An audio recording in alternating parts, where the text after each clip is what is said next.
Say it clear. Say it right. Say our name.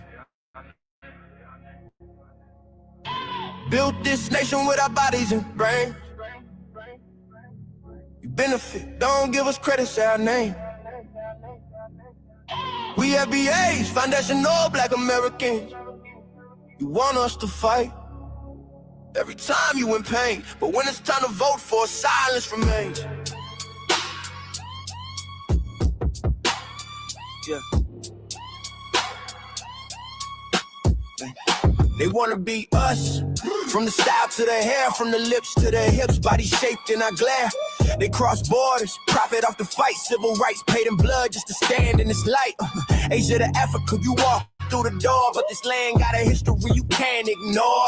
FBI fought it, still fighting today. Made room in the system that kept us away. You praise the same power that never chose you. Turn your back on the ones that broke chains just to move you. Say we don't know where we come from, that's wild.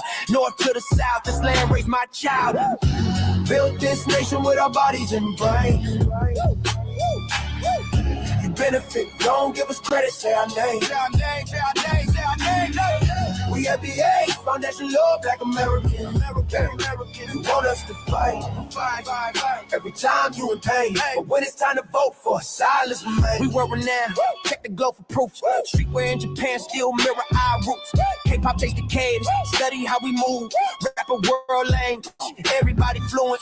From Atlanta blocks to Mumbai lanes, Heinemann kind spitting bars, connected to the flame. That ain't hate, that's impact, that's reach. Culture travel worldwide when the source run deep. They copy the look, they borrow the sound, but skip the respect when we still hold the crown. Love the rhythm, ignore the pain, celebrate the wave, don't say the name.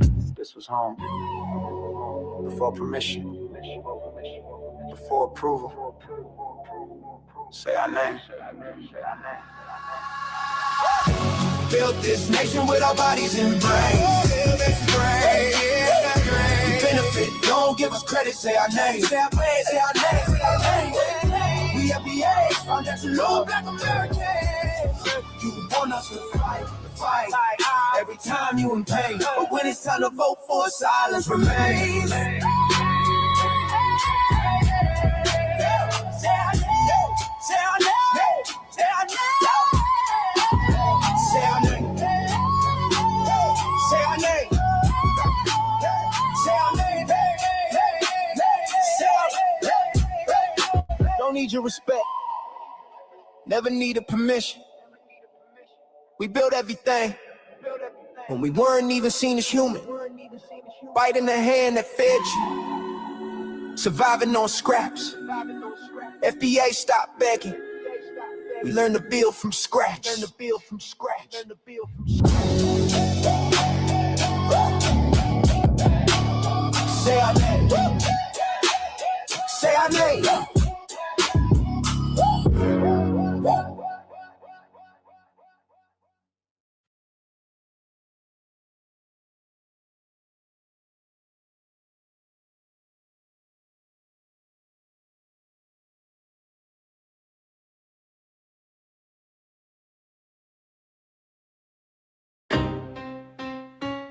Y'all don't hear us. Pull up a seat and motherfucking listen.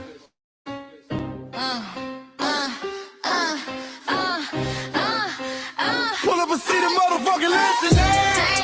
Pack your bag, time to go home. Talking crazy on our soil where our blood and bones grown. This our grind, we outside on it. While y'all fools on the outside looking, y'all show no respect to Black America, so leave. Hey. Y'all don't get it, so it's time to go home. Get the hell up out of America, take your disrespect and just fly on. Y'all don't get it, so it's time to go home. Get the hell up out of America, take your disrespect and just fly on. You landed on the tarmac, fresh off the boat. Talking about y'all building nothing, man, you choking on the note. My ancestors the reason that this country even breathes. Picked the cotton, built the White House, planted the seed. Jim Crow laws, redlined the map, we was the target. You think that struggle's a costume, man, you can't mark it. We fought the wars, we bled the blood, we died for our future's chance. And you come here and give our legacy a side eye while throwing shade on the guard. While you benefit from doors we kicked down with our last breath. Now you spit on the architects who stared down death. Disrespectful, That's disrespectful, ungrateful, a slap in the face to only people who gave a fuck. So let me show your ungrateful ass to the right place. Ho, ho.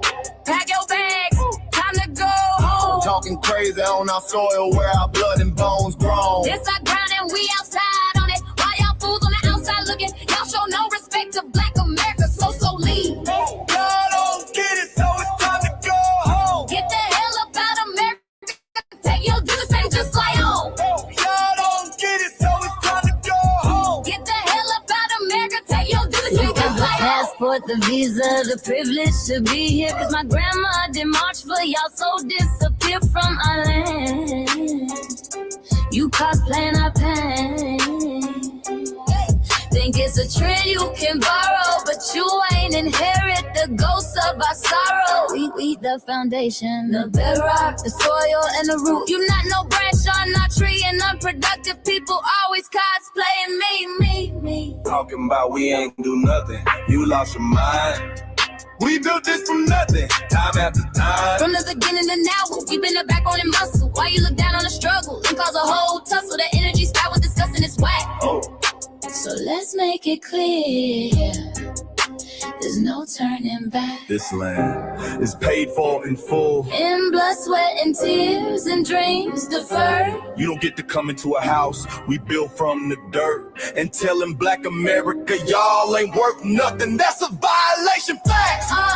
Pack your bags, time to go home. It's our soil on our soil where our blood and bones grown. Show respect, this our ground. Y'all just tenants on a leash. Or get the step. Show no respect to Black America, so leave. Oh, don't get it, so it's time to go home. Get the hell up out America, taking your business second just like home. Oh, don't get it, so it's time to go home. Get the hell up out America, taking your business second just like home. Yeah, fly little birdies. Fly on back to where you came from. This ain't for you.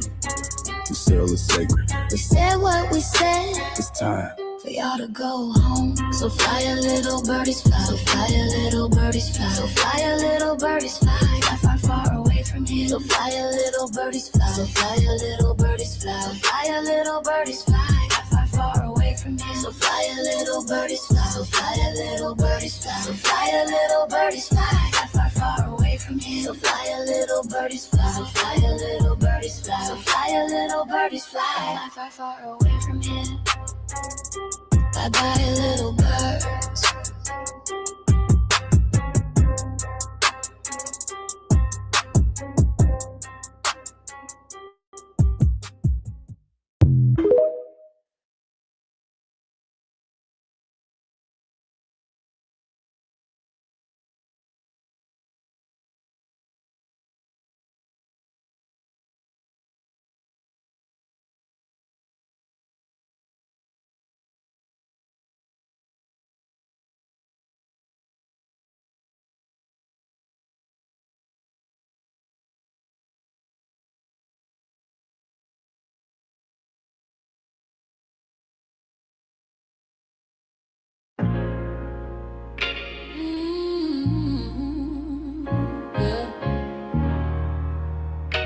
They thought we forgot, but we never forget.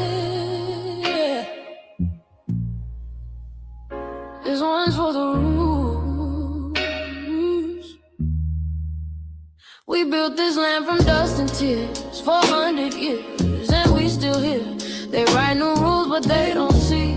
Every freedom they got came off you and me. We planted seeds, they took the bloom. We lit the flame, they left the room. But we back now, know the skies.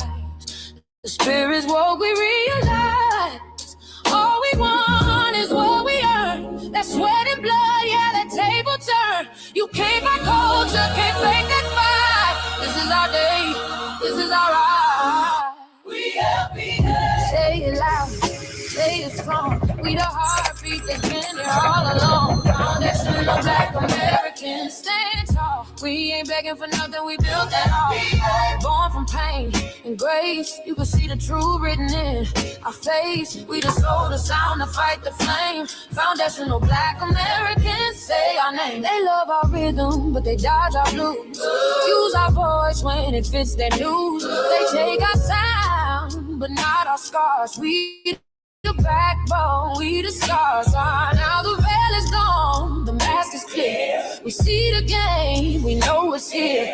No more silence, no more lies. We lift that flag and watch it rise. Rise up, rise up. We the ones that made this nation breathe. Our veins are power, our roots are trees. We know worlds. It's rhythm and grace now, and now we reclaiming our rightful place. Can't copy courage, can't steal pain. You can't inherit soul by changing names. Our story ain't done, it's the revival. We guard the gate, it's about survival. We FBA, say it proud, say it loud. The world dances on what we vow. Foundational Black Americans. Still we stand, still we fight, still we demand. Every block, every song, we've been right here all along. The soul of a people strong and free. Foundational Black Americans.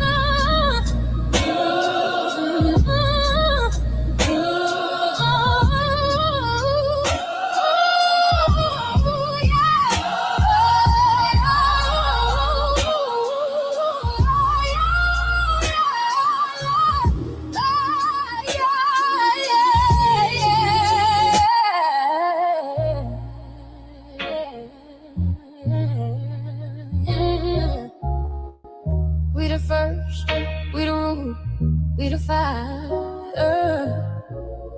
Still rising, still here. Foundational Black American. We set the tone and they copy the cadence. Dance to our drums and deny the foundation. Wear the style but don't honor the source. Smile in the crowd and you distance and force. Say you not us but you rap like we breathe. Take the rhythm, then fuse the receipts. I ain't mad, I'm just holding the glass. Showing the mirror, now answer it back. I ain't here to cancel nobody. Just keep it honest, keep it solid. If you eat from the table we built, don't act surprised when we guard it. Do you like that? Do you like that? When I flip your sound and I ride like that. Do you like that? Do you like that? Do you like that? Cause that's how it feel when you borrow my culture. Then act like we never mattered. Hip-hop.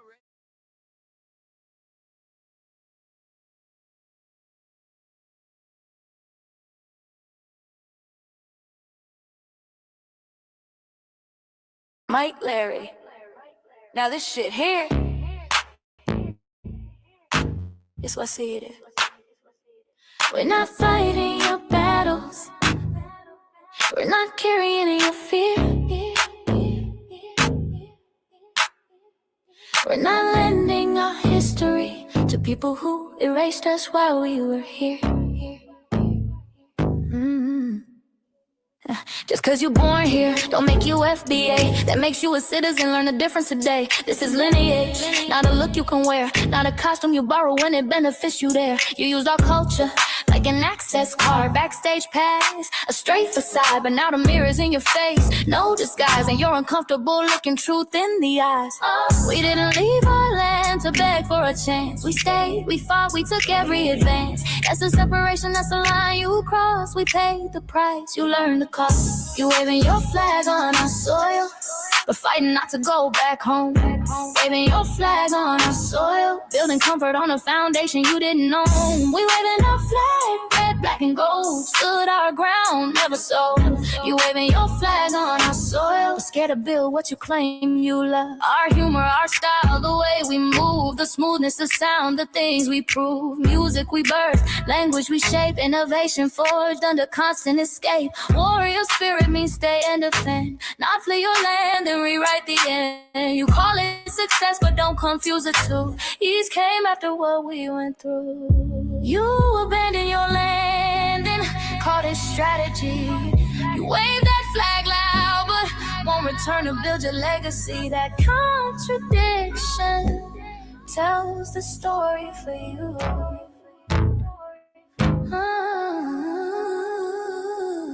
You waving your flag on our soil, we're fighting not to go back home. We waving ours where we were forged, every inch earned, every brick known. We can't be deported, and that truth changes everything. We can't be deported, and that truth changes everything.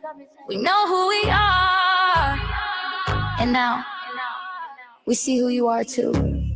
Just because y'all born here doesn't make you FBA at all. It makes you an American citizen. It's biologically impossible to be us because it's a lineage, not some damn costume you can just put on to look cool.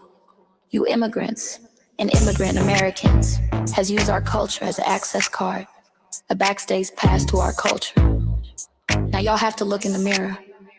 Our sense of humor, the aesthetics, mannerisms, the style of dress, the smoothness, the creativity, our genres of music, innovativeness, our slang, our warrior spirit by staying on our homeland and fighting and not fleeing to somebody else's land to beg for a better life and shit on the very people who fought to have us there.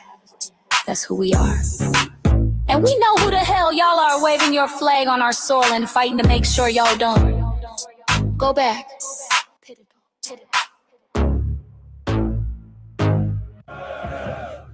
You can't leech off our culture anymore. Beat it!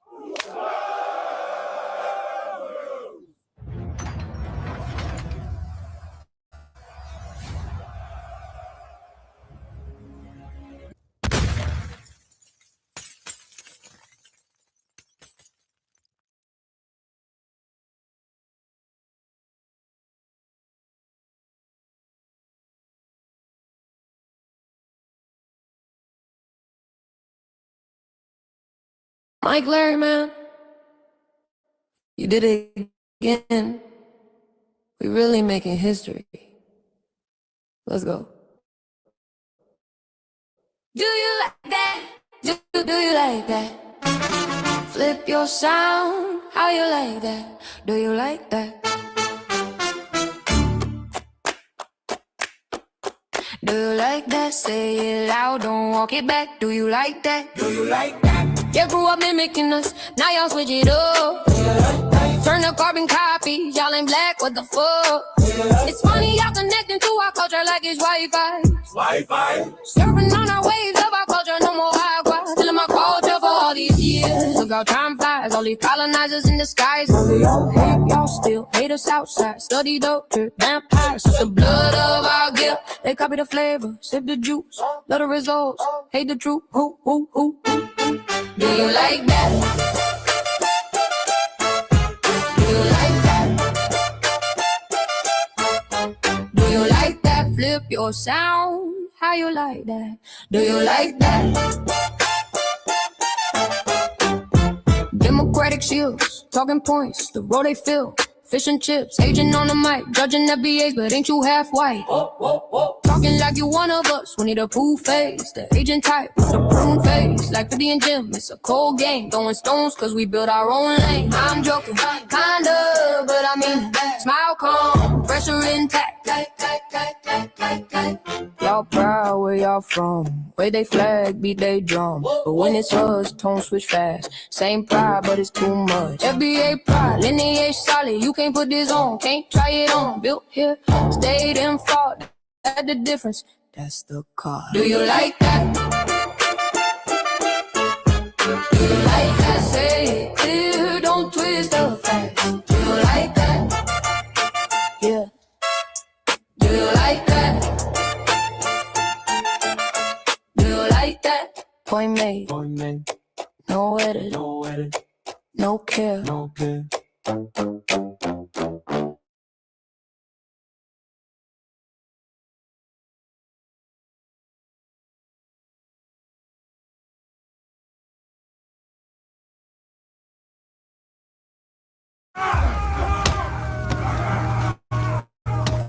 You know, erasing history is something that you have to do when it comes to conquest, domination, and destroying a people. If people knew who they were, what they were, and what they were capable of in the past, they will understand what they have a possibility or a likelihood of doing in the future. Foundation of Black Americans, we've always had a culture of resistance. We cultivated a culture of resistance on this land, and we've been resisting ever since we've encountered European domination. But nothing was really popping in Europe until the transatlantic slave trade, and that's where they amassed a lot of wealth. One thing that I think is unique about our culture as far as how we resist, how we fight back, is just the environment we were put in from day one. Being only 13% of the population, the white supremacists were very meticulous about keeping that population at a certain amount. There was never a period when we did not resist the encroachment of the white man. They have a natural behavior of authority no matter where they go. That's why they'll step up in front of the line that's so important. They don't even see us. We've never been able to excel. We've never been able to relax. We've never been able to just be, which means that existence is resistance. It must be something in our DNA, our historical background, to when something doesn't sit right with us, especially spiritually, in our souls and in our spirit, we just say no. We live resistance. You know, from the moment we're born, we're in resistance. And it's handed down generation to generation. And so I think that cultural resistance is actually in our DNA, in our epigenetics, and then it blossoms out into the culture. So there's almost nothing in America that we do, from song to dance to politics to the way we talk, the way we dress, having coded languages considered to be slang today. Everything about Black American culture is a form of resistance. Of course, they want to always downplay our contributions to the global tapestry because they continue to act like our number one export in this country is not Black innovation.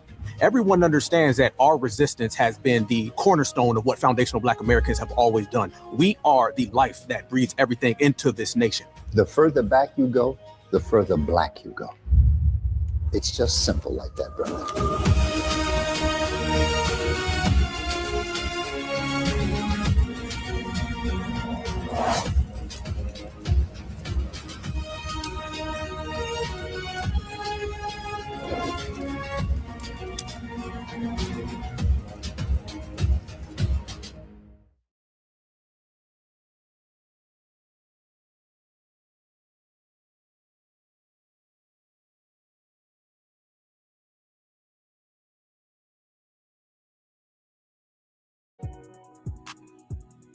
Introducing the B1 Rolodex, the easiest way to search for and support FBA and B1 businesses. Hundreds of entries from the Black grassroots for the Black grassroots. Free to use, free to download, constantly updated. Trouble navigating the document? Try using the map version. Notice a business missing? Use this simple Google form to submit an FBA or B1 business. Also submit anti-Black businesses, which are now being collected in that last tab. Find resources, contact numbers, and much more using the second tab.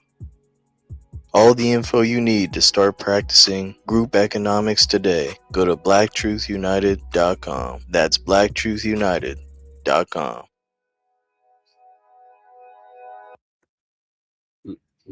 Greetings, Black family, greetings, and thank y'all for tuning in to another episode of the Frontline Black News.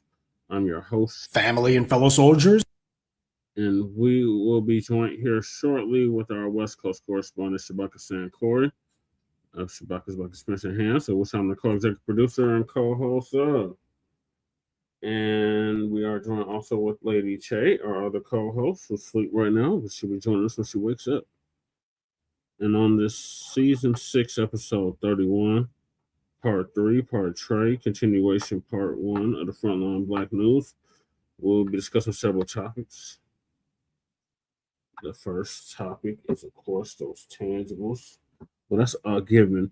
But the first topic is what you call boycott, everyone else calls normal.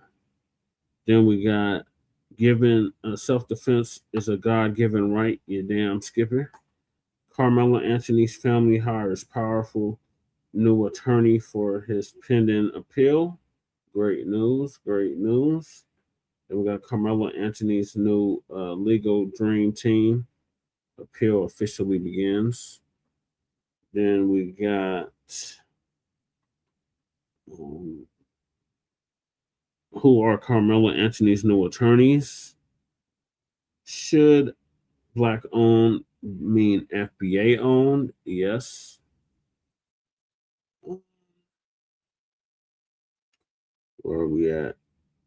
Black Americans boycott is working, but who's really benefiting? Man says after Asian business boycott,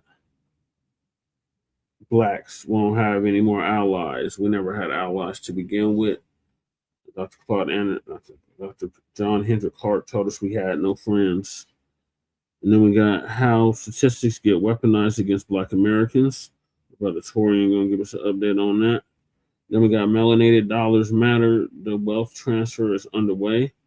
Black dollars moving to Black businesses. Great news. Great news. Then Iran says Strait closed. U.S. says open. Who's telling the truth? Then Pan-African used to acknowledge Indigenous Black people in America, but then they stopped.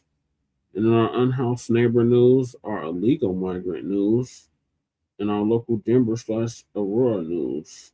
And we are based out of East Denver, North Aurora, Colorado. Get the news from a frontline and Black first perspective. We are a part of the New Black Media and also the signal boosters of the New Black Media. We have been around for 6 seasons now and counting, and we have several platforms that are part of the Frontline campaign. Frontline Black News is one of the first, which we started back in 2021. It's Shabaka's Black Experience Enhanced, which we just had about an hour ago.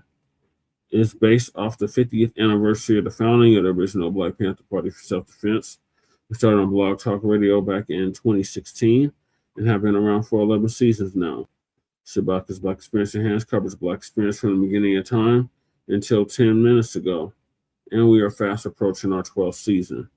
It is also a part of the Frontline campaign and has recently, within the last 2 years, moved from Blog Talk Radio to StreamYard. Please make sure y'all like and share the broadcast, family. Remember, family, hit that like, share, and subscribe button. Please join us on StreamYard, YouTube, Frontline Black News. The links to all of our channels are in the description, including Frontline Black News. Frontline Black News 2, the backup channel. Make sure y'all sub to that. My personal page, Jesse Parrish, aka Chan Kruma.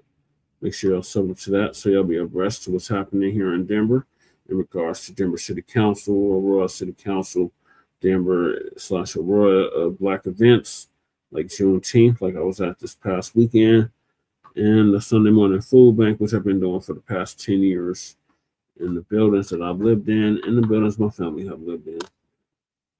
So you can get all that on my personal page, Jesse Parrish, aka Chan Kruma. Then we got Lady Che's YouTube channel, backup channel, Seduction Doll, 5991. Make sure y'all sub to that so she can start going live on that YouTube channel. Then we got her main channel, the RBA, the Revolutionary Agenda. Make sure y'all sub to her channel, the Revolutionary Agenda. Check out the RBA. The RBA covers topics that we normally don't get to on Frontline Black News. And Shabaka's Black Experience Enhanced. Check her out, show her some love for real. She's at 83 subscribers. Let's get her to 100 subscribers. Then we got Shabaka's YouTube channel, Jeanette1. Make sure y'all sub to that. Shabaka needs 8 more subscribers, and he'll be able to start going live again on YouTube. Then we got our cousin, our local out the Bay Area, Jay Militant. Make sure y'all sub to his channel too. What's Cracking TV with Jay Militant. The link is in the description. We got Time in the building. United we stand, divided we fall. Well, we didn't create the division. We're just pointing it out. And we're in the delineation movement. So it's kind of hard to have any kind of unity with delineation going on. But I get what you're saying, Time. Thank you for joining us. Then we got our brother Kukizi, who is out of the Mile High Income and Illegal Migrant Flooded City, our way of the Bell side, Montbello. Shout out to Kukizi 5100. Make sure y'all check him out. Sub to his channel too. He come up with the FBA Culture Reports. And he's a dope MC/rap artist out of Denver, Colorado. Then we got my brother from another mother, Breeze Omega, who was live earlier. Make sure y'all check him out. My brother's originally from Hempstead, Long Island, is now not Houston, Texas. He is now in Leesburg, Virginia. So make sure y'all check him out, Breeze Omega, on YouTube. He just surpassed 1,000 subscribers, so salute to Breeze. Then we got our brother Church of Black Power, who's originally from West California, Jordan Downs, to be exact, and is now in Houston, Texas. Make sure y'all check him out, the Church of Black Power. He shows us love, so we show him love back. Then we got our brother Torian Rain Reloaded, who's been around for a decade plus.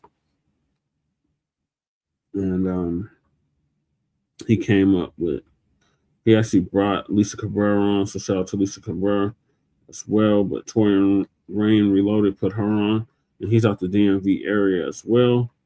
Then also make sure y'all check out Black Alpha Network, who was live earlier. Afro Elite, our brother Out the Shy. And last but certainly not least, our brother Black Truth United, who came up with the B1 Rolodex, which is a modern day green book for FBA and B1 businesses alike. And the link to submit your business to the Rolodex is in the description. And the link to the Rolodex itself is in the description. And yours truly is in there from my political work. And I just played the ad, so y'all just seen that. Then we got the Freeman Reparations Party merch. Make sure y'all check that out. But the church set that up. Shout out to church for that. What is it, Black Magic? The little Black Magic out here, little Black Magic. The little Panther Kitty. Come on, little Panther Kitty. Look, a little Black Panther.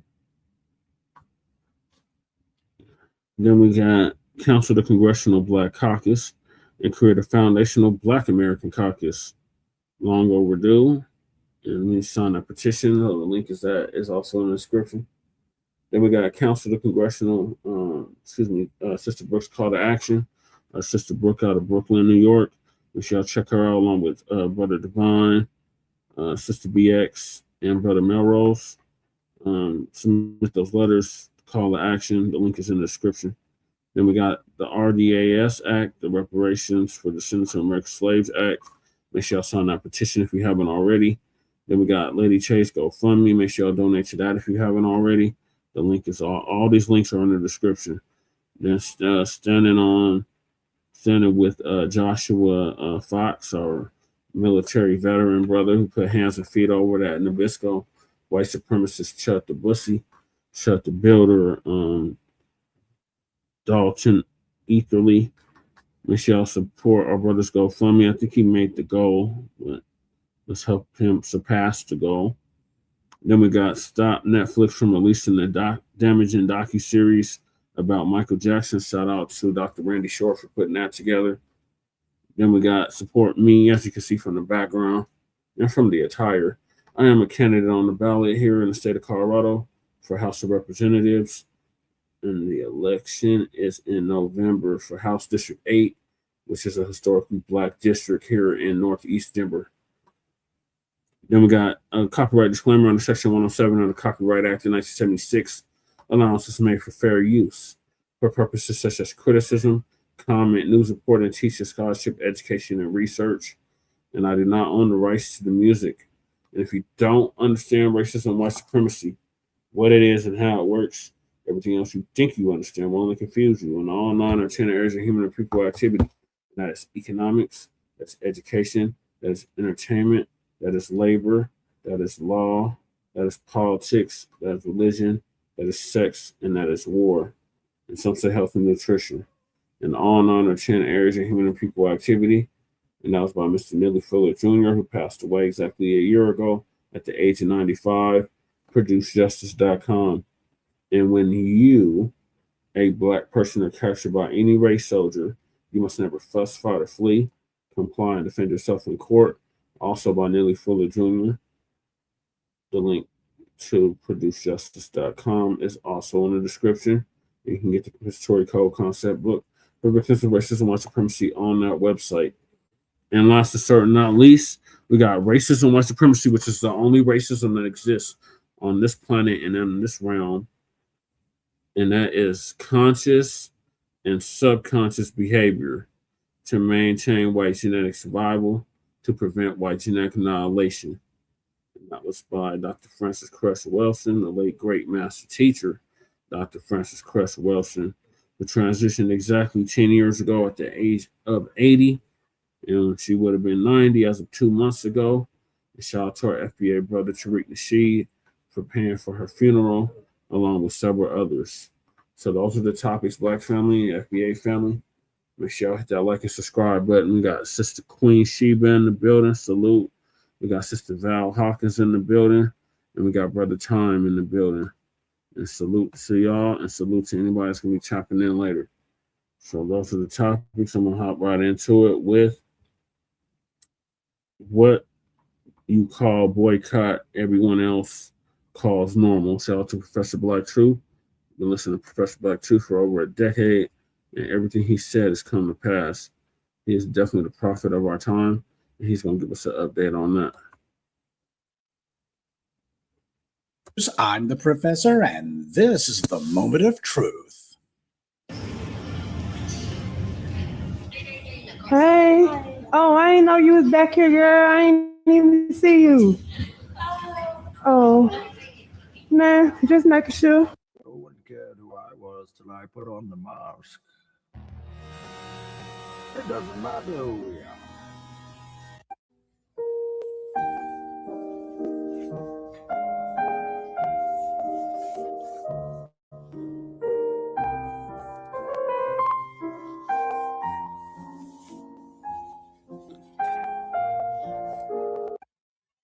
There's an old saying that if something can't go on forever, then it won't. And there have been those who have been betting that Black people's discontent at the way they've been treated by racist businesses, well, it would be just a blip on the map. It was going to be just a flash in the pan. Well, if that's what they were counting on, at least at first blush, so far, so bad. Seems that Black folks are making it a point to spend their money where they're appreciated and not where they're attacked. And while it's not some across-the-board world-shattering maneuver, it doesn't need to be. What it needs to be is a good start. And at the risk of seeming like I'm engaging in linguistic nitpicking or just basically trying to haggle over words, there is a reason why you don't see me using the word boycott very often. And here's the reason why.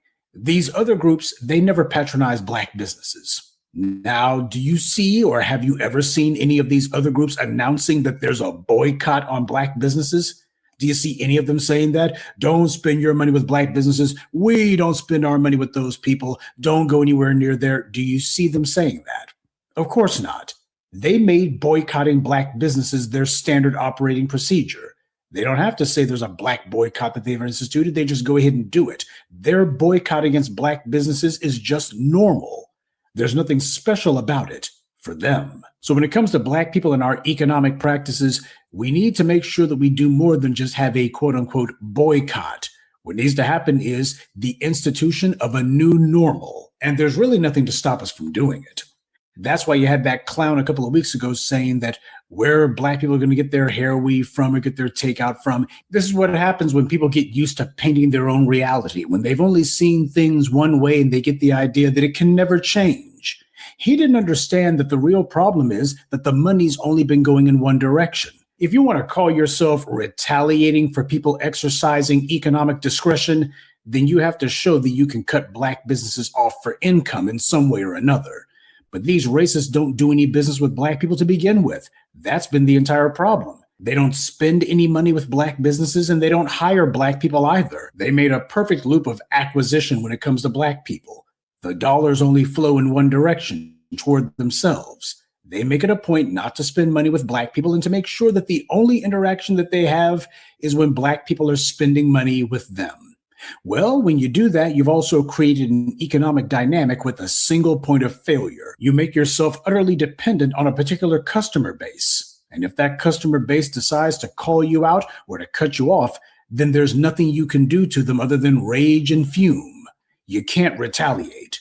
Everyone's been completely and thoroughly comfortable, and they've been conditioned to be used to harming Black people, killing Black people, telling Black people, we don't need your business. They've gotten used to the idea that they can do it with impunity. Well, that's because they've been looking for white supremacy to assure them, oh, don't worry, the white supremacist system isn't going to punish you. And they just assume, well, obviously Black people can't do anything about it either. They're finding out differently. That's what's happening, and this is a good thing. Black folks need to put their foot down and tell a friend. See, what the bootlicks, the shills, the ops, and these bot accounts want to do is to tell you, well, unless you change the entire world, you might as well not do anything at all. Now, since when has anyone or any group changed the entire world? What you do is you change where you are, and that starts at the individual level. Don't worry about changing every square inch of planet Earth. You worry about changing what it is that you do. That's how Tetherfest was brought to its knees. It wasn't a matter of black folks deciding, oh, we're going to be cutting off all of these little foreign flags and such from around the world, wherever they are. It doesn't matter if they're in media or if they're in universities or corporate America, wherever. No, what they said was, we're going to start with this one. And that's how all great movements start, with a single step. You don't start off with the goal of, we're going to crush every single anti-black racist immediately today. Instead, it's a matter of, you start off by showing you can break one of them, and you expand from there. White supremacy's biggest lie has been that your voice doesn't matter. That's the lie they've told us since 1865. And that's the lie that they still repeat the most today. It's brainwashing. It's a lie. It's a cowardly moral fraud pushed by our enemies and also repeated by the lazy and the worthless among us. This has been the enemy within. The sad truth is, you've got a lot of black people who don't want to be free and don't want to be empowered either. They don't want to see things change because these fools are self-hating Negroes. They have internalized racism, and when you look at how cowardly and worthless these self-hating clowns are, it makes sense that they would hate what they see in the mirror. I agree with them on their own lack of value or worth. But when it comes to the black collective, they're dead wrong. These individuals who try to undermine us from within, they don't know themselves, mainly because they don't like the fact that they're black. And as a result, they can never actually understand you. They can't understand that your voice has power. Don't let anyone tell you otherwise. If your voice didn't matter, then why have they made their number one priority to attack us, to repress us, to demoralize us, to manipulate and deceive us? What is their number one economic priority? To make sure that we have no resources. You don't spend the hundreds of years and billions of dollars that they've put into oppressing us if we have no power. Yes, even the minority of us who fight. Who do you think COINTELPRO was about? Was that the FBI running ops on the tens of millions of black people in America? Or were they spending all of that money, all of that time, and all of those deaths to try to take down the handful who were actually fighting white supremacy? The enemy understands how warfare works, and demoralizing the enemy is a key part of that. Every time some moron comes in my comments posting that old, I feel so depressed, we can't win, I just block them. They're either a sock puppet account for the enemy, or there's some lazy bootlick. Either way, they're not allowed to infest this channel. Because these are the very people who tell you that black folks would never spend money with other black people, and yet that's what's starting to happen now. Y'all, when I walked in there, I gasped. I was like, y'all black. All the stuff y'all said black nail techs don't do, yeah, they do. They take walk-ins. They do feet. The customer service was freaking top tier. I would love to see y'all wrapped around the building with y'all garden chairs just outside, making a statement that we're going somewhere else. Now, is this something that's going to go on forever? That is entirely up to us. But the point is, it can be done. And that's the thing that the enemy, whether it be the white supremacists or their lazy bootlicks, don't want you to know. They don't want you to think or act for yourself. That's why they're always screaming their lies. They're hoping that if they do that, you will never hear the truth that you can hear in your own mind, in your own heart, in your own soul. One of the great things about what's happening is that it didn't come from these Negro misleaders. It came from the soil, the grassroots. You didn't see the NAACP or the National Action Nitwits or NCOBRA or any of these other corrupt and crumbling fossils from a bygone era leading the charge on this. The NAACP has been spending decades trying to detach and decouple themselves from the identity of blackness. And when you look at how these guys have been moving and operating since at least the 1960s, they've been successful on that front. They've been trying to make themselves some multiracial, intersectional organization. And they want money from the very racists who black people are refusing to spend money with. Let these changes that are going on become the new normal for you, if for no one else. The same way that everybody else has been making it a point to refuse to patronize black businesses, you need to make it a point to do business with black businesses. Because when you control your dollar, you also control your fate. And through you, you control the fate of your community.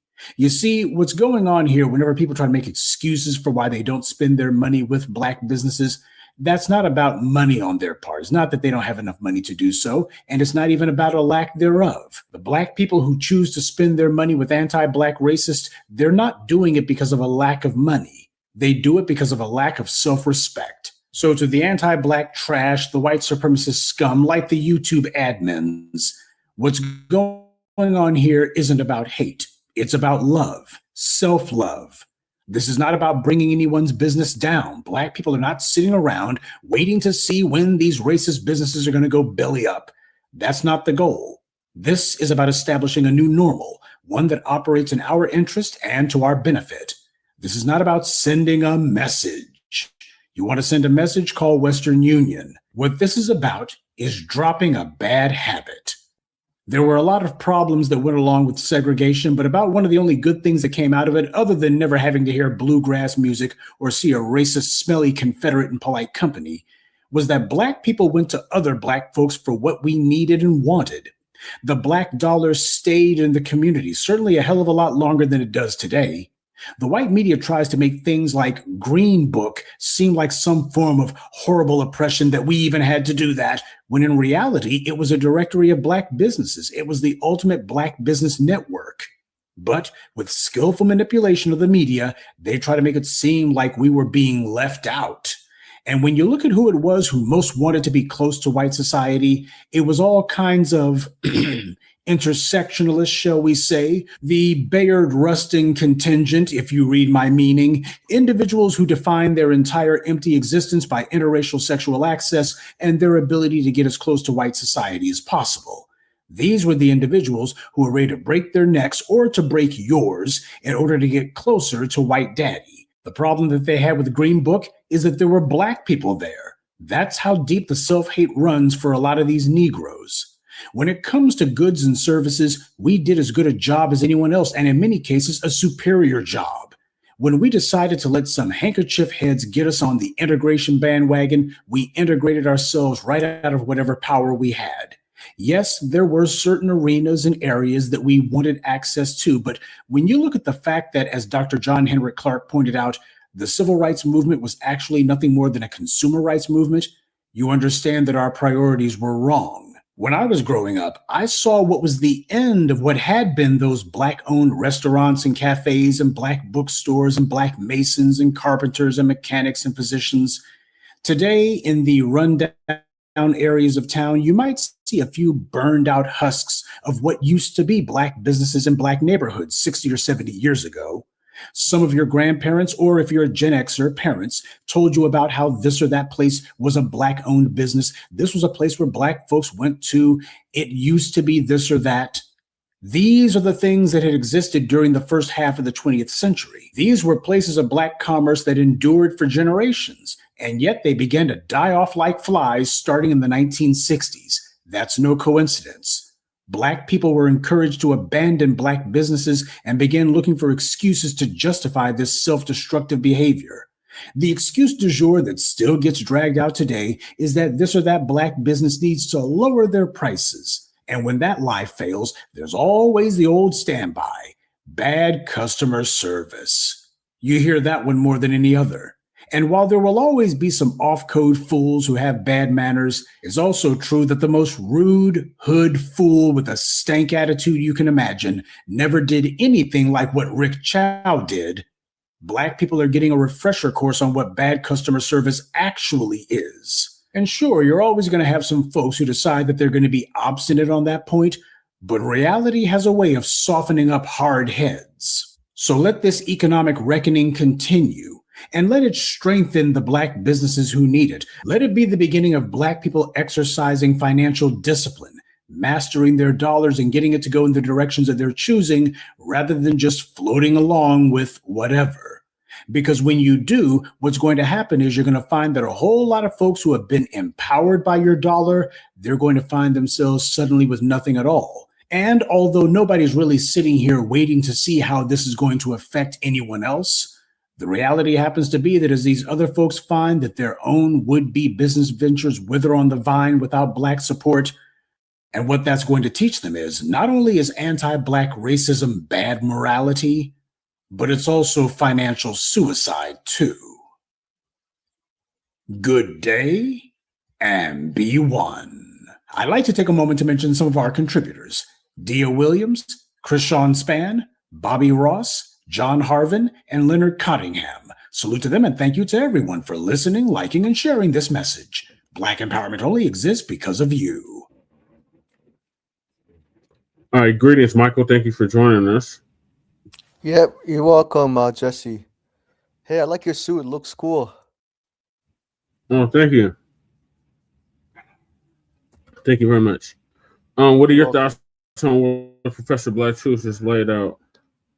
Yes. So yes, Professor Black Truth, made has a good point that foundational Black Americans, have a lot of resources to really, transfer the wealth from racist Asian businesses and back to the foundational Black American communities, right? And he's right that FBAs, you know, have a lot of resources. Not that they don't have lack of, it's because of, self-respect, self-determination, right? And that money's not the problem. The problem is the political how to be strategically organized and reverting the money back to the FBA communities, just like it was done, during Black Wall Street, right? Because I know my people in the Asian community, they're very capitalist, right? Greedy, and not saying all Asian people are like that, but good majority of them, because majority of Asians don't align with the minority of Asians like me to do right. And so yeah, and this is definitely a teachable moment, and I'm very happy for the economic blackout of Asian-owned businesses, because this has been going on for several decades in county, right? And the only way I think that that majority of Asian people will change is through a blackout. And I know that most Asian businesses don't like it because they're always used to depending on FBA dollars and disrespecting FBAs at the same time. And I know that when Asian businesses cater to white customers, they dare not pickpocket white people's spending powers or even follow them, right?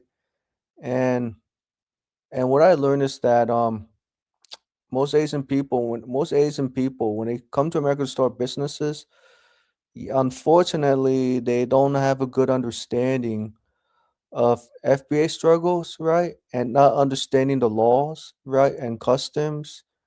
And for any Asian people who want to do business with FBAs, and I tell FBAs permanently boycott the Asian businesses and definitely revert all the money back to FBA owned businesses and make FBA owned businesses sustainable, for several centuries in counting, because you definitely do not need the disrespect or anti-Black racism from Asian-owned businesses, because Asian-owned businesses have proven time and time that they really don't value FBAs, just not only as customers, but also as human beings, or even like creating jobs for FBAs, right? Because usually, if a minority establish a business in FBA communities, you think that minority want to hire FBA workers, right? Because FBA workers who work, let's say, if almost about to lose my train of thought, but what I'm trying to say is that when a minority is doing business with FBAs, a minority business would be smart to hire FBA workers, right? Because that stimulates the local economies for FBAs, right? And also stimulates the economy for local businesses. But in reality, most non-FBA businesses don't operate that way, and they definitely have a lot of learning to do. But other than that, I shout out to Professor Truth, Jesse Person, and several FBAs who are speaking out against speaking against anti-racist Asian-owned business. And this is definitely a new day, and I'm so glad young people have identified a pattern, because they learn from their parents' mistakes and great ancestors' mistakes. But when patronizing racist Asian-owned businesses, right? And something has to, give and take. And also at the same time, as I commented earlier, that for the FBA nail tax to be effective, right, is to create a worker cooperative. And when I say worker cooperative, meaning like the workers, the nail tax own the businesses, right? Meaning that they take over Asian establishments and they have a lot of workers who own the nail tax, right? Just not the managers, administrators, because it has to be workers owned. Because if it's not worker cooperative, anytime new businesses can come over and then and not just come over and take over, also dilute. So key is worker cooperative for FBA owned businesses or worker cooperative enterprises for FBAs. Then, of course, reparations too, because worker cooperative FBAs definitely need capital. Right. Okay. Thank you for that, Michael. You're welcome. We're definitely getting a refresher course in good customer service or bad customer service, because a lot of Black businesses get told they have bad customer service. So Professor just put a whole different perspective on it. So shout out to the professor for that. We need to do like the rest of these groups do and practice group economics. Spend with our people, make sure our money stays in our communities. Just like Michael just said. So shout out to Professor for that. So moving along, we got our brother Karmelo Anthony. And Shabaka just entered the building. Greetings, Shabaka. Hey, Shabaka. Hey, how you doing? Sorry it took me so long. I apologize for being tardy. I'm moving kind of slow, Just what happens when you get on. Now, I'm using this hotspot on T-Mobile, and I just want to see how these lousy bastards are going to do me with this off-on bullshit. Goddamn penal whistle ass phone. I would have done better getting the goddamn thing out of a fucking Cracker Jack box. All right. Okay, I'm in the background. So we're on to self-defense as a God-given right. Sir. God gave the kitty cat his claw. Mm-hmm. He gave the shark his teeth. Okay. He gave the bear the most famous, lovable hugs in the world. That will crush you to death. God gave man his fist and his mind, is because intellect is a part of self-defense. Okay, now I'm saying this here to get your mind right. Karmelo Anthony defended himself by any means necessary, although we got one of our most respectful contributors to our platform, and we discussed it because they're saying that Karmelo had gang ties. Okay, I'm not going to say that he did, but I ain't going to say that he didn't. But the man was a 3.75 student in school. Now, could it be that the Neanderthals of the Metcalfs or whatever trash that breeded them were jealous of this man's intellect? So I'm putting that out. Oh, great black shark. Yeah, he's always taking a bite out of something. All right. Yeah. That's brother. Yeah. Okay. All right. Yeah, so our brother Great Black Shark gonna give us an update on self-defense as a God-given right.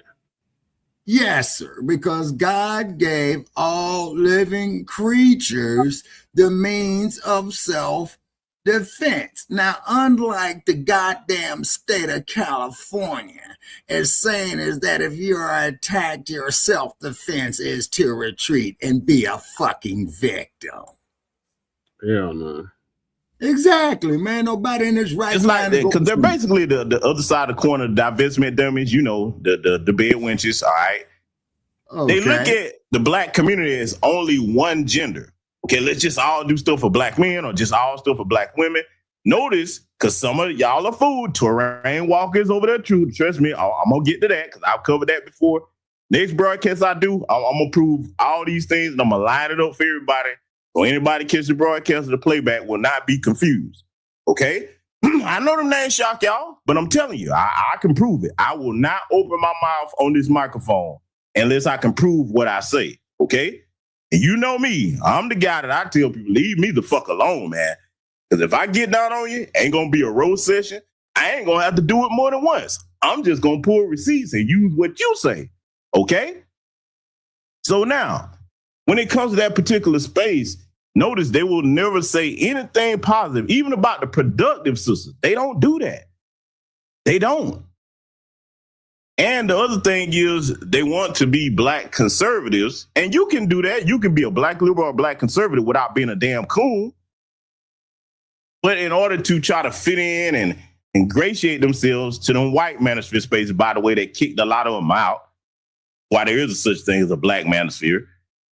They still try to toe the line, and they're scared to death of white supremacy. You will hear them often say phrases or mock white supremacy. Ain't no white supremacy. The white man got his foot on my neck. Yeah, bitch ass O'Shea Duke Jackson, we talking about you. Oh yeah, a lot of these dots gonna click for a lot of y'all.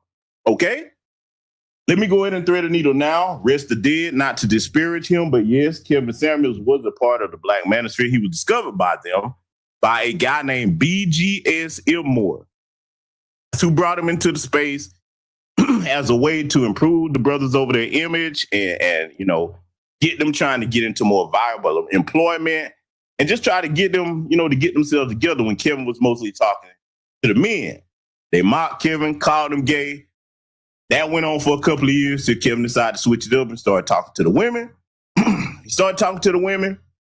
O'Shea Duke Jackson kind of brought him over to his platform, gave him his first formal interview, and he blew up. The rest is history from there. So a lot of you ladies that do respect Kevin, because he did have some good talking points. Now, was there some coonery? Yes, he did praise the light of Rudyard Kipling, and he was one more to tend to shy away from acknowledging white supremacy. I disparaging the man, just speaking the truth. I can prove everything I say. But, you know, a lot of times your entry point with anybody that's speaking a message, whether it's positive or negative, if you don't know the backstory, okay, to a lot of these platforms, the people that have been around, you may not know everything, okay? So a lot of y'all probably like, what? Kim was a part of the black manosphere? Let me tell you why that may shock you. It may shock you, and he did do some good. I saw it. I will not, you know, because I have a critique of someone, act like I don't see the good they did do. He did get a lot of people married. He had a positive Facebook group where a lot of black men and black women got married. Dylan Sperling met his wife over there to hear him tell it.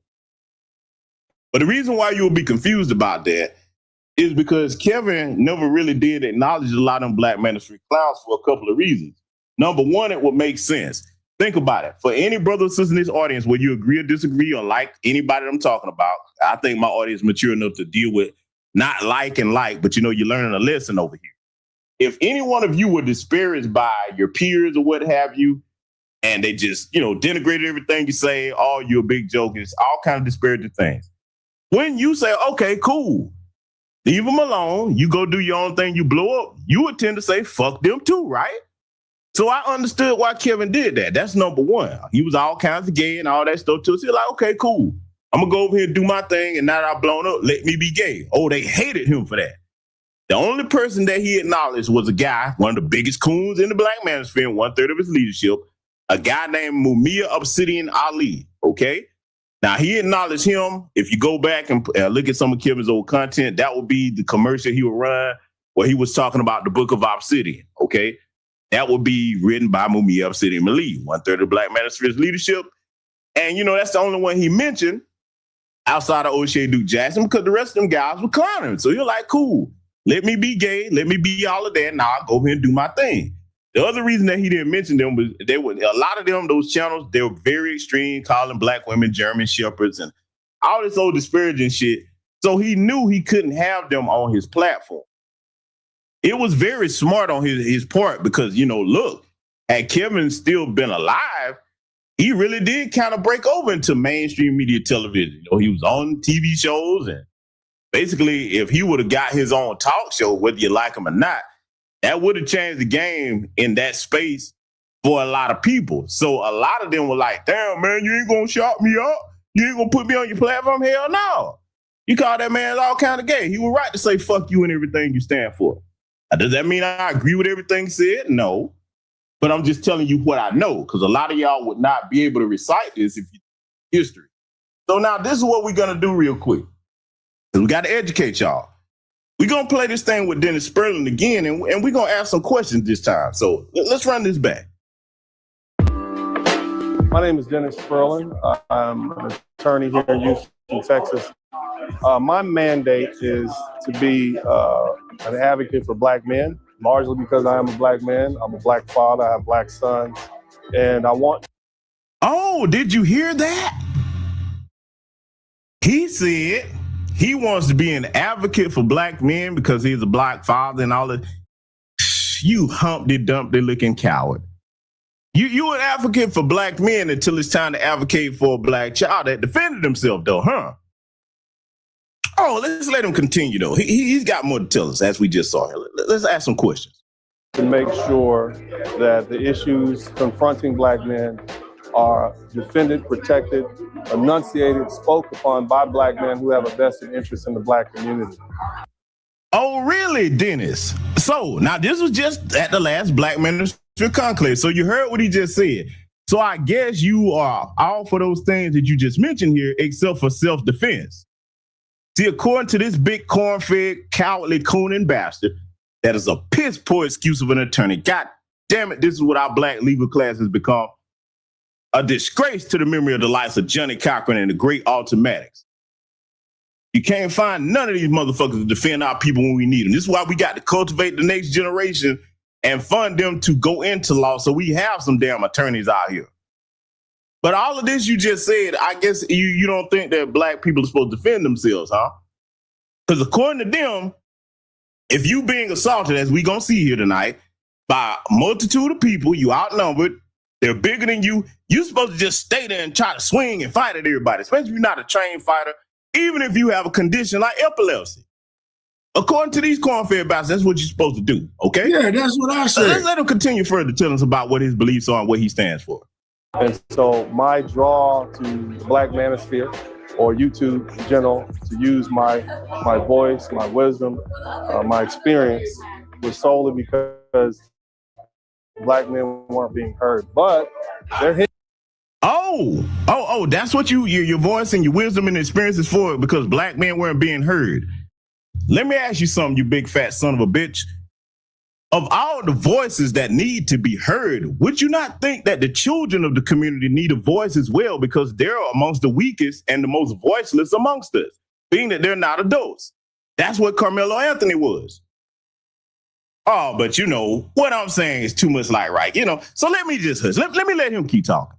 Hearing us now. They're hearing us as to our issues related to modern relationships, politics, education, finance, and so many other things. And I'm extremely proud of these gentlemen. I'm extremely proud of the people who put this together. It is a wonderful event, and I look forward to attending in the years to come. Hey, man, I do what I do. Hey, man, I do what I do.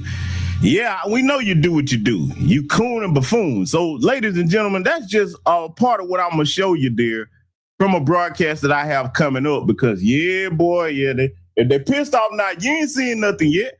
Look, you know, I don't give a fuck which one of them it is. I don't care how big your platform is. I've been around longer than a lot of them. All right? You know what? If I say something, I ain't going to say it unless I can show you what I'm talking about. I didn't edit that. That's not AI.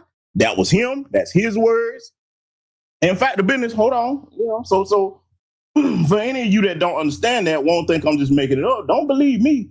Because I tell you, whether it's me or anybody else, do not just go off, oh, well, so-and-so said it. No. Even if I show you, don't believe me, you go verify it. See, that's why people speak highly of this platform and of myself. It's not about me. I try to encourage you with education. No matter who teaches you something, you go verify for yourself and make the education your own. Then it won't matter what I say. People can be biased. I might be hating. I could be a lot of things. But it won't matter if you verify for yourself. So I just point you in the right direction. Say, go look at that. You go see if what I said match up. So that website, bookmark that, ladies and gentlemen. You're going to learn a lot. Now, We're going to get into tonight's main discourse here. We're going to be reviewing the newly released footage. And by the way, let me be clear. I know that there's more clear footage out here than this. I promise you there is. That's just for the white supremacists. They ain't going to circulate that. You old cowardly ass Sambos. This shit proves that that boy is innocent and it was self-defense. But, you know, when you're an old cowardly Sambo, I like a Judge Joe Brown, or should I say Judge Ho Brown, because that's what I'm going to call him now. You know, better yet than to challenge the system of white supremacy. Don't do that. You need to man up and you try to sit there and fight, or better yet, do what I chose to do and toot your ass up in the air. That works better. Listen, I don't care what y'all say about me. I've been around a long time, and I know you can't beat the system of white supremacy. You can only capitulate to it. And the best way to capitulate is face down and ass up, just like me and the rest of these Sambos. That's what you do, okay? That's what these motherfuckers want to do. Well, fuck them, and to the rest of the black men on the sound of my voice that still got your nuts attached, we ain't going. Let me tell you something. I'm going to teach mine and any under my charge how to protect themselves at all times, teach them how to be situationally aware, teach them with whatever they choose to defend themselves with, how to use it well, and definitely how to exercise the surveillance devices, cell phones, etc., for the protection of the community. See, protection is multifaceted, not just getting into it physically with somebody. It's how you think. It's how you use every resource and asset around you to protect your people. Because the media is one form of that. And this is why you can't make me believe that many kids were under them. We don't have no footage out here independently. So the school is the only people that's got the footage. Today, oh, that is pure bullshit. But that's cool, though. We're going to talk about that a lot more tonight, ladies and gentlemen. So without further ado, let's get into it. We do have breaking details coming into the newsroom in the trial of Karmelo Anthony. Putting this on your screen, Brooke Taylor, Fox News correspondent, saying the judge in the Karmelo Anthony trial just released evidence, including body camera footage showing the moments an officer took him into custody after the stabbing. Notice, by the way, it was no coincidence that they released that footage on Juneteenth. See, white supremacy does nothing by accident. That was systematic. Because everything that they do is designed to psychologically disempower us as well. They try to economically disempower us, physically deter us, and disempower us, and psychologically. So that's not an accident. Don't let that be lost upon you. Anthony is heard saying, quote, he put his hands on me. I told him not to. He put his hands on me. We do have more details in this, including pictures of the murder weapon, the aftermath, and Anthony's backpack. We are going to put those up on your screen here. Now, before that reporter continues, my sister, Ms. Zell, has a great question. She says, I have a question. Could a new lawyer for Karmelo use that footage to bring a new case for an appeal? They should be able to, because it definitely proves the case. And see, while we talking about that, I'll get into it now. That lawyer was definitely on the take. And remember when that white woman came out praising both the defense and the prosecution? That let you know the fix was in. And yes, it was an all-white jury because Sambo Dennis Sperling, like the white folks, well, it wasn't all white. It was some minorities. Hey, listen, if they identify as white on their paperwork, they're white. They're legally classified as white here. So it was an all-white jury. But see, when you're a Sambo, you're going to toe the line for the dominant society, particularly the white supremacist portion of it, okay? But yes, it should be able to be used to get a new trial if a lawyer would actually do their job. And unfortunately, not to disparage or mock the family in any way, but you heard the father speaking, saying everybody was telling him to get a white attorney and all of that. And sadly, maybe he couldn't find any black ones that had the balls enough to take the case, you know? So maybe there was that part of it, you know what I'm saying? But yeah, man, we got to get the black legal class to step up, man. They should be the first ones in line to go after this. We shouldn't just have Benjamin Crump out here, I'm a civil attorney, not a criminal attorney, or a punk-ass Lee Merritt who's supposed to be a criminal attorney, but shit, I can't tell any good he's doing out here. Yeah, I said it. So notice too with the mainstream media and the Sambo class, I'm gonna thread a needle between the mainstream media and the Sambo class. Notice that none of the mainstream is saying, hey, not even once have I heard them say, none of this would have occurred had Austin and his Neanderthals kept their hands to themselves. Notice you don't hear none of them saying that. If you are raising your children right, because they always talking about it starts at home, and we seen the father, Jeff Metcalf, go full white supremacist. If it starts at home, then why would your sons think it's okay to go and put themselves in an authority position? They had to walk to him, and we're going to get to that too a little bit later. Assault him, and then when one of them get themselves fatally injured, nobody brings up the fact that none of that would have ever happened had they not instigated a confrontation. Karmelo didn't go up to them. They sought him out. So I just want that to not be lost on people. Let's let it continue. A look. This is courtesy Collin County District Court, showing photos with evidence markers. The murder weapon, that blade. There is the scene of where the stabbing took place, and his backpack, Karmelo Anthony's backpack, right there. Now, the district court also released surveillance video. You'll see on your screen here that lit up orb in the top left-hand side of your screen. That is Karmelo Anthony. Now, at this point, this boy was assaulted. They came all the way across the field to where he was. Now, we're going to get into how that happened, and I'm going to thread some needles to y'all because we have to learn from everything. Okay, so I'm going to thread several needles here tonight. He's running away from them because they tried to surround him and jump on him. He had to go up and out the back of the tent and run down. Now, for you old Sambos, okay? I can't reply. We're going to go ahead and get into this right now.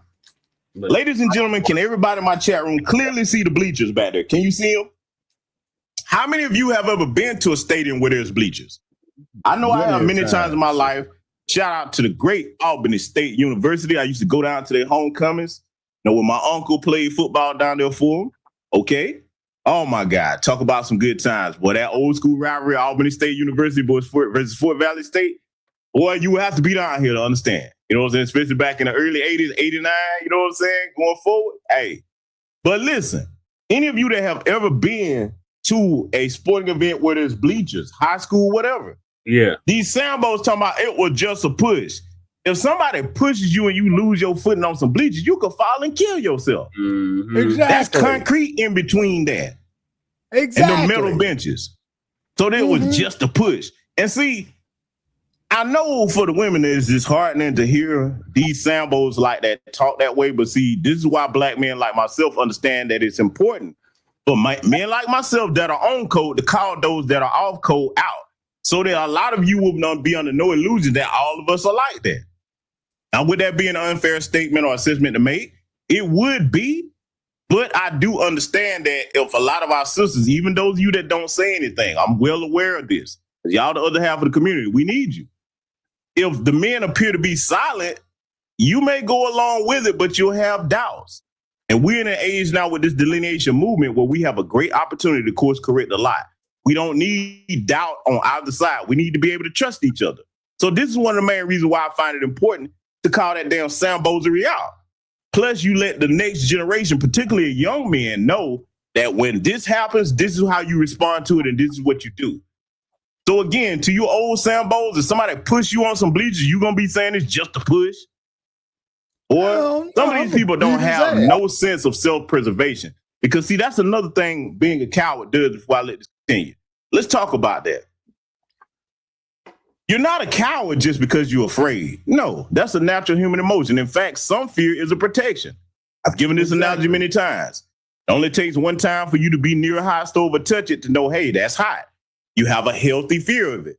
You have a healthy fear of how we use electricity, okay? Exactly. So you handle it a certain way. That's healthy fear. Unhealthy fear is when you're so afraid of something because you don't understand it to the point you let it paralyze you, and then it turns you into a coward Well, whenever you present it with this particular thing, you run from it. There is no problem on the planet that a person, especially a man, can solve by running from it. It takes courage to face fear. That's okay.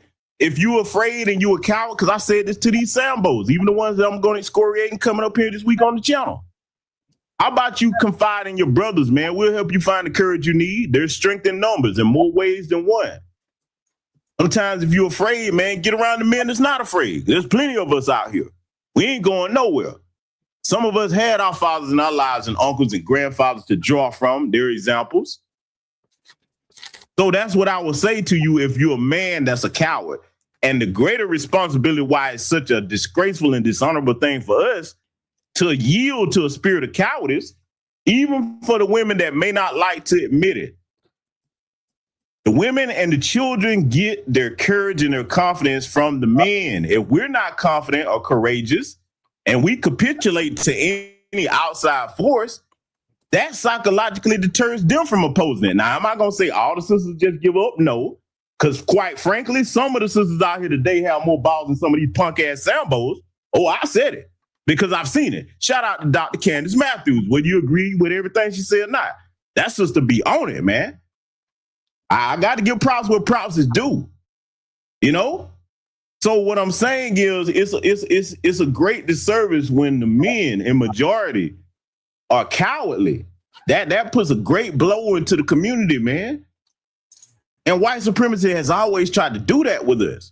So it's our responsibility for those that are older to be aware of that and to push back against that. That is part of the burden of being a man, especially if you want to be respected. Because see, I'm going to add this on before I let this continue. If you one of these Sambos and you come out here, well, you know, Karmelo should have ran. He should have just fought. Why he held a knife? Cool. That's your perspective. You've decided to capitulate to cowardice and fear. That's your right. But I'm going to tell you what, everybody on the sound of my voice, I'm going to encourage you to do because this is what I'm going to do. I can't tell you what to do, but I can explain why I'm going to take this stance. But everyone that I've seen do that, you will never get any respect from me, nor do you ever have the right to ask any woman to respect you. You're a fucking coward. And women, please be careful the men that you choose because this is not a good time to have a coward up under you as a man. Your life is in danger. Your family is in danger. Can you imagine a nigga raising kids and telling them, well, if they jump you now, son, you know you got to run in a stand your ground state. Instead of having the courage, you are an attorney, Dennis Sperling, to say, no, we're not going to have an unequal standard in a state where the law is stand your ground. It's not going to just be stand your ground for white people. And for black people, you got to curl up in a ball and just let people beat shit out you, even if they kill you. Never mind if you have a condition like epilepsy. Too much like right what I just said, but ladies, you better think about that. You better be very intentional with who you marry and have kids with, because the head of your household, you're protecting your provider. If it turns out that he one of them, you in big trouble. We have times ahead now with these white supremacists because their numbers are dwindling, and many of us have told y'all, not just myself, they're going to become more violent and more erratic. Why do I know this? Because history has proven they've done it all around the world. When they're at a disadvantage and their numbers are low, they become erratic and desperate to hold on to power by any means necessary. You're going to see a lot of this. Sadly, the situation there with that little 1-year-old black baby lost their life. See, have you noticed they keep trying to, because that's no mistake. They keep deliberately trying to target children. Let me say this to the cowardly Sambo class. What you're seeing now, that's not an accident. Boy, even though it was spaced out, Cyrus Carmack Belton, Carmelo Anthony, little 1-year-old baby that just lost their life behind some shoplifting. Even back to I remember little Ayanna Jones. Yeah, I remember all of our people. You've been doing this long enough, you don't forget names. The point that I'm making is when any group attacks your children, that's an open declaration of war. As a man, you ain't worth shit if you can't protect the future of your people. See, that's what these cowards are afraid of. They don't like people like myself that'll call that shit out because they know I'm right about that. Prove me wrong. In fact, the business, let me do a quick temperature check before I let this continue. Ladies and gentlemen in my audience, do you disagree with that statement? Can men be men if we just sit up and watch our progeny, our future, be harmed and killed with impunity. Do you respect men like that? Maybe I got it wrong. Maybe y'all can educate me and tell me to pipe down. Maybe y'all be like, hey, brother, don't say another word about that because you don't know what you're talking about. Huh? Do I have it wrong? Because I could be wrong. I don't know everything. All I know is what my convictions are, what the Most High put in my heart. I'm going to tell you something, man. Yeah, if you can bleed and die like me, I fear nothing under heaven. You understand? Certified salute. My God did not put me here to duck my head in the sand and be afraid and tuck my tail down. And then at the same time, you have the unmitigated gall and audacity to demand respect from women? A black manosphere. Listen, I know a lot of them people that are over there, some of them are not like that. I get that, okay? I get that. But here's the thing. For those of you that are over there that's not like that, that's the minority, why you not calling them clowns out? You know, and see, here's the thing. Let me answer this soundboy that found your bitch ass way over here. You want to know something? Note Smith 425 right about that. Yeah, I didn't see your question, but I'm gonna answer it now. And go ahead and block this motherfucker if y'all hadn't. This bastard said, once again, my question is, would you be cool with your son going to a high school game or event with a knife in his pocket? A quarter in the bill. Listen, you nutless, cowardly son of a bitch. Okay? I'm gonna answer your fucking question. You must not know what the Black Ocean is, boy. Y'all better tell him. I got you. You goddamn right. Whether it's my son or my daughter, you do whatever you got to do to bring yourself back home to me or survive whatever it is. And this wasn't at the high school. Plenty of students carry pocket knives. I know they do down here in Georgia and definitely in Texas. Yep. So now you've had your question answered, you cowardly son of a bitch, you. And please feel free over here, any moderators, we block them over here, okay? See, this community over the years, we don't cultivate cowards. We don't cultivate stupidity over here. I am not a channel that tries to grow by shock jock value or, oh man, I want this person. No, I don't want everybody over here. That's why I don't, y'all notice I don't really promote myself like that. I let people find their way over here because we want intelligent people over here. We want brothers and sisters that understand that gender warring is suicidal.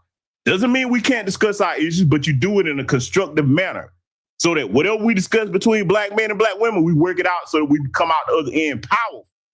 Doesn't mean we ignore things, but there's an adult way to deal with these things, not the way of a fucking coward sitting up whining about what women don't do. Let me tell you something about that, because that's where that son of a bitch came from. See, I'm striking a nerve. You may see some more of them over here, because I hope I lose subscribers. I don't want no punk-ass cowards on my fucking channel. Right. You whining about what women don't do. Let me tell you what, get women to fall in line and do what you want them to do. When we do what we supposed to do as men. Now, the ones that don't, you shouldn't want them anyway. The women this, the women that. Shut the fuck up. What you do. It don't start with the women. It start with you. Right. You want to build yourself up as a man? Because I'm talking to that punk. Because I know what space you come from. You want to build yourself up as a man? Forget about women. Take one calendar year and focus on what you do as a man. The women gonna come. Mm-hmm. If you a quality man, you're gonna get what you want, and she will respect you. I've always Trust said me, that, I know. brother. Shout out to my baby. I love you. You know who you are. Said that. I always I say to the other half of the coin, the divestment dummy community, I'm gonna give you a warning. Because that's the flip side of the black manosphere, the divestment dummies, get you a white man, blah, blah, blah. I'm going to give you a warning. Because even the stupid should be given a warning, like I've done many times on this platform. You are in the most dangerous time of your life. You just saw that case that happened with Ashley Janae. You better make sure, because you're going to do what you want to do, divestment dummy community, but you better make sure you got your white man that's not going to take you out of here and one that's going to actually defend you. Be careful. I understand men and women do things where it disappoints us, but you should never write off all of your community because of one experience, okay? And salute to the vegan kitchen queen, Ebony Dean, for the cash out. Thank you, my good sister. You should never write off all black men or black women because the experiences of one. Just learn from it. And I'm gonna give you some advice before we continue on. Because see, that's why that dude said what he said. Make no mistake. If you hit home, hit dogs will holler. Holler over here. I bite back, goddammit. So what I'm saying is, to men and women, if you get your heart broken or have a bad experience, one, it hurts, process it, but that's one person. And if you want to avoid choosing the same type of person, whether you're a man or a woman, what you have to do, and this takes courage, to look in that mirror when you by yourself, not getting comfort, pep talks from other people.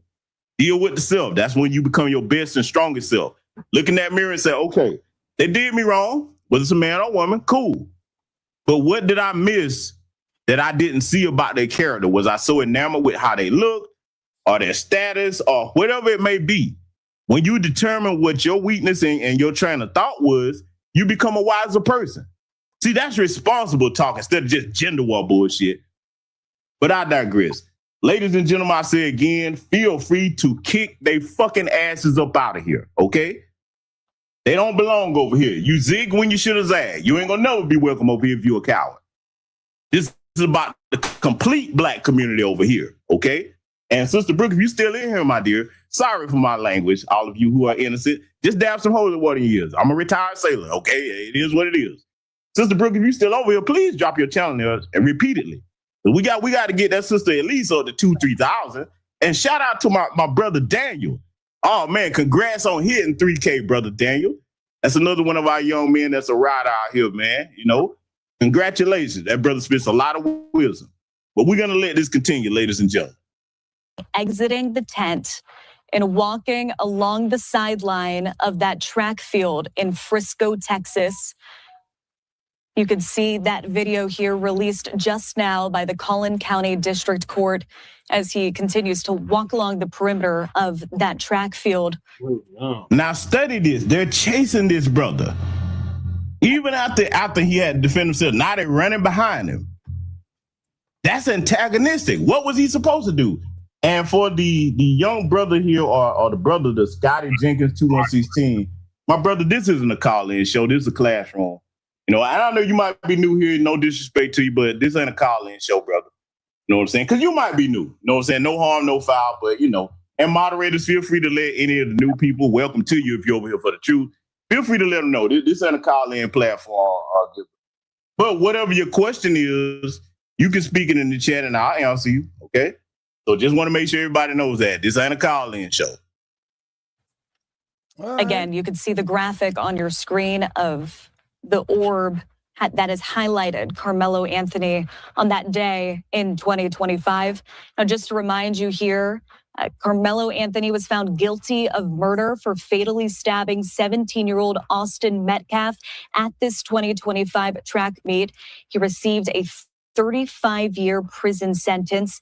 And just a reminder here, he faced anywhere from 5 to 99 years. Now, prosecutors labeled the fatal stadium stabbing a provoked, unjustified sneak attack inside that team tent that It absolutely was, and we're going to come back to that, by the way. you saw moments ago. Again, this video here released to the public today by the judge in the district court. Now, we do have full body camera video. We're going to play that out here for full, in full for you. Viewer discretion is advised. If somebody is treating the victim, they need to be over there. Don't reach for anything, all right, man? Stop right there for me. Dispatch 443, I got the suspects, and they're currently treating the victim. Again, he's on the north end of the stadium. All right, any weapons on you like that? Oh, look here. Hello. You put his hands over. I know I'm not. 4-4, copy. I'll be around. Help me, y'all back up a little bit. Come over here for me. Go over here. I'm gonna put your handcuffs for now, okay? Oh, yeah.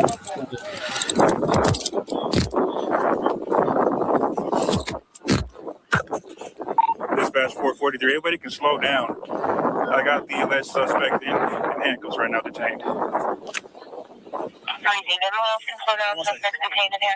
on.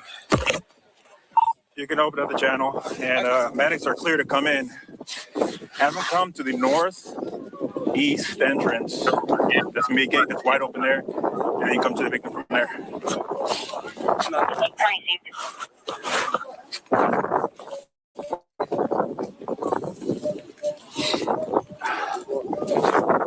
This is the alleged suspect. All right, bye. Okay. We'll figure that out. So nothing on your person at all? No, nothing? No, sir. Mind if I reach in your pockets and stuff and all that? Nothing gonna stab me? No, sir. Okay. All right, I'm gonna a little personal there, okay? Just to make sure. My purse right there. Okay. Yeah. You want me to get up now? Yeah. Go. All right. The victim's going to be underneath that tent over there, so I'll get medics. I think she was analyzing. Memorial tent over there, guys. All right. He put his hands on me. I told him not to. He put his hands on me. What's happening right now? Victim, we're in the north end. They got staff standing to him right now. This is the alleged suspect. Already? No. We searched them. Got nothing. I don't know what happened.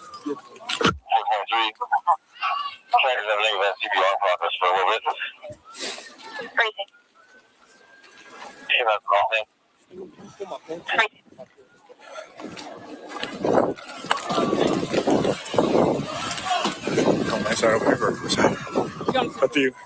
That's fine. This is closer. Okay. Let me do one more little check of you, okay? Yes, you don't mind for reaching your pockets, anything like that? You good? You're just wearing this one pair of pants? No, man. I'm wearing some little underpants. Oh, yeah. No, ma'am, I don't think so. All right. What's your name, man? Karmelo Anthony, Karmelo. Okay.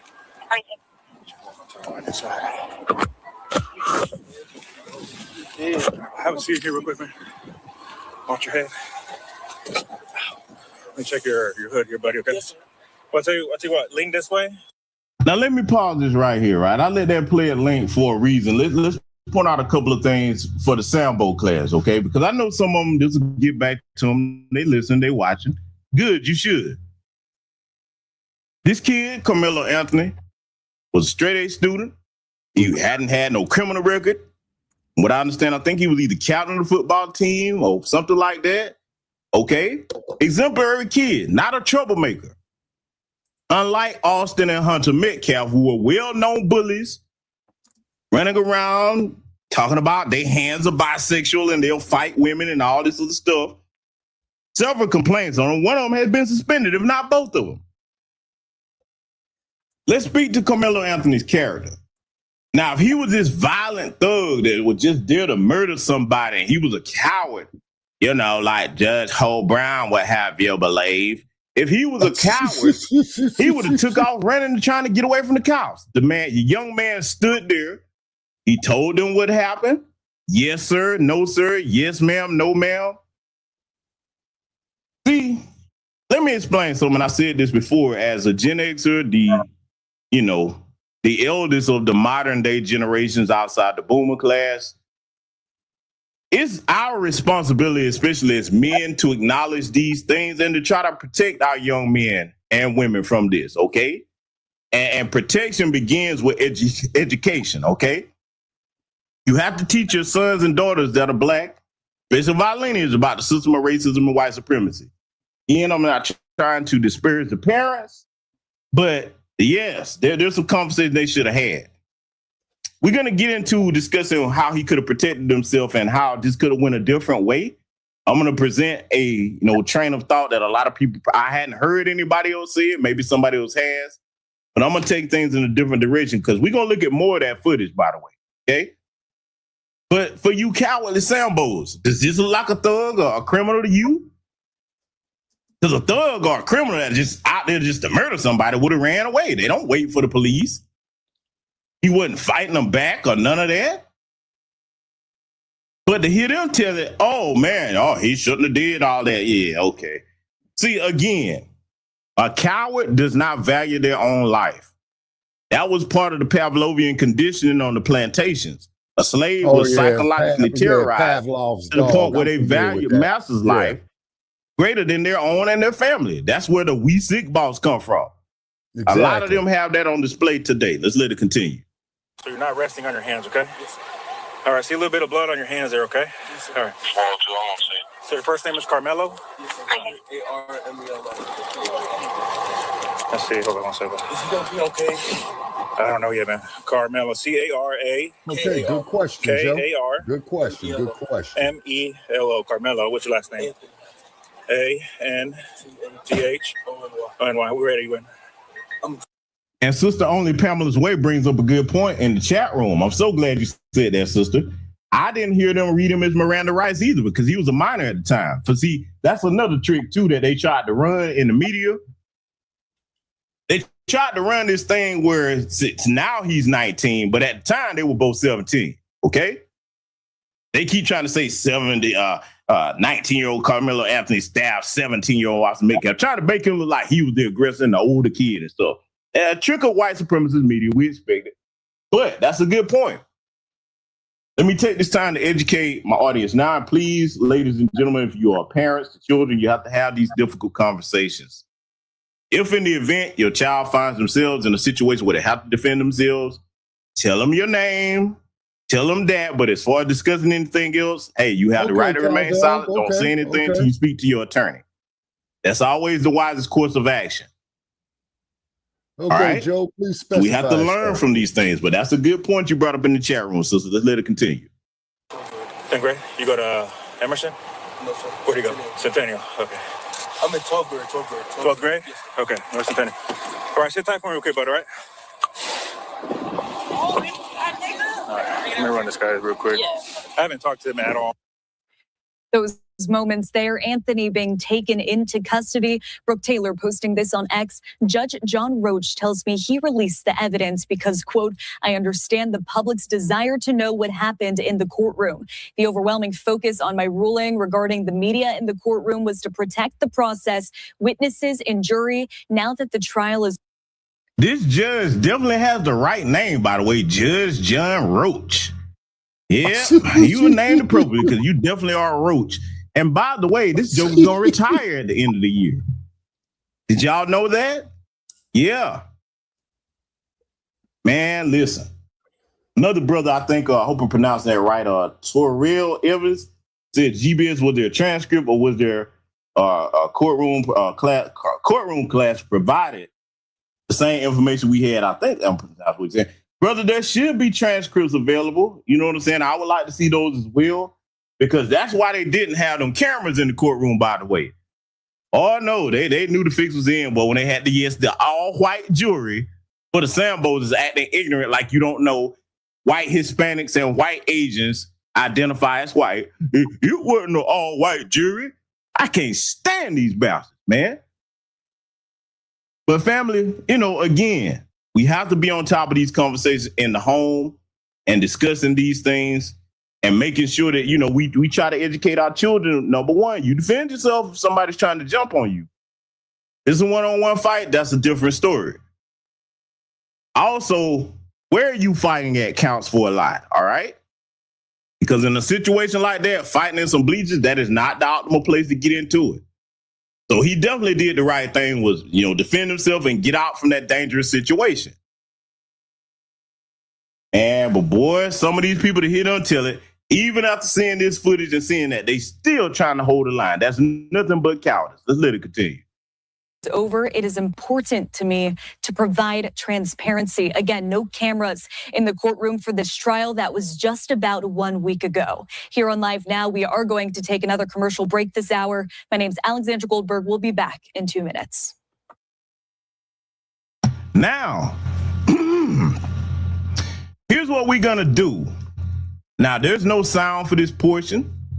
That's a good thing because I'm going to be talking while we're watching this. And we're going to do this together, ladies and gentlemen, okay? So let me tell you what we're going to do here. I'm going to play this footage. And I'm going to point out some things that I see to educate you all on about how we can defend ourselves and protect ourselves from these situations. And those of you in the audience, I will be looking in the chat room. I want you to point out everything as we watch this together that you notice. Because, see, when it comes to protection in the Black community, This is how you do it together in real time, okay? So we're about to play this together, and I'm going to be stopping it to point out what I see. I'll also be looking in the chat room to read what you all see and notice as well. Let's go ahead and get into it.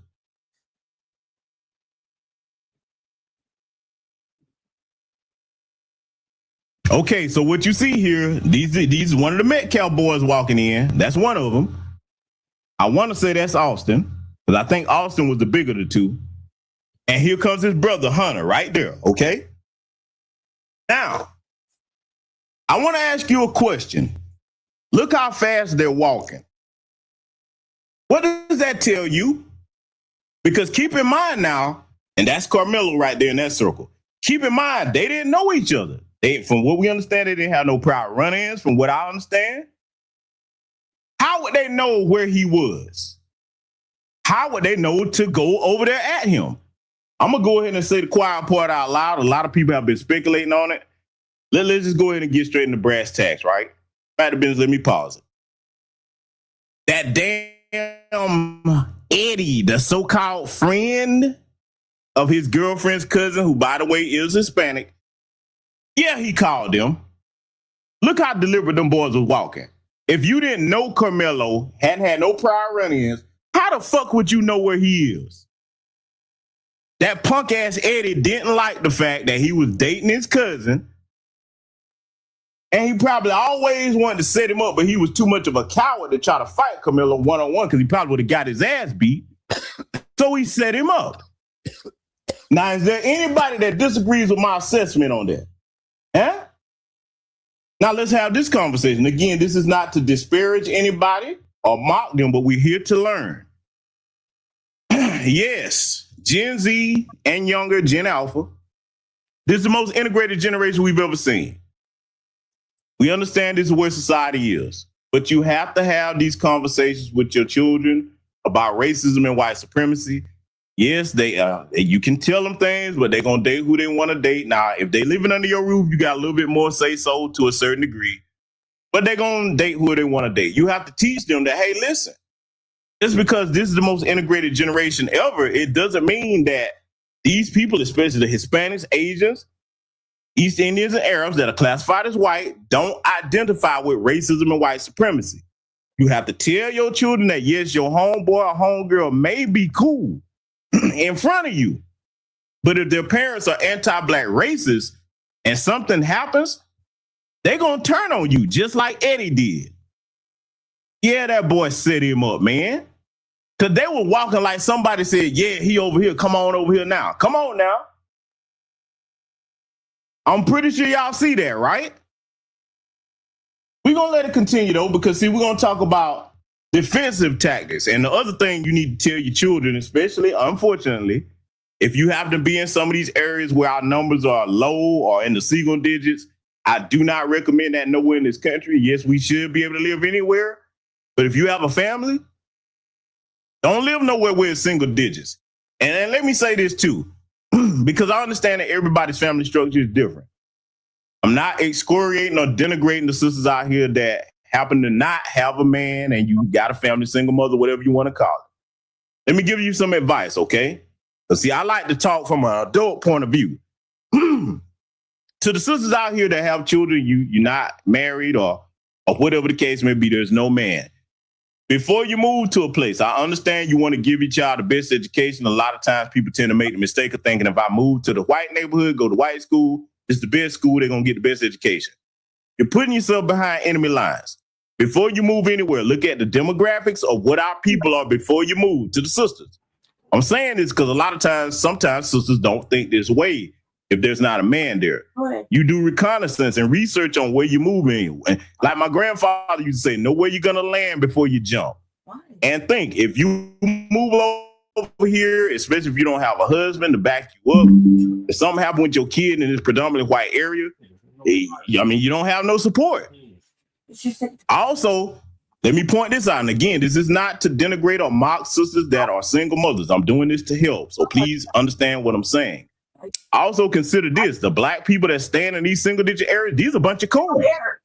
Oh yeah, I'm gonna say it. They're more likely coons than not. They're more likely there for interracial sexual access. We just got to talk and tell it what it is. Where? This isn't the mock and denigrate the family. We just talking facts about protection. We here to learn. So sisters, consider these things. And also consider that if you're sending your child to a predominantly white school, they're going to face anti-black racism because they're cowards. They raise their children to be cowards. Anytime our numbers are less or in single digits, they're going to always try to antagonize. So you have to think about these things. I know you want the best for your kids, but make sure you planning strategically where you're going to move to the sisters that have that situation. Just let it continue. The AC is on. Stop yelling at me, Jesse, right here. What the fuck are you yelling at me for? Because you're acting retarded, guys. Now notice this, right? They steady showing you this footage here. They showing you because it was raining for those that don't know, by the way. For those that should know by now, but I meant to say that it's raining out here. So Karmelo went under the tent to try to, you know what I'm saying, get out the rain like anybody would do. So now notice this mob walking over there towards this boy. Notice that now. He was set up by good old Eddie, okay? And here they come. Now, notice none of the Sambos or the white supremacist media said, hey, man, what authority did these kids have to take it upon themselves to go and tell him to get out the tent? We know why, because they think it's Jim Crow 2.0 and they think we're going to fall for that. And number two, okay, why didn't just one of you go to talk to him if you were going to do it? First, you didn't have no authority to do anything. And above and beyond all, you hear none, not the Sambos nor the white supremacist media saying you should keep your fucking hands to yourself. Let me tell you something, man. I know back when I was a kid, the way I was raised by the men on both sides of my family, I did not play you touching me, especially no other male. I had a little more tolerance for the females. But if you was a dude, hey man, don't touch me, you might get something broken. I will fuck you up on principle. Don't touch me. If I don't put my hands on you, you don't put your fucking hands on me. Now, at this point, the scuffle done happened on the 10. I guarantee you it's other footage where you can see that. So now he's having a run because he already had to defend himself and he realized, oh, these motherfuckers finna jump me. And I wonder, did he think to himself, like, damn, did Eddie set me up? Because Eddie was like, yeah, man, come on up under here. Fucking stupid. And I guarantee you, our young brother, and free Karmelo, Anthony, I guarantee you, he probably like, damn, man, Eddie was on his phone, man. You know what I'm saying? I wonder who the fuck he was talking to, man. Or if he probably slipped away and called him over, yeah, he over here now, man, come get him. Punk ass. So now look at them. They following him all the way down here. So to the Sambos, what you supposed to do? Let me ask my audience. What do you do in a situation where you that size? 135 pounds max, I think. Big old corn-fed, 6 foot, 200 pound crackers, and a bunch of their friends after you. What y'all gonna do? What you gonna do? Ladies and gentlemen, especially the men, is there any men, especially on the side of my boys, where you in this scenario and you being jumped?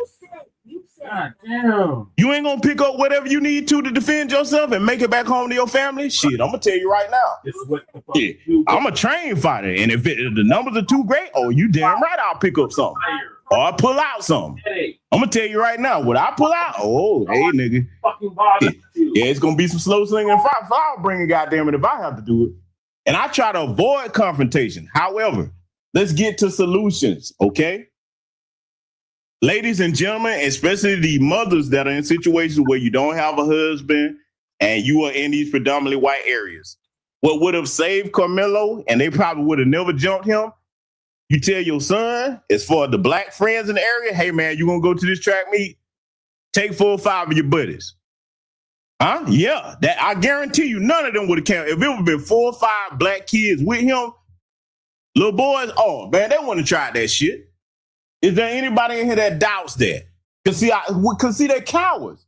They saw him and they were like, oh yeah, we gonna get him. He by himself. I guarantee look, let me tell y'all something, man. Had this been Georgia, oh, even in the areas where the white folks at, they know better than that. You jump one of us? Okay, somebody gonna come where you at. Somebody gonna see you now. It ain't gonna end there. Hey, we don't play that shit down here. Salute to the sisters Kena Collins for the cash out. Thank you very much, my sister. But see, you have to discuss that and you have to tell them, use the buddy system. Excuse me. You use the buddy system. You tell, you know what I'm saying, your children and your daughters, If you're gonna go to these areas and it's mostly white folks, take at least 5 people with you that's black.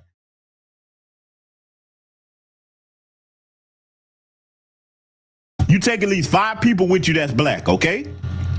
At least 5. The buddy system in them areas, I'm gonna say it again, to the sisters that don't have husbands, everybody's family situation is different. This is not to mock you, this is to educate you. Educate your sons and daughters. Hey, you going to this event? And let's give the protocol. At least 5 of your friends go with you, so that way it's some backup. Don't you go amongst these white folks by yourself. All of them are not cool. Some of them are cool, all of them are not. So that you're not in this situation like our brother Karmelo Anthony found himself in, because he probably thought him and Eddie was cool, man. I guarantee you, he probably like, yeah, Eddie, man, he probably, look, and this is the most disgusting thing before I get into the protocols of what you do when you have your partners with you. You know what's fucked up about it? And I'm only speculating, but I guarantee you, Eddie done probably came over there and ate at this man's table, man, and ate his mama cooking, man.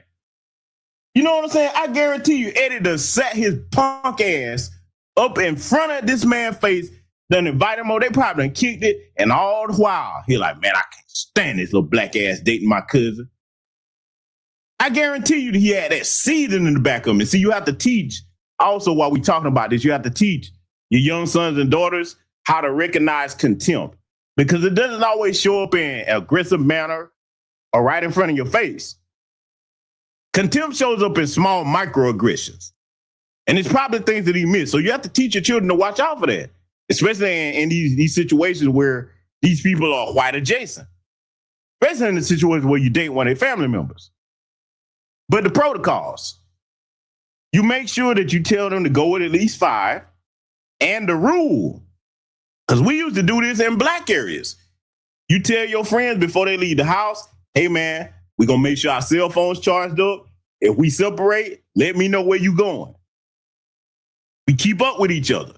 And the number one rule, especially in these single digit areas like this, these single digits where we black folks in single digits, you go together, you leave together. If 5 come, 5 leave. Not no, oh, they said that like, hey man, no, we came together. Brothers or sisters, hey, where so-and-so at? Oh, they over there, they said that, no, we need to make sure they good. No. If you come together, you leave together, okay? That's the rule. So I wanted to discuss the protocols because in hindsight, we have to learn these lessons. Again, this is not to disparage the family or our young brother Karmelo. We have to learn, okay? Have to learn. So I wanted to make sure I reviewed this here with you all tonight, because as you see, this was clearly self-defense. How was it not? You were set up. You were unaware that this was happening. You didn't go there looking for a fight. You were just trying to get out of the rain. Your punk ass friend who set you up, yeah, man, come on up on the hill, man, with me. And I guarantee you, and Karmelo knows it, because he was right there next to Eddie. I guarantee you, he probably was like, yeah, man, he was kind of acting funny. He slipped off to the back of the tent or was texting on his phone looking crazy. And I wonder what Eddie did when he got there. I guarantee he probably slid off somewhere and probably didn't even try to help the man. You know that. Huh? As you see right here in that bubble, that's where, you know, the police had him and everything after the fact. But see, I just wanted to provide that context. So I'm going to let this play. I want y'all to watch the rest of it.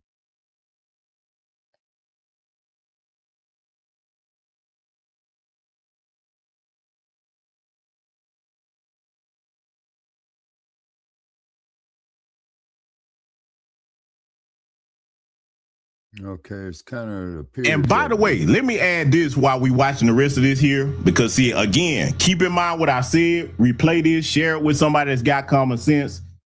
You can see the raindrops falling right here, okay? Now, let me add this to it. Fact of business, I want to pause this so y'all can see what I'm talking about, right? Fact of business, let me take this banner down because I want y'all to see this very clearly. Now, I'm going to test my audience, okay? Because this is a part of self-defense and situational awareness. Self-defense isn't just fighting back and forth and tussling. Self-defense is situational awareness. Take a good look at the screen, ladies and gentlemen. Now, here's a question I'm going to ask you. Just like I asked you about the bleachers, that's a hazard. Do you see anything else that could be a hazard if you're fighting with somebody? I want to test, especially the women, okay? I think the brother's going to get it, but I want to see how many women are quick to notice this because I'm trying to teach you something as we close out here tonight. Do you see any other hazard? Look at the entire screen here. I got it paused here for a reason. Do you see any other hazard where if you're fighting somebody that could present a problem if you fight? Oh, there it is. I'm so proud to see one sister in here get it first. Tanisha Murdoch hit it. When it's a wet area, that's low traction. So now you think about scuffling with somebody in some bleachers and it's wet. You fuck around and fall? Okay, yeah, Sister Ebony Dean, she got it. Sister Brooke, all right. All right, I'm proud to see the sisters picking that up because, not to say that you sisters aren't, prepared to defend yourselves, but we have to teach y'all this. And see, self-defense is knowing where to fight at. In an area like that, you fighting, a bunch of people jumping you for hitting you from different angles. You don't know how many. They grabbed his backpack, pulled his hoodie. If he had slipped and fell on the ground, what you think them crackers would have did? They would have stomped that boy to death, man. And got away with it. Yeah, they grabbed his they would have let him That's off. attempted robbery. So I wanted to make sure I close out by showing y'all that extra hazard here, okay? Teach your kids that as well. Because, see, this matters. And if we don't teach each other these things, nobody else will.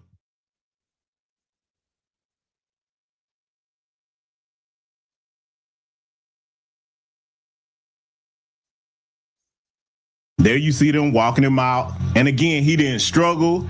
He didn't try to fight back. He didn't curse. He didn't scream. He didn't even say anything disparaging about Austin. He asked, was the boy okay? Was the little demon okay? But you know me. I'm going to close it out. I'm not telling y'all to feel this way. Fuck him and the entire Metcalf family. A bunch of fucking anti-black racists. You raise some little demonic spawn. They go putting their hands on people because that's the first thing we should all be taught in civilized homes. You keep your damn hands to yourself. I'm going to leave it right there. We're going to be cooking over here this week and on Patreon. Broadcast coming up tomorrow. But I'm going to put that broadcast together and thread more needles about these Sambos and coons in that black manosphere that you see doing all the cooning. I'm going to make sure y'all know who they are and where their ideology comes from. So with that said, salute to everybody contribute to the broadcast. Take care of yourselves. Salute to you. Black first, and I will see you all in future content.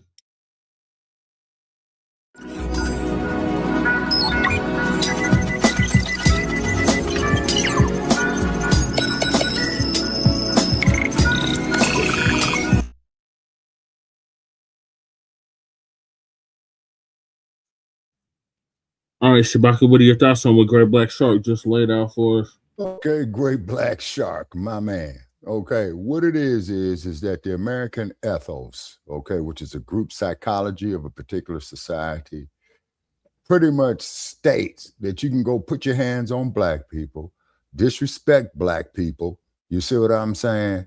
And you're not supposed to retaliate. And what is that there you had said too, Brother Che, that it was a syndrome on a plantation that a slave wanted to be free. That's something that he was mentally ill, I believe. Huh? Yeah, it was Dreptomania. Dreptomania. Okay. So once again, embedded into the American ethos would be this Dreptomania of what you're speaking of, if I'm understanding it correctly. If you wanted to be free, they considered it Dreptomania. Yeah.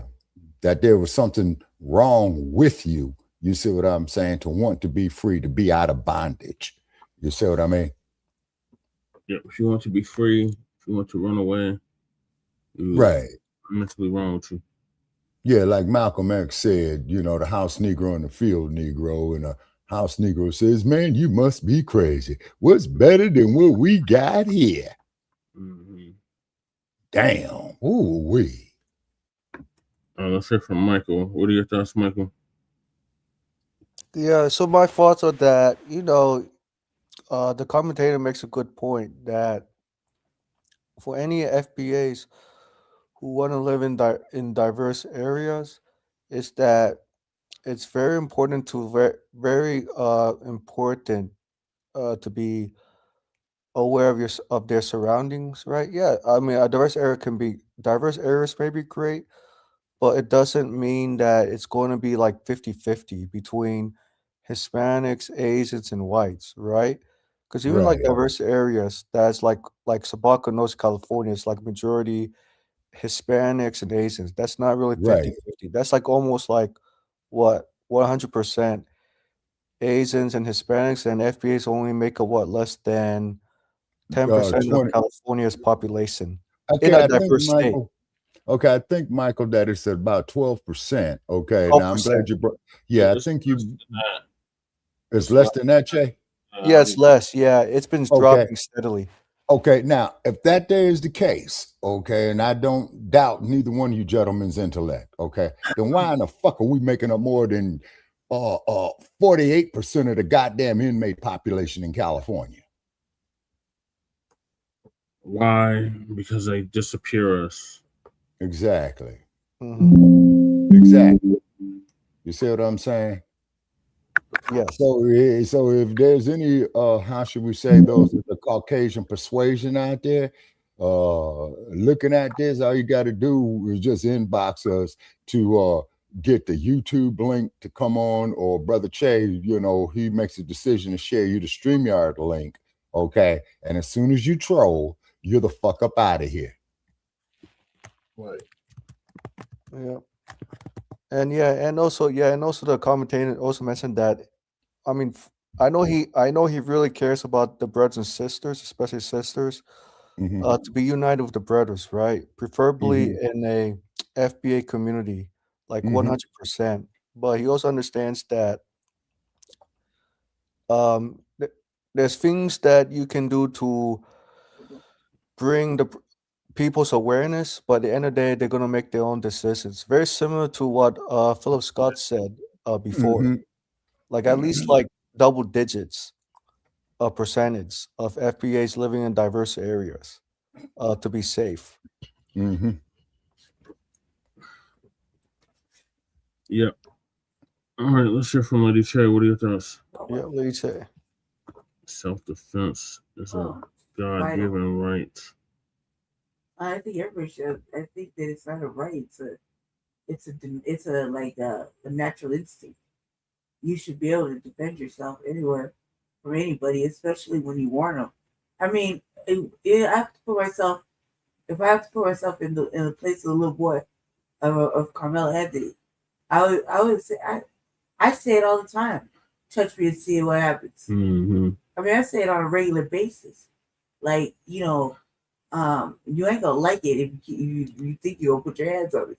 You know, I say it on a regular basis, at least once a month. Okay, so at least once a month, and in my mind, I'm prepared to, shake a motherfucker instantly. In my mind, I'm prepared that in that manner because that's all I've ever known is some sort of aggressive mannerisms. So I say it all the time, and in my mind, in my mind, like I'm a reactionary, and so I'm sorry. Hold on, I apologize. Um, I'm a reactionary person, and that's by nature. As that is my nature, and no matter how I try to not be reactionary, I can't help it sometimes. So when I say it, I'm like, man, put your motherfucking hands on me if you want to. You're gonna see what's gonna happen. I say things like that.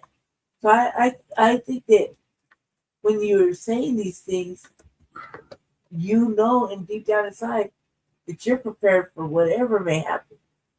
And in that case, you're prepared to defend yourself. Am I gonna apologize for making an avid promise No. of defense? No, he is not. He was. That's it. He's innocent in the sense of that he made that promise. He said, touch me. If you touch me, I'm gonna do something, right? Nobody said something like that. Touch me and see what happens. Touch me and see what happens, right?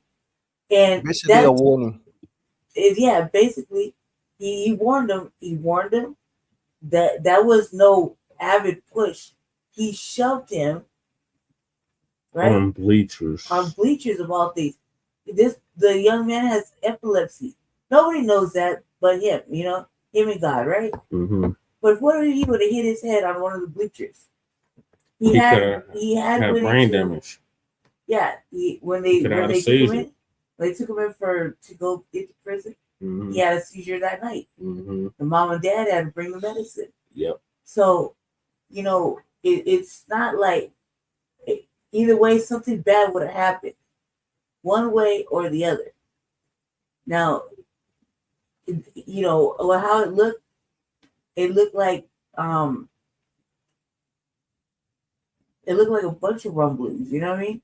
But yeah, what I was more concerned about when I was talking to Jesse was, why didn't the friend who invited him tear off after him immediately? Because he had a good distance of running before anybody was really right behind him. But just that it could have been in that crowd. I feel like we didn't get I feel like that wasn't all the video. I feel like we got a lot of video from different angles from the state, but not really from the students. And what we heard from the students, they lied. Some lied in the court, and some could be lying outside the court. So we really wouldn't know. Right. I don't think that he's wrong for defending himself. I don't think he's wrong for making a promise or a statement like, "To see what happens." You see what I'm saying? I don't think that he's wrong for that, because as Black people think they could just touch Black people all the time. Yep. That they could just touch their skin Mm-hmm. or their hair or their clothes, or that if they're surrounded by a bunch of white people and they see one, maybe two Black people in a space, that they can say anything to Black people. Mm-hmm. They feel free to use the N-word R at their liberty, and it comes to time when fucking kids are tired of that. People are tired of that. Motherfucking, you see, with another prime example, that Chud the Builder dude. Yeah. He would be avidly in a face of some Black person, Mm-hmm. calling them out, calling them names, and saying they're gonna do something, or whatever. I can't And say then the when word. they get ready to beat his ass, he'll tell you something else. Yeah, and right when they get ready to beat his ass, something bad happens, right? And he's calling the police Mm-hmm. after he maced somebody and threatened to shoot someone. And now it finally caught up to him. But in this case, this was severely the self-defense that just went wrong. And like self-defense, like an accident. Like maybe the stabbing part was the accident. Mm-hmm. Maybe you meant to just show it to him and scare him, you know what I mean? Mm-hmm. And it just got a little out of hand. There have been times where I relinquished my weapon and I've been praying deep down inside I didn't have to use it. And I showed it, you know what I mean, to scare that person. Mm-hmm. You see what I'm saying? And that didn't, sometimes, and that worked. It worked. When I was praying deep down inside, I didn't have to fucking use it because I know how dangerous I am. You see what I'm saying? Mm-hmm. So it's like he was damned if he did or damned if he didn't. You know what I mean? Would he have gotten beat up? Yeah, I think all the people would have beat him up. He could have got killed on them bleachers. That's it. And with metal bleachers, it just takes one time to hit your head. Mm-hmm. You know what I mean? And Right. he was sitting down. Mm-hmm. He wasn't standing up. So that's a bullying move. Yep. Yep. You're sitting down. They're not standing up to you. They're just letting you run your mouth. You're towering over them, and you managed to shove him like that with that much aggression. If you just pushed him, he wouldn't have fell off the back of the seat. Mm-hmm. Yeah, and especially like falling backwards is very dangerous. Like you said, after like one fall from a metal bleacher, right? Yeah. Yeah, and also Karmelo was minding his own business, just trying to relax, right? And It was raining. Somebody say, "Hey, come over here." You see him walk in there casually. He wasn't like his body was loose. You know what I mean? He wasn't in there for no tension. Mm-hmm. Right.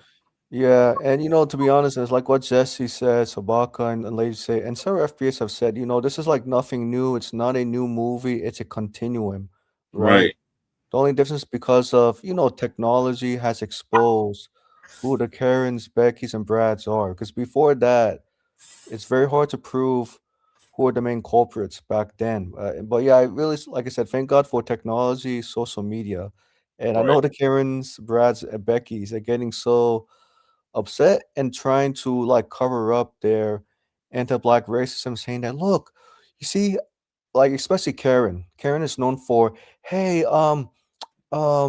Kisa, look, my friend is FBA, right? Because Karen knows that she's getting exposed and she doesn't want her reputation to be challenged, especially when Karen gets very upset with Kisa for like no apparent reasons over like little stuff or even like Yeah, that's micro. not fault, Michael.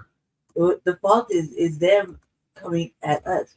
The black Right. people don't go and make tension. They don't go start problems with white folk.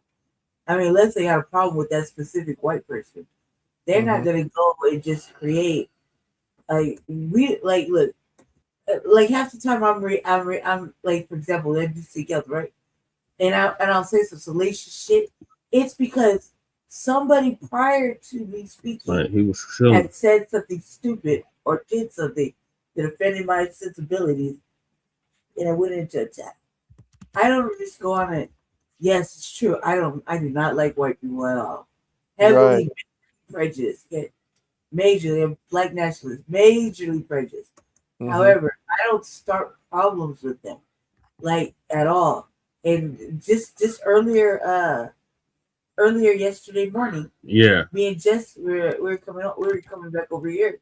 It was very early. It was like 7 in the morning. 7 in the morning, and we're already getting messed with by a tether of a bus driver. Mm-hmm. And then, we're on the bus and we're surrounded by all kinds of triggers. Like for me, all kinds of triggers. Mhm. There's a white man in a dress. Oh my God. Ugh. The bus was stay like feet. Right? And I we had said to you'll never be a woman. right? You're clearly a man. Yeah, like those are I said it loud triggers. enough where everybody on the bus could hear me. Yeah, You're not really, a fucking woman. This dude had a whole fucking dress on, a whole white dress, a whole Nabisco. Oh man, and he expressed his anti-black racism, right, Jesse? No, not. I just said that, but that's a trigger for us, right? Mm-hmm. Jesse got the same social triggers, right? Because we've been together right for a long time, so our triggers are pretty much the same. Mhm. So I'm texting quietly. I was like, "That's a man," and I made a happy face, right? And I said to him, Instantly, as soon as that motherfucker got on the bus, it was a I was man. like, "That's a man." Oh man. And I was like, but the driver was fucking with me, so I was like, I was like, he'll make me cuss him out, because The just driver don't call security and shit. Yeah, he called security out. But Jesse had brought some of my things from our house over with him in his wagon. Mm-hmm. So we weren't about to empty out the wagon. Mm-mm. So because I'm in a chair, I get like little privileges, right? Yeah, accommodations. Yeah. So I'm like, this is my helper. That's my thing. He's moving me. Right. Right. It's whatever. And he stopped to some white man on the RTV. The white man's looking at him. And he got on the phone. Yeah, and I was then pointed out like, this is my shit. Like, there's stuff in it, but like three bags in it, right? That are mine. And the rest of the stuff is like shit that Jesse brought for my house that we use and we bring back to his house. Mm-hmm. And I was like, all right, cool, whatever. And it sounds like it's only a little while longer. We're about to get off this bus. We're at the halfway point. Mm-hmm. And I was like, motherfuckers. And every person that got on was either white or Hispanic. Mm-hmm. And they all had their own little weird little funny little sets and shit. Mm-hmm. I was like, man, it's whatever. I said, the bus smelled like feet. Mm-hmm. I thought it would be funny without laughing at all. But I was like triggered by white people and a transgender person. because the transgender person got on there with all the vigor in the world, thinking that he looked good in a dress. He moved a racist police before. Mm-hmm. A racist gay police before, and they had a Confederate flag and a pride flag. And a Oh my god, that's very confusing. Oh my god. That's too cool. Like things that don't exist. Right. Mm-hmm. Yeah. Wow, that's crazy. Yeah, and you're right.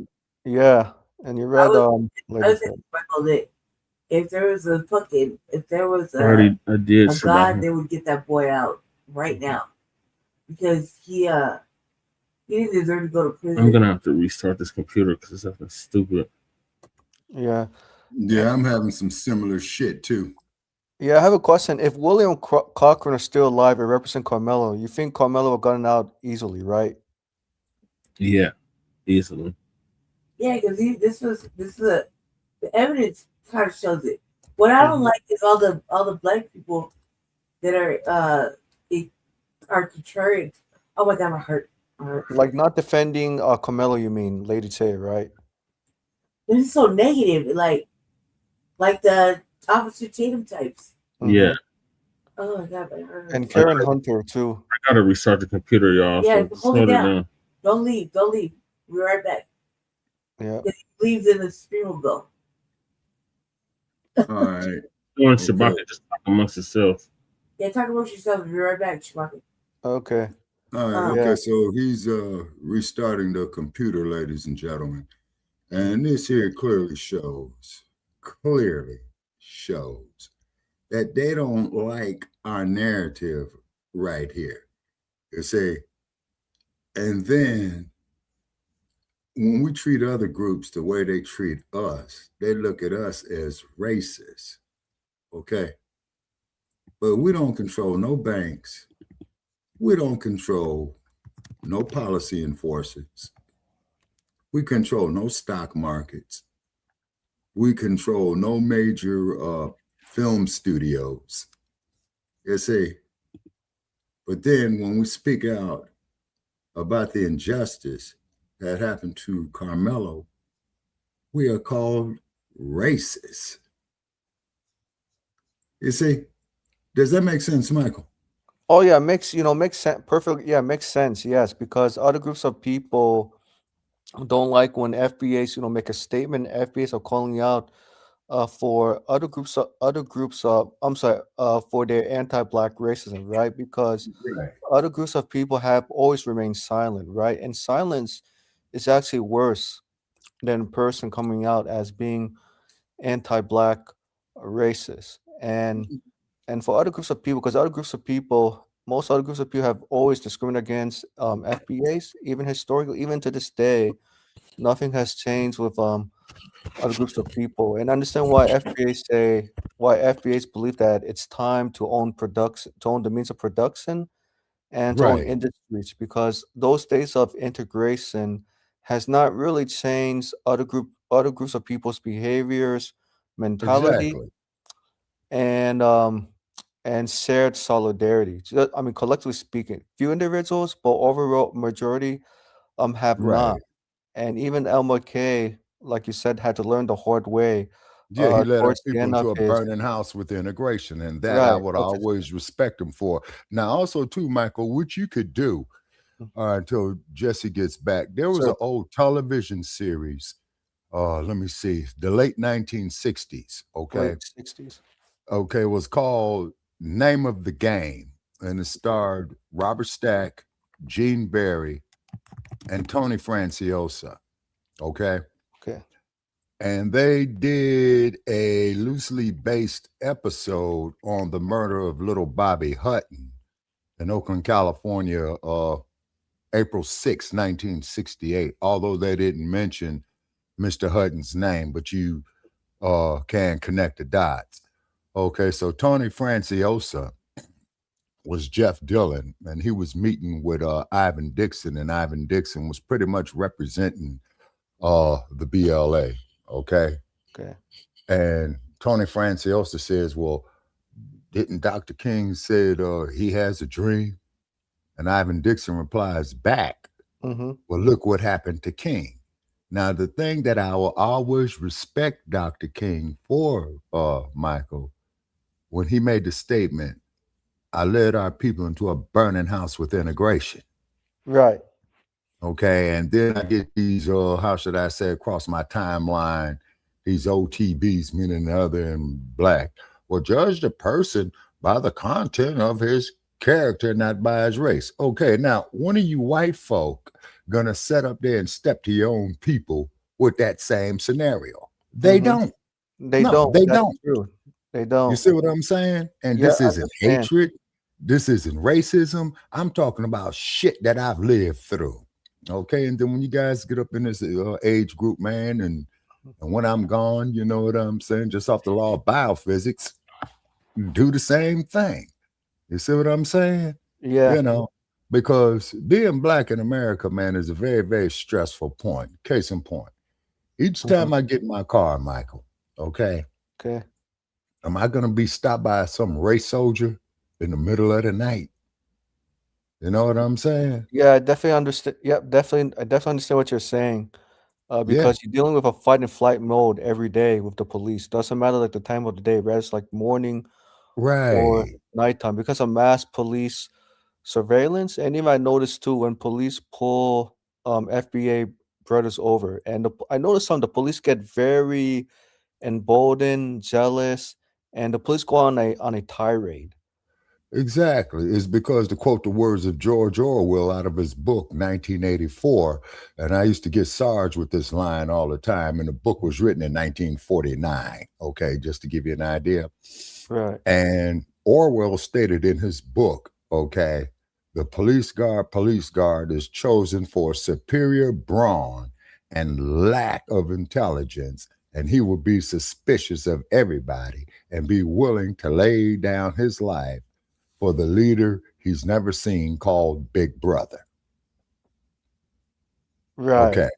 Now, what Big Brother is today is this AI shit. Okay. Because I saw them talking about it on mainstream news. You know, just let AI go on and do it with Jeff Bezos firing all these people. And he's got $200 billion. You see what I'm saying? So Yeah, I see what therefore, you're that's saying. going to be contributing more to the homeless situation. And then, as me and Jess has discussed many a times, when you're out there homeless, you are going into a straight fucking survival mode. You see what I mean? Mm-hmm. Yep. You see what I'm saying?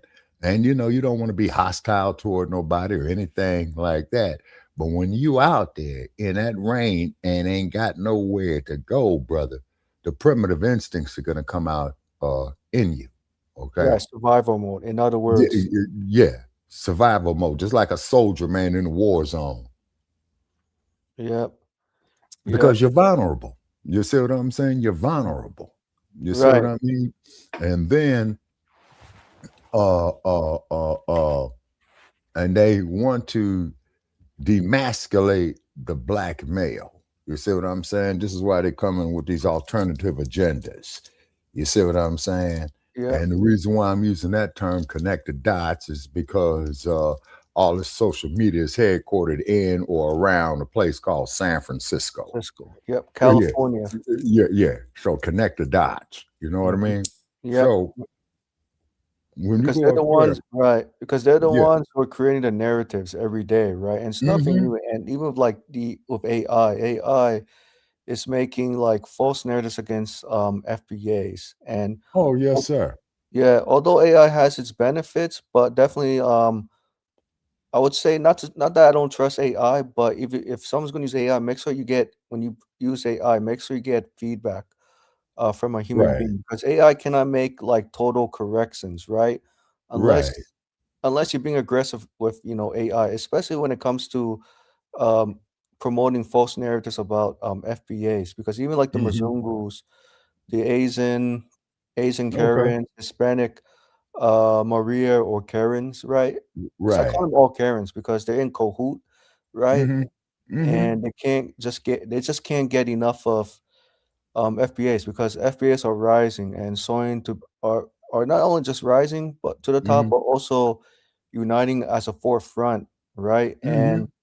if I were these other groups of people, like the Asian Hispanics and white people, if I were them, I would start. It's time to start listening to what FBAs need, and start Mm-hmm. advocating on their behalf, because FBAs are going to be one in the future to make America great again, with Yeah, like right. yeah, with trends, technology, um, Right. healthcare, right? And Mm-hmm. unfortunately, most non FBAs are still, what is it? Still resistant, right? Because they want to go Right. back to glory years where they had control over FBAs, where FBA was at the bottom. But now we're seeing that the tide is changing somewhat, and I especially see it among the Asian, Hispanic, and white liberals, right? Right. Even when I talk to them about reparation, I say, hey, okay, it's great to have universal policies, fine, but universal policies alone don't close the racial wealth gap. When I said that to the liberals, my gosh, they Right. get so upset. I think they got upset with me and said, "How about us? We don't. We also face discrimination too." And I said, Becky, I'm so sorry what you went through, but Becky, you didn't go anywhere. You didn't experience what FBS have been through. You only experience. I said to Becky, she only experienced a fraction of it. And Right. then from there, it's like I had to leave the um, organization as a volunteer fighting for example, universal healthcare, because it was just like the thinking was just too homogenous, right? Mm-hmm. And not really enough understanding. Just not only not understand, but not enough action, right? Yeah. Yeah, and I guess because I'm just an I'm a person with my own independent thinking, of course, asking questions really asking good questions to FBAs, right? So I understand how to pivot and how to Right. move forward with policies for FBAs, because yeah, I used to make mistakes thinking that okay, universal policies alone would solve race problems, right? But Mm-hmm. not without digging in deeply, that not to say that programs don't, I'm sorry, universal policies don't work, but it really did not have any teeth Mm-hmm. to claw any teeth to stop anti-black racism, because people who work for the government, yeah, they may sure that the universal programs will be implemented, but the people who are in the government are the same players who still going to express anti-black racism, Mm-hmm. right? And so that's Mm-hmm. why I learned over time, right, that Right. set asides are needed or to complement universal policies, right? Mm-hmm. And I know sometimes Democrats, get upset. They're like, "Oh, if you focus too much on reparations, that means I'm paraphrasing what the Democrats told me, saying that, oh, as white, Asian, Hispanic Democrats, we're going to be at the bottom. Everything's going to be at the top." And I said, no, no, that's not true, liberals. And I think they have this, like, I guess, hallucination. I'll put it this way. Mm-hmm. And yeah, and that's why, like, when I vet candidates' platforms about reparations, right? Mm-hmm. And I noticed that I think I had to somewhat tone down a little bit, because otherwise, if I made it like very aggressive, they will c- they will label as too extreme. You know what I mean? But for me, I don't find it extreme at all. Asking candidates about reparations or demanding that they Right. put reparations on their platforms. And I notice that every time I demand something from from political candidates, I notice that they tend to take a long time to respond, or they'll say, "This is not the time to focus on reparations. We'll do it when it gets close to election." Like, Yeah, for yeah, example, yeah, yeah. They always keep delaying it. Yeah, yeah, and they doing delaying, that. and Yeah, and they doing that systemically, Michael. But please yeah, continue. systemically, yes, absolutely, yes, systemically, especially Democrats, right? Because we know Republicans for sure. Yeah. We know where they stand because they oppose, reparative policies, what, 95% of the time? With the Right. Democrats, it's like what, almost like 40-50%. Like the Right. Democrats says, yes, 40% say they do support reparations, and 50% say not so much, or somewhat, you know what I mean? So it's really like confusing, right? Right. And yeah, and that's why and that's why Democrats have been failing, you know, FBA voters for so many years because of that teeth that the Democrats and push for FBIs to feel not only be truly treated as human beings, but to be protected from you know from economic harms, um, institutionalized racism, white Exactly. supremacy. Exactly. They normalize it. Now, Mike, Normalize it, right? yeah, yeah. Now, excuse me for interrupting you. Yeah, go ahead. Wisdom, Michael. I'm addressing Cal Dog, what he has here in the comment. Name me one black hate group that go around lynching people because of skin color. Now, Cal Dog, there was an interview with Muhammad Ali before he fought George Foreman, right? And he had told the press, no, we are not the same. You know, you can't find black people going around hanging white men and cutting their private parts off and putting that off in their mouth. You see, not only is that an act wrong within itself, man, that is horrific. That is barbaric. You see what I mean? Yeah. And then, like, I went back and forth, man, you know, on this like page of mine, because you used to be able to select who you could have on the like page, but it's open up to anybody. And you should look and listen to the shit that comes on there. So what I do, Michael, I don't argue with them no more.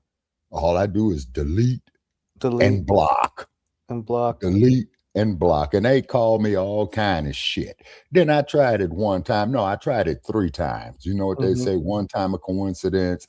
No, wait a minute. One time it happened. Second time a coincidence. 3 is the charm, right? And they call me all kind of shit. You know what I'm saying? All kind of shit. So what I do is, and I return my insult, then I go ahead and block them. So they cannot comment back. Same thing I did with that coon ass Negro by the name of Melvin. And I ain't saying your last name Melvin because I ain't going to sit up there and promote you. You know who the fuck I'm talking about. And this is Shabaka Sankor Melvin. If you just happen to hear this podcast, you know, in replay, they say. And so I went on and deleted Melvin. You know what I'm saying? Yeah, you see, okay, and I feel sorry for Melvin in the long run, but at the same token, a guy like Melvin would jeopardize my very existence. Just like you had that one clown, man, that they put on blast down there. Okay, y'all, I'm back. I'm back. Okay, Jesse, okay. All right, let me finish this here, Jesse. Where they had the Negro down there, man, with the stars and bars, man, talking about he supporting the Ku Klux Klan and all that. Disgusting. Yeah, very disgusting. Yeah, to support KKK. Yeah, disgusting. Yeah, the one that the Confederate flag. Yeah, exactly, Che. But just like Che says, it was the damn Democrats that brought you the Ku Klux Klan. Yep. And the Democrats were very like covert about it. Oh yeah, exactly. You see, and Like then like undercover cop. and just like what LBJ said, if you convince the poorest white man that he's better than an average Negro, that you'll be picking his pocket for the next, what was it, Che? 65, 100 years or something like that. Something like that, 60 years. Right.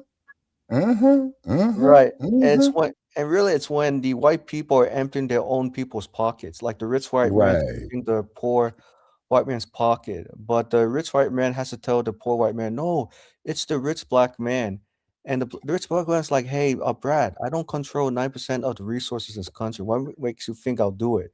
And Brad's like, well, Tyrone, I heard this from rich white man. And Tyrone says, but Brad, you got the information in Brad.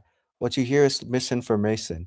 And Brad gets so upset that he wants to take his tirade, like go like I don't know, like you know, like going in a tirade and pick a fist fight with Tyrone. Tyrone said, well, Brad, I don't have time for foolishness. Right. You see what I'm saying? And this is not hatred. This is not hatred that we're talking. Okay, let me just say 2 more sentences, Brother Che, then I'm going to yield it back to you. This is not hatred. Self-sufficiency is not racial hatred. It's a reason why they don't want our self-sufficiency is because it's going to cost them too much economically just under the science of macroeconomics. Yep. You know, say, so a guy like Trump, I'm not mad at Trump. Why? Because he's telling you how he honestly feels. But these Democrats, man, oh my goodness. Yep. Yeah, I'm going to start my own political party, the Shabaka political party. Amen, Sabaka. So moving along, we got new attorneys on the Karmelo Anthony case. So Okay. Brother George's going to give us an update on that. Sir. Okay. All right, going on mute. So here we go. Now, I was waiting for the Karmelo Anthony's family to speak, to come out and say something. Now, they didn't really come out and hold a press conference and say something, but they spoken very loud yesterday where the new team, their new team for the appeals process, and their new group of attorneys have been shown, and they put together a so-called Texas Dream Team. Hopefully we can get some good news because this young man was sentenced to 35 years. We have shown the case records of incidents like this that's happened down there in Dallas. And I've shown you guys on my channel, Casey Allison got 10 years for unaliving Jose Ramirez. And this is the thing. The Casey Allen case did not get nowhere the press coverage that this case has got, where people has talked all kinds of stuff because there was a Mexican boy that was unalived in the bathroom where Casey Allison took a knife into the school. But with this, they say it's not about race, but why did it get so much coverage? Why did it go national and international? Everybody's talking about it all over the world. And you have Black Sambo celebrating this young boy getting 35 years, and you have 85% of W America celebrating. But I think help is on the way. For Karmelo Anthony, we're gonna share our screen. We're gonna get off into what I mean when I say help is on the way. Check this out. There are new developments in the case of Karmelo Anthony, who was sentenced to 35 years behind bars for the murder of Austin Metcalf. Yes, tonight a high-profile legal team announced they will be representing Anthony. NBC5's Ali Spilliards is live with the latest on this. Now, Ali, what does this mean for the next phase of this case? Well, Brian and Brittany, this comes less than 2 weeks after Karmelo Anthony filed a pauper oath, basically a request to the court for an attorney saying he could no longer afford one. That came the same day that he filed a motion saying he intends to appeal his conviction. This team of 6 prominent Dallas, Fort Worth, and Austin-based lawyers say they're coming together to represent Anthony pro bono. The team's headed by former Dallas County Prosecutor Russell Wilson. It also includes Michael Ware, the director of the Innocence Project of Texas, and president of the Texas NAACP, Gary Bledsoe. Despite numerous requests, the team told us they are holding off on interviews for now, but they did release a statement saying, in part, we recognize the profound loss suffered by one young man's family and the uncertainty facing another. Our responsibility is to determine whether a legal error occurred and to ensure that every issue supported by the record is fully and vigorously presented on appeal. A couple of weeks ago, one of the attorneys now representing Anthony told me that this process takes time. He said an appeal likely wouldn't reach the 5th District Court of Appeals until the end of the year. If they have to move to the state or federal level, that could take even longer. So this is the thing. So me being in trouble with the law before I understand the language that she's using now, what that means that the reason why they didn't release that video and it took them so long to release the video, because they knew that Austin and his brother Hunter had some guilt, but they was being racist and they wanted to find him guilty. They do this in states all across America to Black people all the time. So by the time this process is over, family, they'll get about between 3 to 5 years out of him, and they'll get time out of him because from what we're seeing, because it took them so long, there was room for self-defense. But they went and they gave him as much time, some egregious time, right? They cut off all visual of everything inside the courtroom, right? It's like they went and even doctored up the video, We got people lying on the stand. We got stuff that was kept from the court, right? We got all that kind of stuff. We got 3 black jurors that wasn't allowed. So he has like 5 or 6 cases for a retrial, right, on appeal. They know that that's going to happen, but they're going to push this down the line, down the process. The same way ACCNOWLEDGE case took 3 years, this is going to take about 3 years before it really get in court the trial. Maybe or maybe 2 years, and then they'll try to get, if he gets a new trial, it'll be another year after that, and they'll try to get him bail. So this is going to be a process, but they're going to get some time out of this young man, right? They definitely gonna get some time out of him. But let's go over here. You know, like this whole thing just gets crazy, man. This whole thing just gets crazy, bro. So it says Karmelo Anthony bringing out the legal big guns to pursue appeal, right? So that's the image of Karmelo Anthony. The fight for Karmelo Anthony's freedom is heading into the next round of a new group of heavyweight attorneys are now leading his effort to overturn his murder conviction, right? A team including Texas NAACP President Gary Bledsoe, veteran appellate lawyer Russell Wilson II, and civil rights attorney Brooke Claus announced Monday it has taken over the Anthony's case and will conduct an independent review on the trial record while pursuing all available avenues of the appeal. Now, these people would not take over that appeal if they didn't think that there was discrepancies in the case. I best believe they went over all the paperwork and transcripts, and they saw a whole lot that said, "Oh, wait a minute, hold on, Kemosabe, this ain't right. We're gonna go. We got to show up and show out for this young man, right?" As TMZ previously reported, Anthony was convicted of unaliving Austin Metcalf and sentenced earlier this month to 35 years in prison. He signed. He has signaled. He wasn't done fighting the case almost immediately, filing a notice of appeal less than 24 hours after his conviction, right? The newly assembled legal team says its focus will be determining whether any errors occurred during the proceedings, raising any issues it believes could support overturning the conviction. The lawyers say they're taking a fresh look at the case, and they also acknowledge the toll the case have taken on both families, right? So we basically know all what it stemmed from. So let's go over here, right? Let's go over to this side. Let's get a good look at the actual lawyers, right? So this here is Gary Bledsoe. This is Russell Wilson. The second, this is Michael Ware. This is Sean DeMera. This beautiful woman right here is Brooke Claus, and this is Justin A. Moore, right? So he has a whole team. He has a whole team that's coming out, man, to help him, right? But you know what's sad? When we breaking this stuff down, you got a whole bunch of Negroes, man, that's using their platforms to go against Karmelo, man, right? And this is the sad part. Oh, let me show my face. Oh, okay, Cow Dog. Thank you for the sad part about this. A lot of y'all see what these people are doing, and y'all gonna forgive them. Y'all still gonna watch this show. Thank you for joining us, sir. He's using his platform, like, because he's contracted in with the dominant society to go after Karmelo, man. Let's break this down. Whatsoever, and there were 21 people, who was considered for the jury. You had your grand jury testimony and all of this other stuff going on. And there was 21 people that were talked to. There were witnesses that were in attendance. Nobody talked about Austin Metcalf falling into a knife. I don't know where that comes from. And obviously, because of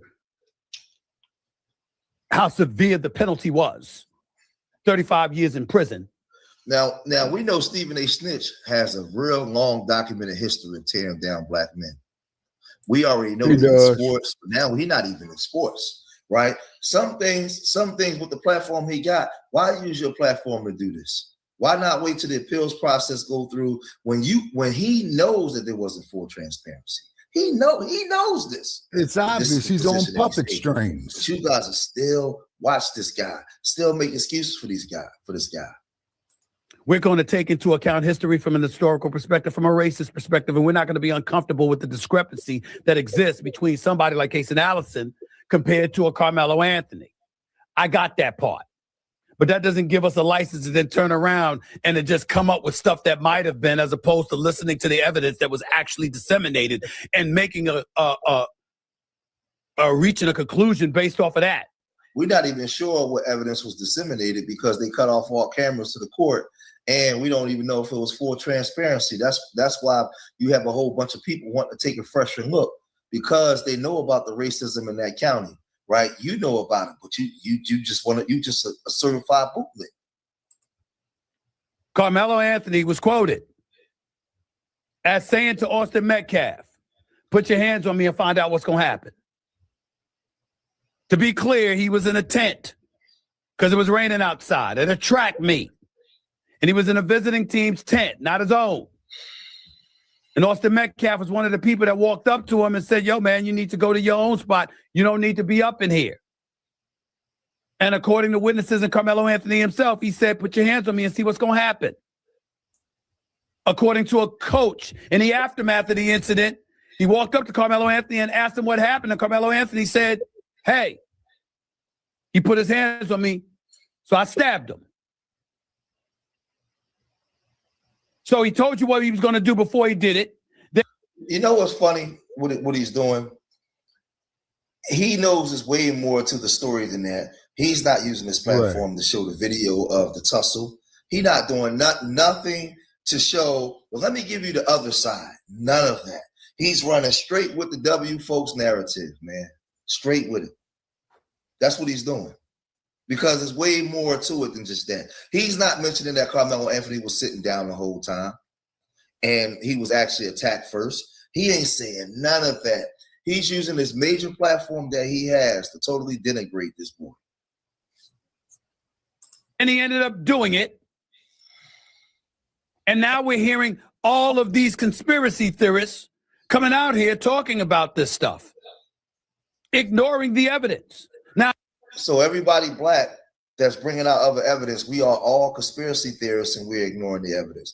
So we're ignoring that they put the 3 jurors off. We're ignoring that Eddie lied on the stand. We're ignoring that they doctored up the video and it took them a whole year to bring the video out. And when you look at it, you can see that there was some tussling. We're ignoring all that. We're being conspiracy theorists. This is your man's. Again, Officer Tatum, I'm not going to go your route because we can simply disagree. We don't have to engage in insulting anybody here. You've got people that are emotionally invested because they see a system that they think is inequitable and unequal, and as a result, they react accordingly because yet another black kid is going down with a level of severity that isn't being shared by somebody who isn't black, but comes across as having committed the same crime. Now, there's different circumstances. One involved a fight that both volunteered to confront one another about. One was getting the better of the other. Ultimately, a stabbing took place. A killing occurred. And as a result of that killing, Allison got 10 years in prison because of criminally negligent homicide as opposed to manslaughter or murder.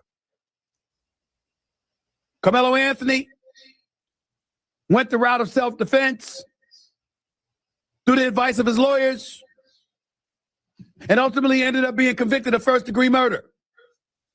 As far as I'm concerned, it wasn't a jury of his peers because there was nobody black on the jury. I got all of that.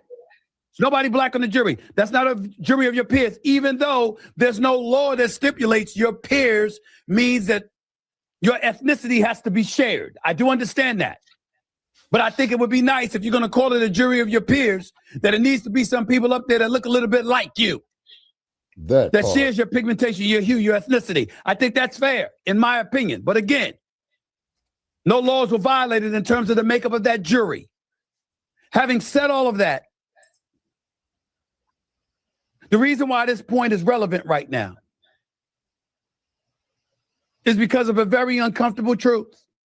Here we go. The uncomfortable truth is that, once again, we find ourselves dropping the ball a little bit, dare I say.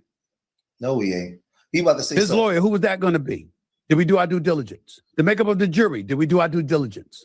The charges that were ultimately going to be filed against him, what he was indicted for, what he was going to be prosecuted for. Did we have the right people in place to make sure that that wasn't putting Karmelo Anthony at a considerable advantage? Did we do all of those things? He's saying that we do all those things, but look what he's using his platform for.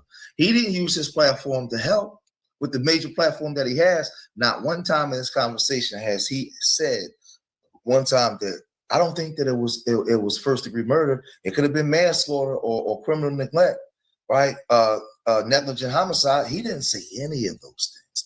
He's speaking as if he's guilty, as he agrees with everything that happened in the court. This guy is the ultimate hypocrite. Ultimate. And he could talk to people that's slow, but when we take the emotion out, we just listen to him. You double talking, fool. Or were we a bit late to the party in that regard? And considering that one could argue that we were late to the party in that regard, for those who want to support Karmelo Anthony, who want to act like a crime. For those who want to support Karmelo Anthony, listen to what he's about to say, y'all. And considering that one could argue that we were late to the party in that regard, for those who want to support Karmelo Anthony, who want to act like a crime wasn't committed, who want to act like he was completely provoked. And now you see what he just did? So if we're supporting Karmelo, we're acting like a crime wasn't committed. We're acting like he was completely provoked. This is why he's not showing you that video. Though his handlers is having him say this. This guy's a complete sellout. Just a complete sellout. And it shows you just how, that's why I tell you, do not follow these athletes and entertainers. Because any of these athletes, black athlete, male athletes that still rock with him after this, that lets you know, man. This is why I'm trying to tell you, we ain't got no friends, we just got us. instead of bringing up the fact that he had no business having a knife at the track meet, instead of acknowledging the fact that he was in no real perceived danger in terms of his life being threatened, in terms of acknowledging the fact that under no circumstances, based on the evidence of what has happened, did it warrant him stabbing somebody in the chest. He can't tell you that because he's not even playing the video. He's not even giving Karmelo a fair look. He's just looking at what they said in the courtroom when we know that there's discrepancies in this with this case. He know that these black attorneys have taken over. He don't care nothing about them. These are professional black people that seen something wrong. He doesn't care about any of that. If we're going to sit up there and we're going to ignore those things, here's what we can't ignore. Here's what's unavoidable. People are going to bring this up too. Where's all this noise over what happened in Chicago on Juneteenth? Here we go. What's the relevancy for that? The relevancy for that is that we're arguing and going off and expressing hell and fury over the conviction of a guy who acknowledged he admitted he committed the crime. Told the police it's not alleged. I did it. So we should leave him in jail for 35 years based off the discrepancies, right? Of the way that they sentence black boys as opposed to Hispanics and even whites, right? That's what he's saying. Another one he's invoking Chicago. What the hell the so-called black on black crime got to do with this? This was a crime in the school between a black boy and a white boy. So you're saying because we have black on black crime in certain cities across America, this proves that Karmelo was a vicious, violent beast, and he's justified in this because black people don't know how to behave? That's what you're saying? Because if you ain't saying that, why even bring it up? Why even bring it up? If white folks want to bring it up, let them. Why are you bringing that up on your platform? This guy is the worst of the worst, bro.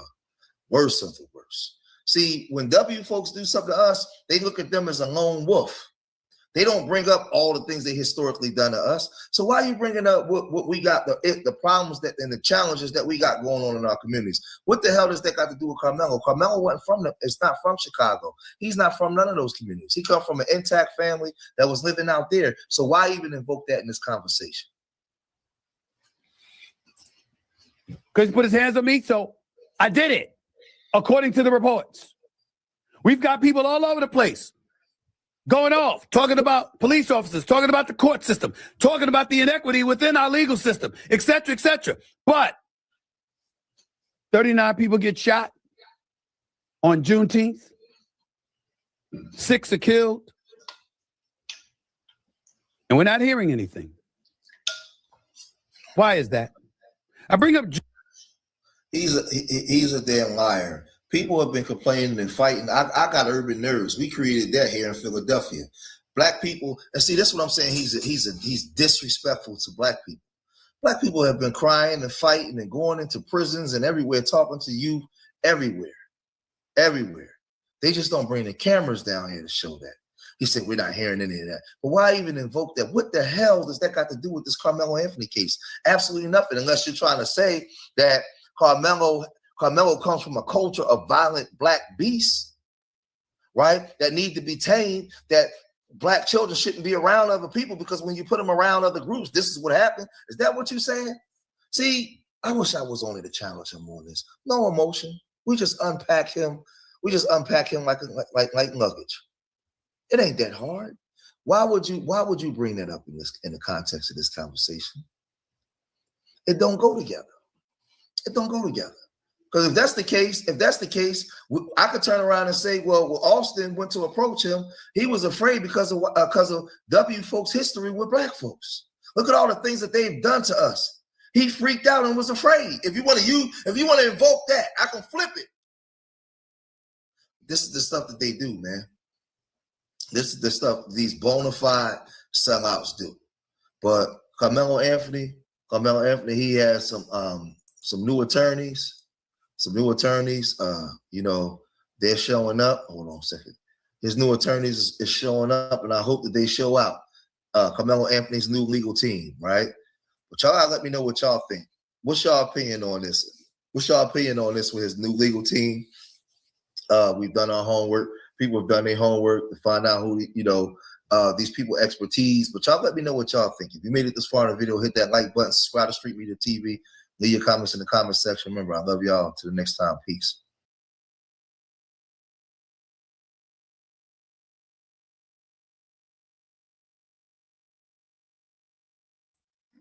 All right. Okay. And then we find out later that the prosecutor and the judge and Daddy Metcalf are all friends. Complete conflict of interest through the whole case. The judge, if that is found to be true, if what is alleged is found to be true, that judge need to be snatched off the bench, but it don't even matter no more, Loon. You know why? He's retiring anyway. Right. Karmelo's case might be the last case of his career. So he just wanted to lynch one more ninja before he goes into retirement. Might have to drop a dime on him. For sure. You know what I'm saying? Stop. I don't like that shit. For sure, bro. I don't like that shit.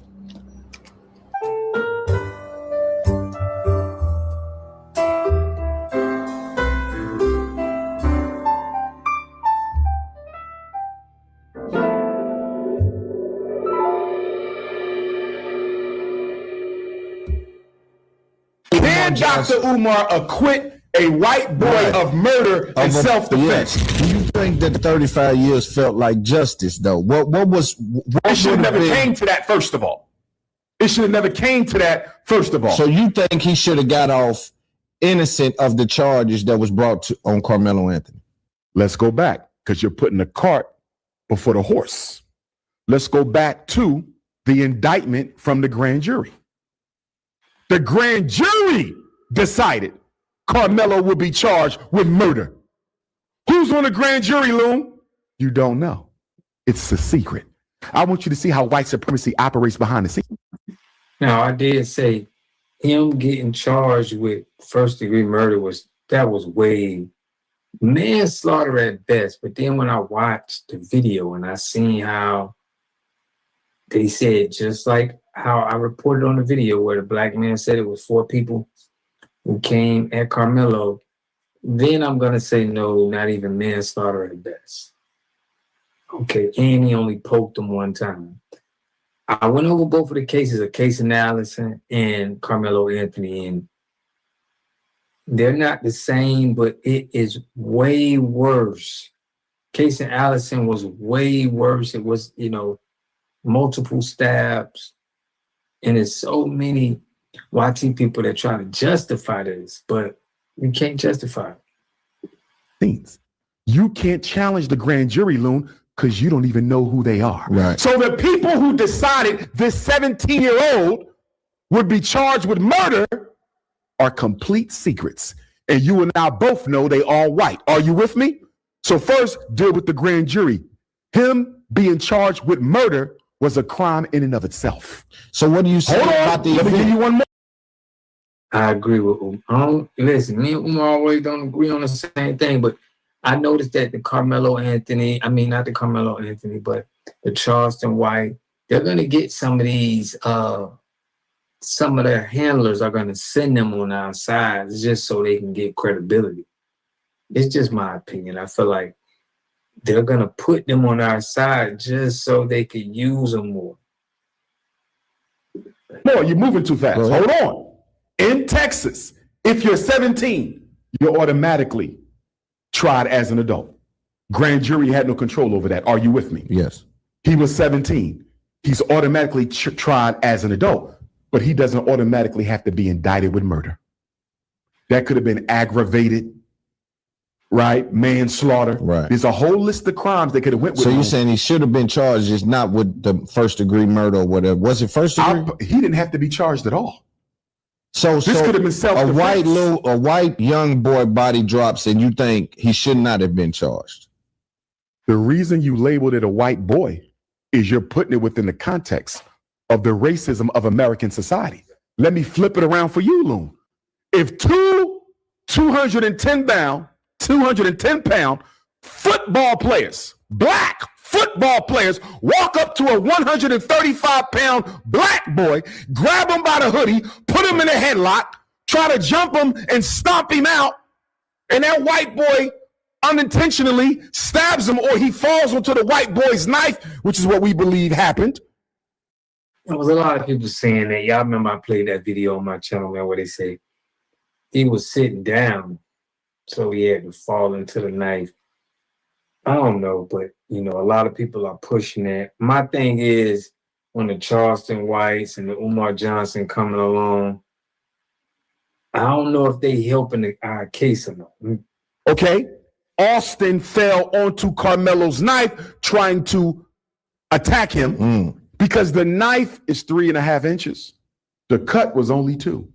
Loon, if I'm stabbing you, why am I going halfway with a knife blade that's only 3.5 inches? You fell onto my knife.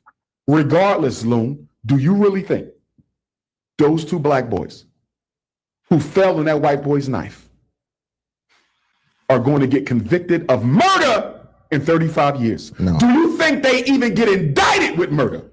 That's a fact. No, they don't. You know why? Because there's the case of another boy by the name of Casey Allison. Have you heard of him? No. Same year.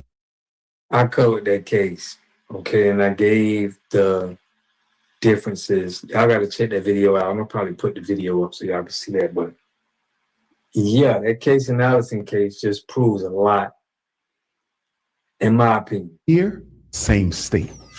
Former Belton High student Casey Allison was sentenced today to the maximum 10 years in prison for the fatal stabbing of fellow student Joe Ramirez. This comes. Now, he was sentenced to 10 years, but they really wanted to give him between 6 months and 2 years. But I think they were just facing too much backlash where they had to give him the 10 years. They just upped it up out of nowhere. Because I think they knew the case. I knew they knew that Karmelo Anthony case was coming up. After a jury found Allison guilty of criminally negligent homicide and a judge added a deadly weapon enhancement to his potential sentence. 6 News reporter Sydney Walker was in the courtroom for today's sentencing and has the latest. Nearly 3 years after Joe Ramirez died, the man who stabbed him will spend a decade behind bars. Judge Wade Faulkner sentenced Allison to 10 years in confinement in the institutional division. This comes after 9 witnesses testified, including the mothers of both Ramirez and Allison, school employees who responded to the stabbing, and Allison's therapist. 3 Belton ISD staff members described lasting trauma from that day, sleepless nights, anxiety, and PTSD. One teacher said the incident forced her into medical retirement. Joe's family tearfully shared how his loss has changed their lives and say they haven't received true justice. The defense presented Allison's parents and counselor, who testified about his growth and remorse over 3 years of therapy, revealing that Allison is now a father.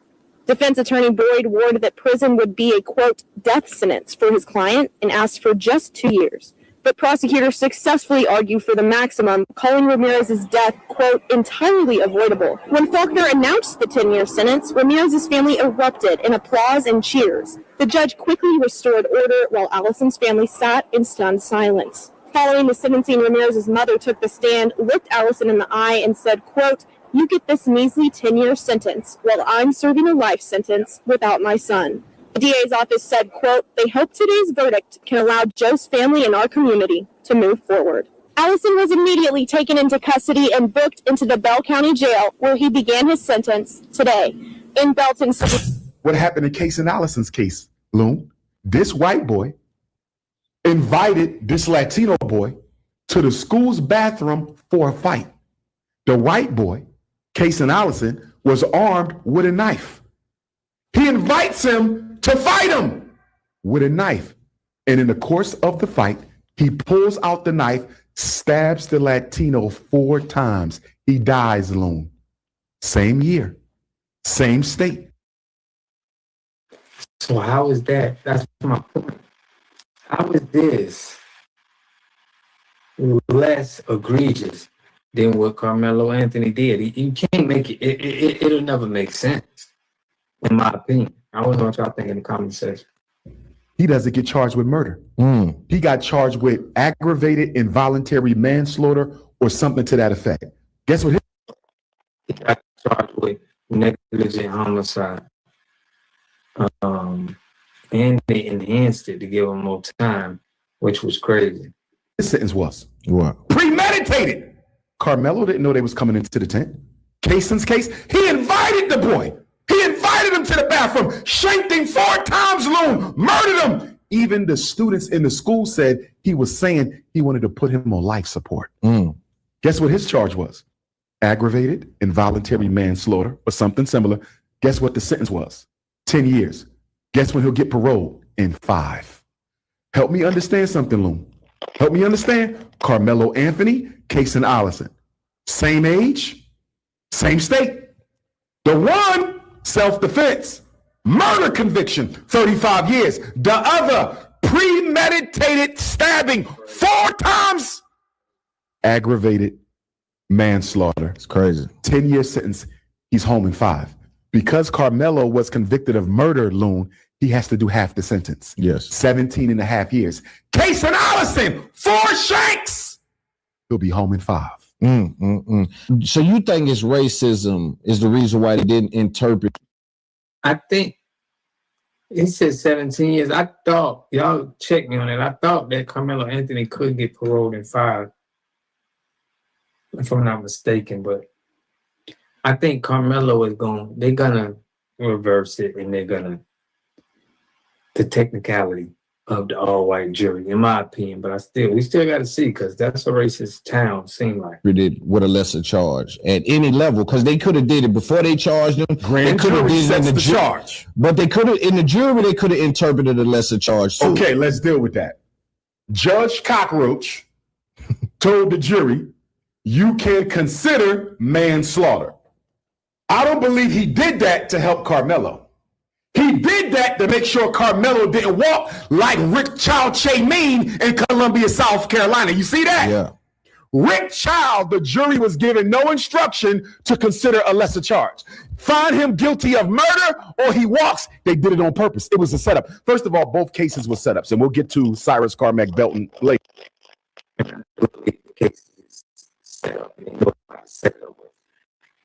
Look at your charges you facing, so they know you can beat this with technicalities, but we ain't gonna have it to where we can charge you with the manslaughter because they're gonna pin you with that. Later. Yes. With Karmelo Anthony's case, Judge Cockroach told the jury they could consider manslaughter alone not to help Karmelo get a lesser charge, to make sure Karmelo wouldn't be acquitted. And I believe that there's definitely strategy involved with all things when you get into that court. Strategy? How about, okay, Mike Howard is the lead attorney for Karmelo Anthony, right? Caucasian Mike Howard. And then he's working with another Caucasian on the defense team, right? By the name of Toby. Toby is friends with and used to work in the same office as the prosecutor for the state. Let me ask you a question, Lon. No, they do be, having lunch with each other and swapping each other, swapping people out. So, knowing the justice system, I never trusted it. It's never been a friend for us. We seen how the rulings and, the sentencing going. It's never going to be, in our favor. But I do believe that happened to me one time where they just, exchange you, swap you out, and they had lunch together. Do you really believe that an attorney for Karmelo Anthony, black boy on trial for his life, has worked for years with the prosecutor prosecuting his client? Look at his loan. The man prosecuting your client is your friend. And you mean to tell me they wasn't sharing notes? You mean to tell me there wasn't a game plan? You mean to tell me that this wasn't a setup for the beginning? First of all, if I'm talking to Mike Howard, the lead attorney for Karmelo, why was Toby an additional defense attorney on Karmelo's case if he's friends with the prosecution? Right. That is a conflict of interest. And I personally... Now, they did get, I believe that is a conflict of interest, and they did get some power attorneys, but where's Johnny Cochran when you need him? Man, I know the Johnny Cochran firm is still out there, man. His son is handling it down, but man, we got to get our attorneys, man, together the way they already know. They had a public defender on this trial, which I'm not sure why, but the defense was horrible. Believe the reason Toby was put on Karmelo's defense was to feed the strategy to the prosecutor. And then we find out later that the prosecutor and the judge and Daddy Metcalf are all friends. Complete conflict of interest through the whole case. The judge, if that is found to be true, if what is alleged is found to be true, that judge need to be snatched off the bench, but it don't even matter no more, Loon. You know why? He's retiring anyway. Right. Karmelo's case might be the last case of his career. So he just wanted to lynch one more ninja before he goes into retirement. Okay, what do you say to people who say, just the way that you just reversed the roles and you gave that scenario in which I agree with, what do you say with people who reverse the roles the other way, saying that Metcalf is in a situation Karmelo is in? So you would want him to get life, but would you want Austin to get life? If Karmelo died, would you want Austin to get life? Even if the system said he wouldn't, would Dr. Umar Johnson be using his platform to say that little boy should get life for what he done that night? Y'all do know that if you commit a crime or assault on somebody with other people, people have to get charged, whatever, Oh man, why are they distorting this man's message? If you come at somebody and let's say you try to rob them and then they end up shooting and hitting somebody else, whoever went to go rob them, y'all all get charged with what happened to the guy. One thing about us as African people, We gotta stop this African stuff, man. We got a video dropping on that, man. My gosh. You see him with his dashiki on. We see, podcast 154. People who are Pan-African feel like they have to represent us in America. I don't like that, man. They need to stop that. Just speak on Pan-Africanism. Try to help unite Africa. Y'all doing a horrible job of that. You can't even unite the tribes, but you want to come over here and talk about Africa. no matter how much hell we've caught in this world and in this country, we are inherently a just people.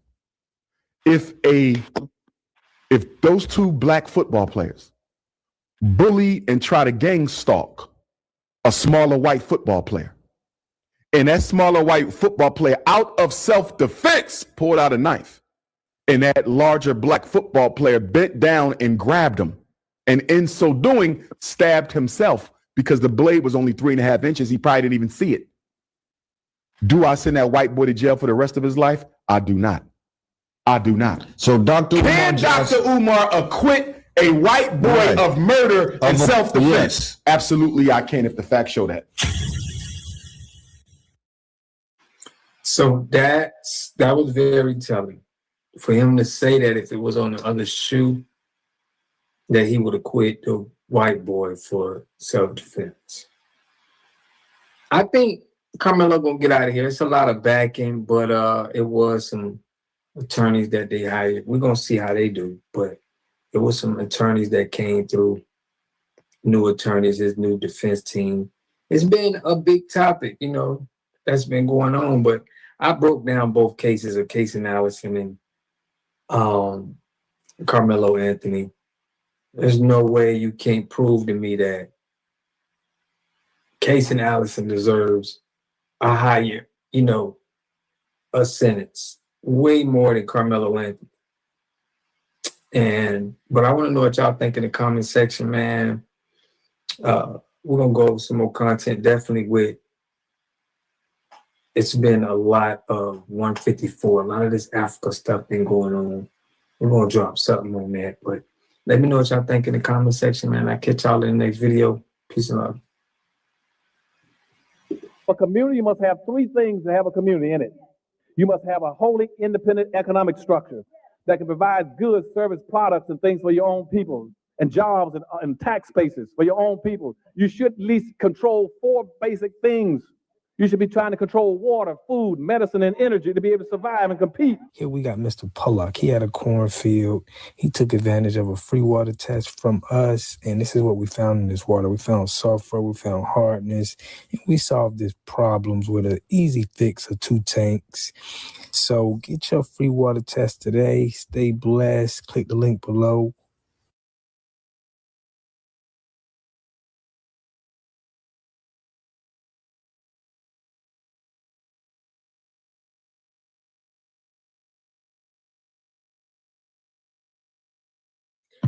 Do not buy 12 tribes on earth hair growth oil and hair magic elixir unless you want super healthy, gorgeous hair that grows.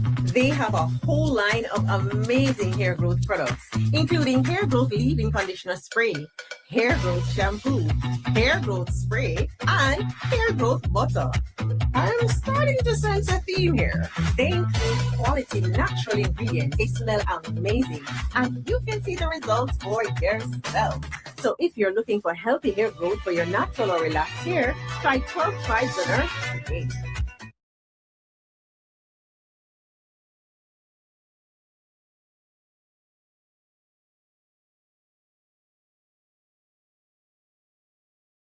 Shalom, family. Good to see you all. Hope you're doing well.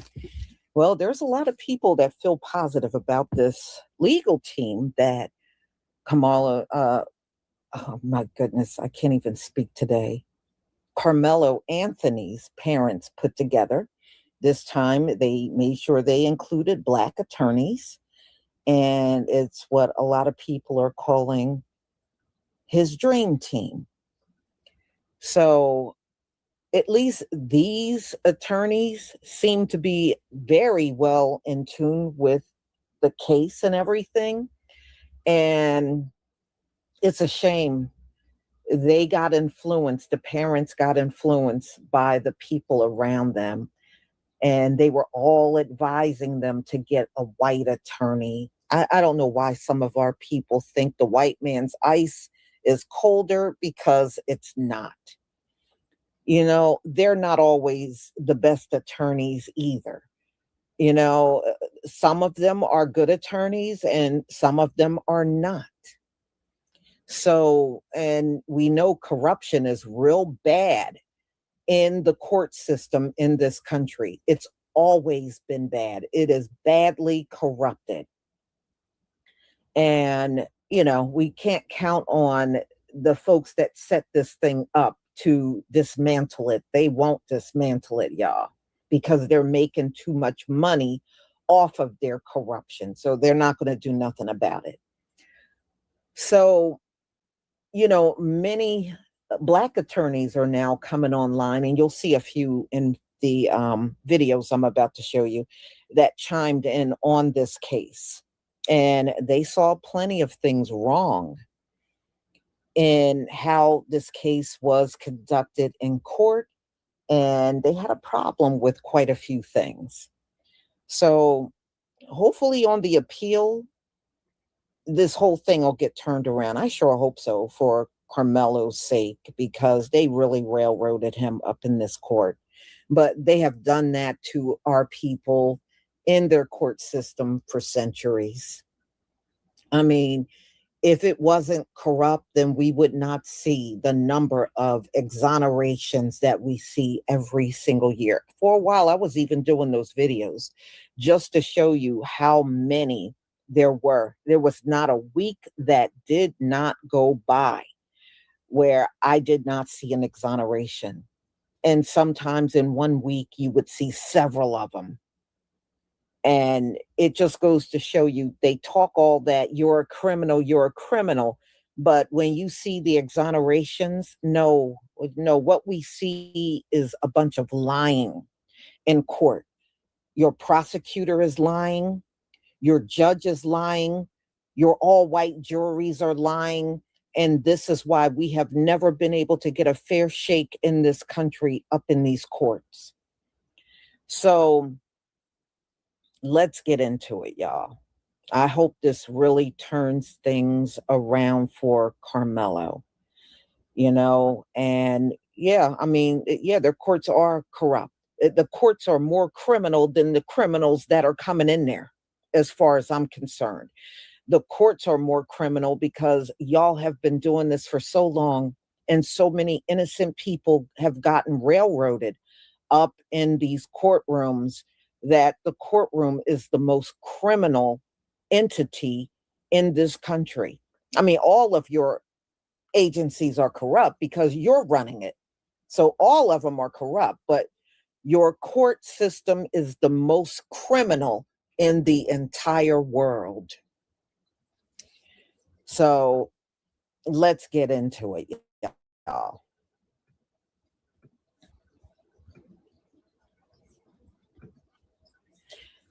Please give me a 1 if you can see my screen.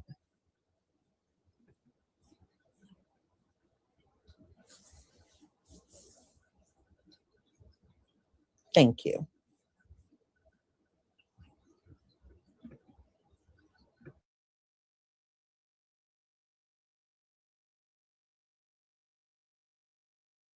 Well, we have an update for Karmelo Anthony, baby. He's got a new team behind him. So a new legal team filed substitution for counsel to pursue appeal for Karmelo Anthony. Baby, and here's the starting lineup.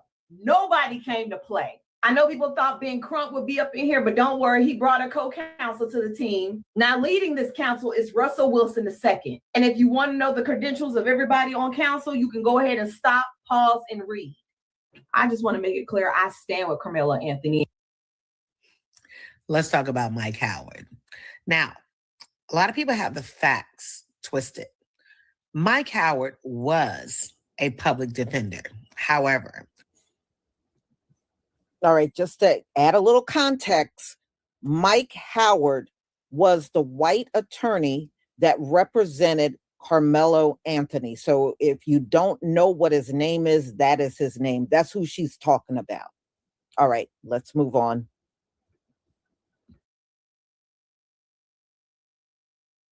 Mike Howard was not a public defender at the time of his representation of Karmelo Anthony. He was retained, funds utilized from the GoFundMe that people had donated. Now, Mike Howard knew that he couldn't win the case. So therefore, he acted and he did and did not say certain things that would later and could later be brought up on appeal, because you know why? He knew that Karmelo Anthony acted within self-defense. So he acted purposely and effectively. Developments in the case of Karmelo Anthony, who was sentenced to 35 years behind bars for the murder of Austin Metcalf. Yes, tonight a high-profile legal team announced they will be representing Anthony. NBC5's Allie Spilliards is live with the latest on this. Now, Allie, what does this mean for the next phase of this case? Well, Brian and Brittany, this comes less than 2 weeks after Karmelo Anthony filed a pauper oath, basically a request to the court for an attorney saying he could no longer afford one. That came the same day that he filed a motion saying he intends to appeal his conviction. This team of 6 prominent Dallas, Fort Worth, and Austin-based lawyers say they're coming together to represent Anthony pro bono. The team's headed by former Dallas County Prosecutor Russell Wilson. It also includes Michael Ware, the director of the Innocence Project of Texas, and president of the Texas NAACP, Gary Bledsoe. Despite numerous requests, the team told us they are holding off on interviews for now, but they did release a statement saying, in part, we recognize the profound loss suffered by one young man's family and the uncertainty facing another. Our responsibility is to determine whether a legal error occurred and to ensure that every issue supported by the record is fully and vigorously presented on appeal. A couple of weeks ago, one of the attorneys now representing Anthony told me that this process takes time. He said an appeal likely wouldn't reach the 5th District Court of Appeals until the end of the year. If they have to move to the state or federal level, that could take even longer. So Donnie Perlez has been assigned to handle the appeal case for Karmelo Anthony. He has been licensed out of Texas since 2004. Now, he got his Juris Doctorate from St. Mary's University School of Law in 2004. Prior to that, he did get his Bachelor's of Art in Government from the University of Texas back in 1998. Now, he also did work for the Collin County District Attorney's Office from 2005 until 2008. And more recently, he's been in private practice since 2010 with Chelsea and Perlis PC, and he's been focused on criminal defense law and juvenile law. So definitely sounds like he's a good pick. That is only a cursory review. Now, I did kind of let people know that have been making the complaint that attorney Mike Howard and attorney Toby Shook did not do a good job in this case, and I did try to let people know, please wait until the gag order is completely lifted before you start going into, bashing them. There is a lot of things that we do not know until we get the documents that, were under the gag order. We don't know what motions were filed. We don't know any of that. And those motions will really let us know if they did a good job or a bad job. And because we don't know a lot of things that took place beforehand, we really don't have enough to judge on, because just what happened in court does not tell us the full story, especially with the gag order that was in place on this case. Now, if this information has not been provided to you before, please do let you know there is a difference between a lawyer and an attorney. A lawyer has gotten their Juris Doctorate degree. An attorney has passed the bar and is able to practice that law. Okay, there is a difference. There is an importance in making that difference if you have not been notified of that information. A trial attorney is different than an attorney that does not. Some attorneys prefer to do plea deals, things of that sort. Some attorneys are really good in the courtroom, and those are trial attorneys. So there is different levels to it as well. Just for reference, just useful information. Always learn something new every day. I am Keisha. The channel name is Court with Keisha. As a criminal defense attorney who has done a ton of homicide trials and won, there is something that just keeps haunting me about this Karmelo Anthony case. and that is the fact that he did not take the stand. I understand that most of the times we do not want our clients to take the stand. There's no need to open your client up to liability and questions and have them take the stand in mis-ID cases, fabrication cases, where we're saying our client did not commit this homicide. But in self-defense cases, the decision to have Karmelo not take the stand, I do not believe was a wise one. In self-defense cases, you are telling the jury, I committed this crime. I committed this crime. I killed this person, but I did so justifiably. Many times it is very hard for the jury to put themselves in a client's shoes and position without hearing from the client. Some of the things that we consider about whether our clients will take the stand or not are our clients' criminal histories, their backgrounds, other bad acts that may come in against them. From what I understand, Karmelo has absolutely no criminal history whatsoever. He's 17 years old. He is in school. He clearly has familial support. Karmelo's attorneys were white men. I do not know why the decision was made for him not to testify in a self-defense case, but that is going to keep haunting me. All right, TikTok. So here we are. Karmelo Anthony update. Now that they have released the videos containing, or the video containing the incident with Karmelo Anthony, he has a new team now that's been formed, a new legal team. And I'm going to show you guys who this legal team is that is going to get this appeal going, start getting this paperwork going so we can get this kid out. Because as you guys can see in the videos, I know a lot of people don't want to face it, but yes, he was attacked by Austin and his brother. God rest his soul. But yes, it was an attack on him and it was a self-defense case. All right. But they failed to see it.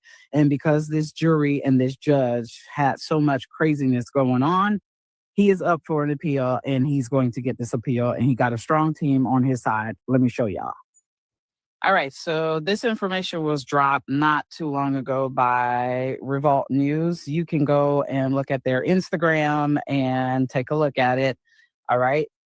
As you can see, for immediate release today, June 22nd, new legal team files substitution of counsel to pursue appeal for Karmelo Anthony. Today is Monday, as you can see, to Frisco, Texas. A team of leading appellate civil rights and criminal defense attorneys announced today that it has taken on the case of Karmelo Anthony, who was recently sentenced to 35 years following the murder conviction of the death of Austin Metcalf. The team, serving pro bono, will review the trial records and pursue all available avenue appeals. Leading the effort are Russell Wilson, law office of, let me just show y'all these people. All right, this is Mr. Russell Wilson II. He's from the law office of Russell Wilson, Dallas, Texas. He is the lead counsel on this team that will be spearheading everything. In second chair, you have Mr. Michael L. Ware. He is with the law offices of Michael Ware of Fort Worth, Texas. He will be in the second chair. Taking the third chair of this trial would be Gary Bloodsoe. He's with the Blacc law firm PLLC in Austin, Texas. All right, you got Ms. Brooke Clues, Ben Crump Law PLLC, Frisco, Texas. She is going to be co-counsel on this trial. Sean Duridia of Duridia Law Firm in Dallas, Texas. He will be also co-counsel on this trial. Last but not least, we got Justin A. Moore from Stafford Moore PLLC in Dallas, Texas.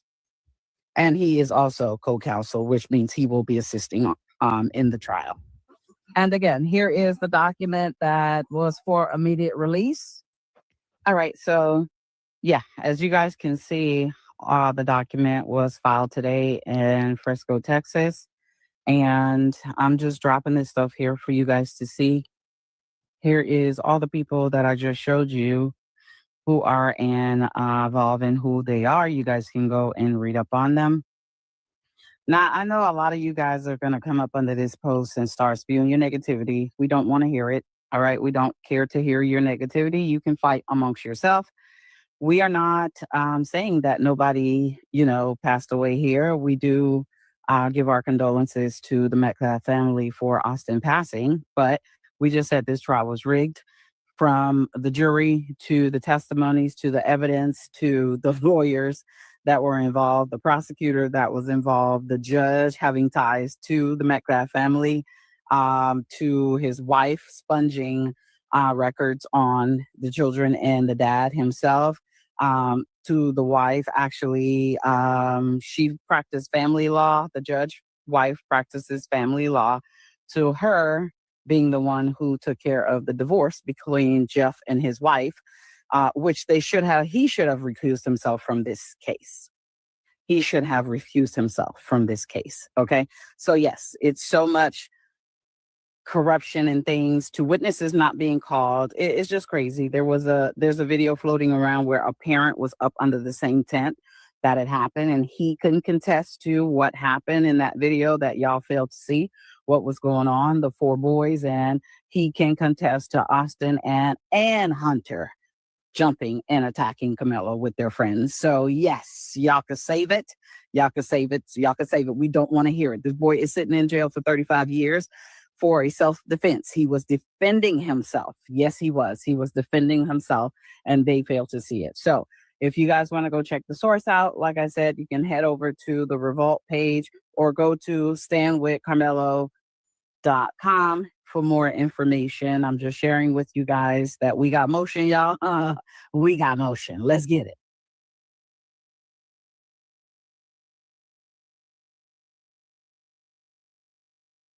All right. I hope this is going to change everything for Karmelo, and he can finally get out.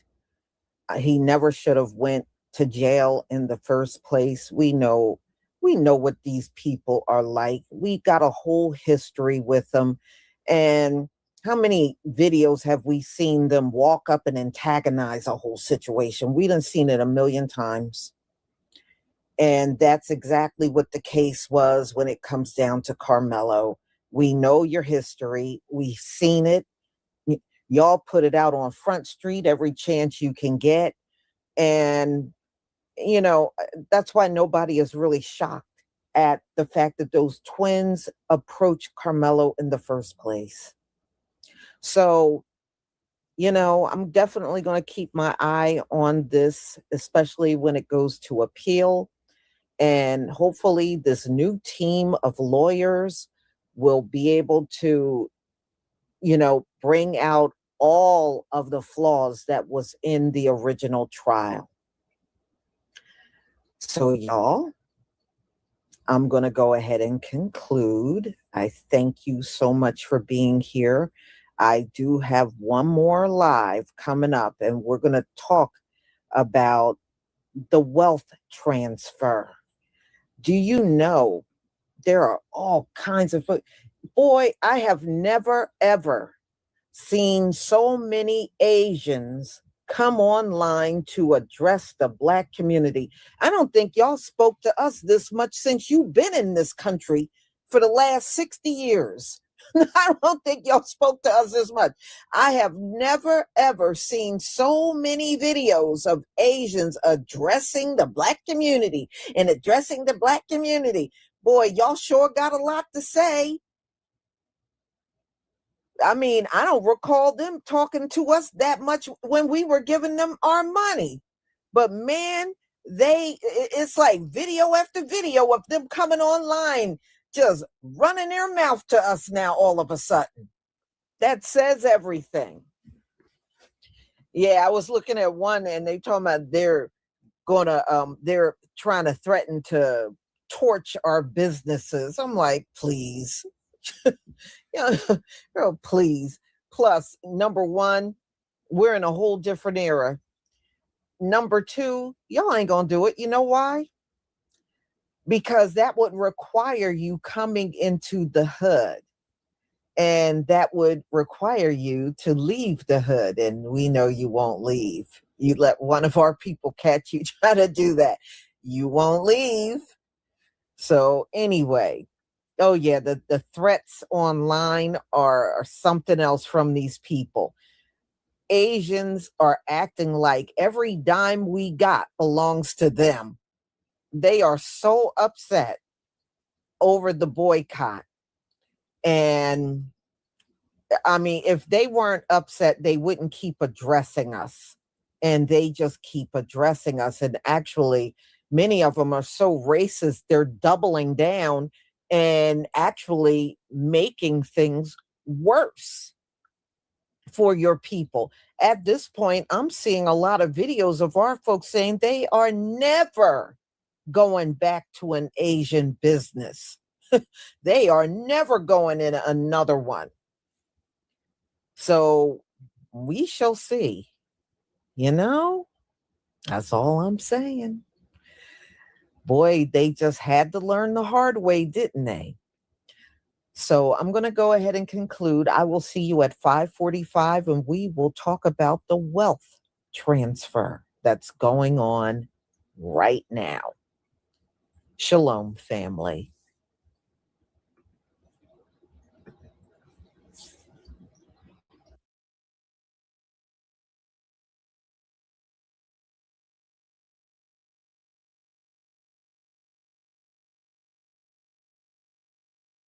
So, family, ladies and gentlemen, the first thing I want to talk about our brother Karmelo Anthony. You know, that's still a major topic that we have to still focus on. Our good brother Karmelo, who's wrongly locked down. He is a political prisoner. We have to continue to fight for justice for our young brother. We have to let our young people know that we're not going to abandon them when the system tries to gobble them up. We have to stand on business. We have to stand up for our youths. We cannot be like these old Sambos out here bucking their eyes. He did all that now. He the poor little Metcalf. No. We don't. Our children don't need to see all of that buck dancing. Oh yeah, Clive Davis passed away. Yeah. I'll talk about that tomorrow. I get on that tomorrow. But as far as our brother Karmelo, new revelation, there's a new legal team, ladies and gentlemen, for Karmelo. Did y'all know that? There's a brand new legal team who's going to be working on his appeal. Did y'all hear about that? There's a whole legal team. Now, they're working pro bono. It's a whole legal team down there, and they're connected with the DNC. These are Democrat-connected law firms, which is cool. That shows the pressure of the black grassroots. We've been calling out the DNC and the NAACP, all of these people that were somewhat silent during the trial. Remember, the DNC connected people, they weren't really saying nothing during this trial. All right? Okay? They weren't really saying nothing. So now that this brother got the book thrown at him unjustly, people are looking at the DNC like, hey, what's up? So now they made an announcement today that he has a heavy hidden coalition specializing in civil rights, appellate law, criminal defense.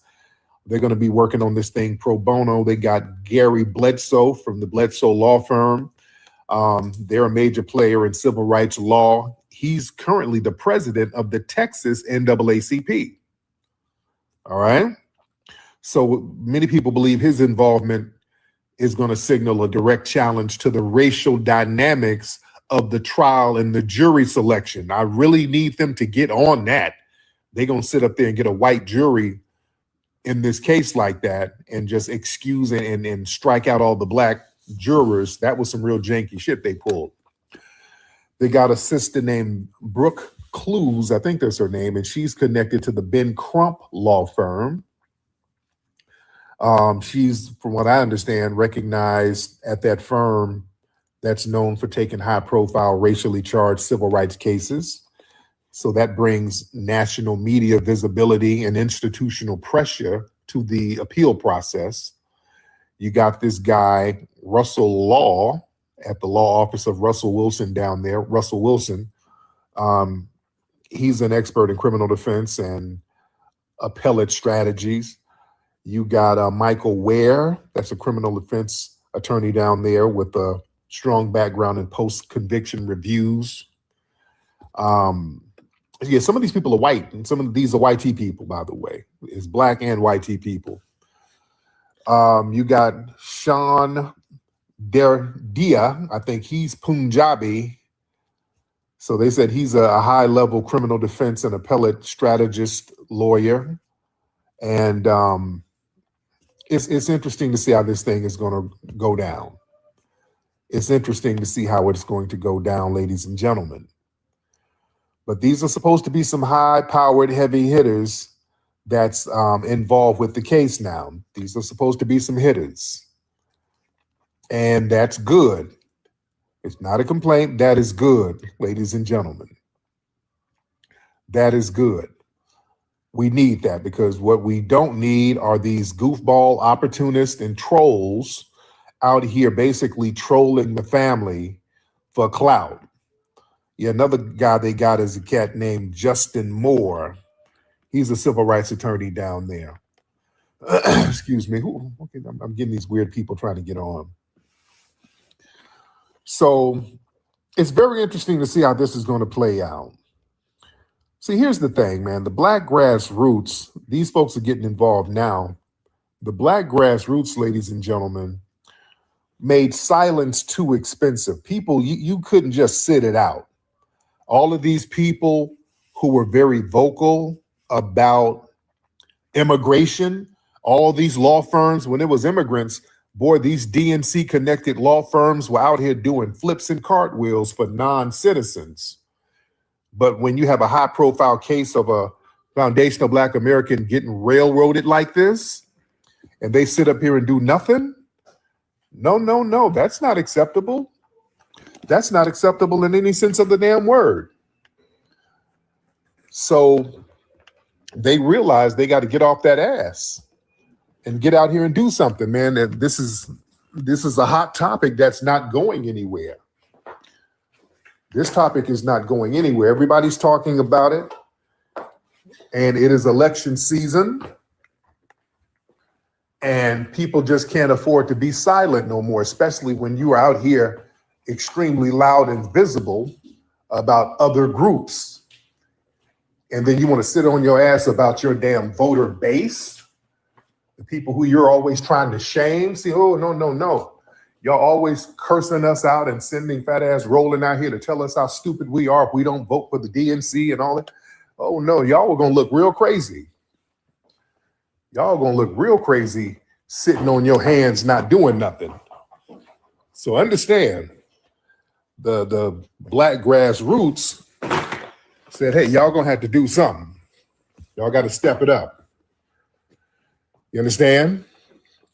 That pressure created a political cost. So now once that cost got too high, here comes the heavy hitters. That's good. I don't have a problem with it. Some people look at it as like damage control after the sentence. You see, because a lot of people like, where was all this institutional power before that 35-year sentence came down? You know, that's the question. You know, why were they not front and center from the get-go? Suddenly the cavalry shows up. Okay, that's good. Okay. But understand, election season, ladies and gentlemen, that changes everybody's posture. When election season comes around, during election season, see, Black outrage becomes politically valuable. See, Black pain, that becomes something these institutions, they gotta manage. And the Black people are looking at the DNC connected legal and civil rights establishment saying, okay, y'all sat this out. That's going to create a problem for voter enthusiasm. You know, you can't keep asking us to show up at the polls while you are missing in action when our children are getting railroaded by the damn system. And then y'all standing outside of the damn ICE detention centers acting a fool, and you're getting yourself arrested, and you're doing all of these civil rights gestures, and you want to sit this out. That was a bad look. Let's be real. That was a horrible look for them. And the DNC connected ecosystem, they can't afford another one of those we only care when it's useful moments. You know, this is bigger than one law firm or one attorney. This is a whole ecosystem we're talking about. All of these civil rights organizations, DNC connected attorneys, political operatives, these so-called legacy Black institutions, the donor class, nonprofits, all of these people. These are all DNC orbited people. They orbit around the Democratic Party, whether officially or unofficially. And when the grassroots says, hey, man, you guys are only loud when it helps Democrats, you're going to have to respond. You see? So the grassroots shifted this case from a local courtroom issue to a national Black political issue. Our brother Karmelo Anthony is a political prisoner. He's a political prisoner. And before all this pressure, this could have been treated as like a local Texas criminal case, but the Black grassroots reframed it. We said, no, this is about self-defense. This is about jury exclusion. This is about unequal punishment. This is about racial fear. This is a political lynching, ladies and gentlemen. Our brother Karmelo is a political prisoner. And we're just not going to let our brother go out like that. And we're going to keep making noise about it. And all of these other so-called legacy organizations, they got to get on board. You understand? And they understand the danger of Black independent media controlling the narrative, because everybody's coming over to us to hear what's going on. All right? Everybody's coming over here to the Black grassroots media because we get it, you getting it rough and raw from us. It ain't sanitized. It ain't whitey washed. We're going to tell the truth about everything. And these legacy organizations, they're used to being the gatekeepers. In this case, no. Independent Black voices were the ones pushing the hardest, and those are the ones that's getting the numbers. Our channels are getting the numbers. That's a threat to the political establishment, because the Black people are saying, hey, man, we don't need you to tell us what injustice looks like. And these organizations, they lose control of the narrative. So when they step in now, part of it may be for legal help, which is good, but sometimes it might just be for narrative containment. They got to control the narrative now. You see? But it's going to be very interesting to see how this plays out. It's going to be very, very interesting to see how it plays out. All right, family, y'all hop on in. Let me talk to the family. Y'all raise your hands. Let me get you in here early. Let's see what's on your mind. Let's get the family in here early. And y'all hit the screen. And that picture of me up there, that's me in Vegas last week at the slot machine. They robbing me at the slot machine over there. All right, let's get who we got? Ishmael. Let's get Ishmael in here. Mr. Ishmael in the building. Ishmael. What it is, fam? Hey, brother, how you doing, Ishmael? I'm good, man. I just took offense to this man David Alawale talking about like our accent is a subservient accent. That threw me right there. Oh yeah. A lot of people called him out on that. And the fact that he was so comfortable with saying that, he didn't even, that's just how they talk when they get around each other, man. That's some heavy shit. They talk like that. I know how he mispronounced that name. I'd be mispronouncing his name too. But yeah, that's what is, they talk like that when they get around each other. Yeah. Those are the little dining room conversations they have about us all the time. All right, let me see who we got. Y'all raise the hands. Let me get the family in here early. Let me get that family in here early, ladies and gentlemen. Let me see what's on your mind. Alistair. Let's get Alistair in here. Alistair, hop on in, sir. Alistair, hop on in. Hey, what's going on, Flex? How you doing? I'm good, man. How are you? Yeah, I just want to thank you for staying on top of this Karmelo Anthony story and everything else. Yes. Now, the only concern I have is that I hope these lawyers are not there just to try to reduce his sentence to manslaughter. Oh, yeah. No, he needs to be free. He should be free for that because, according to there were other witnesses that were not brought up in this trial. There were 4 people that jumped him. Yeah. So there were 4 people that jumped him and everything else, and they were never called to the witness stand at all. And one of the guys who had invited him and everything else became the modern day, became the Judas on him. Oh, yeah. Yeah. So, Flex, I just want to say thank you and everything else. Afro Elite, if y'all hearing me, thank you for bringing up this story and keep this up and everything. We gotta keep this heat going on and everything Got else. to. I'm gonna land Absolutely. my plane. Yeah, okay, thank you, brother. Got to keep that heat up. Real work for you. Nah, nothing else will do. I got that rule work for you. And reservations for two. Rule work for you. Nothing else will do. I got that rule work for you. And reservations for two. I got that rule work for you. Nothing else will do. I got that rule work for you. And reservations for two. Stepped out clean, I'm fresh out the door. Natural sin, but it's hitting like more. Confidence high, got me walking real slow. Every move got a vibe, let it flow. Cut your eyes from across the room. You smile back, yeah, you felt it too. Ain't no pressure, just energy speaking. But you leaning in like you've been seeking. I ain't gotta say much, you can feel that glow. It's deeper than the surface, it's something in my soul. From the roots to the skin, yeah, it's all aligned. Now you right here vibing in my time.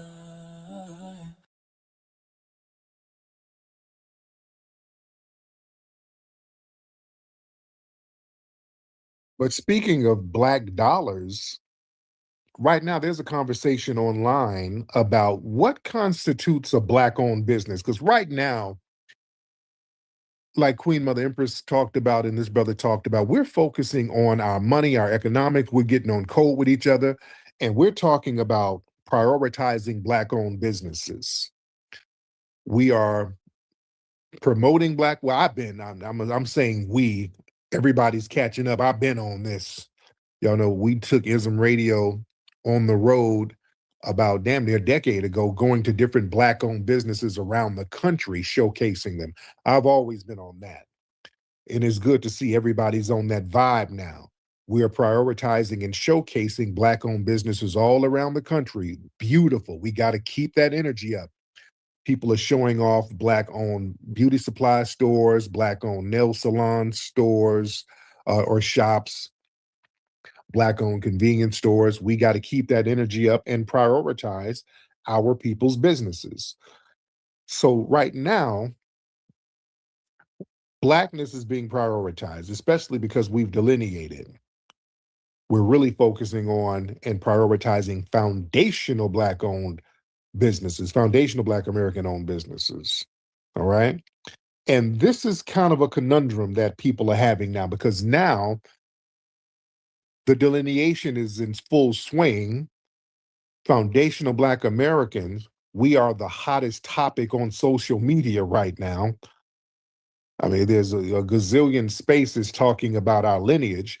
Now you got a lot of people trying to cosplay as FBA, as we've been seeing. So a lot of these people are claiming Black-owned businesses when they are not.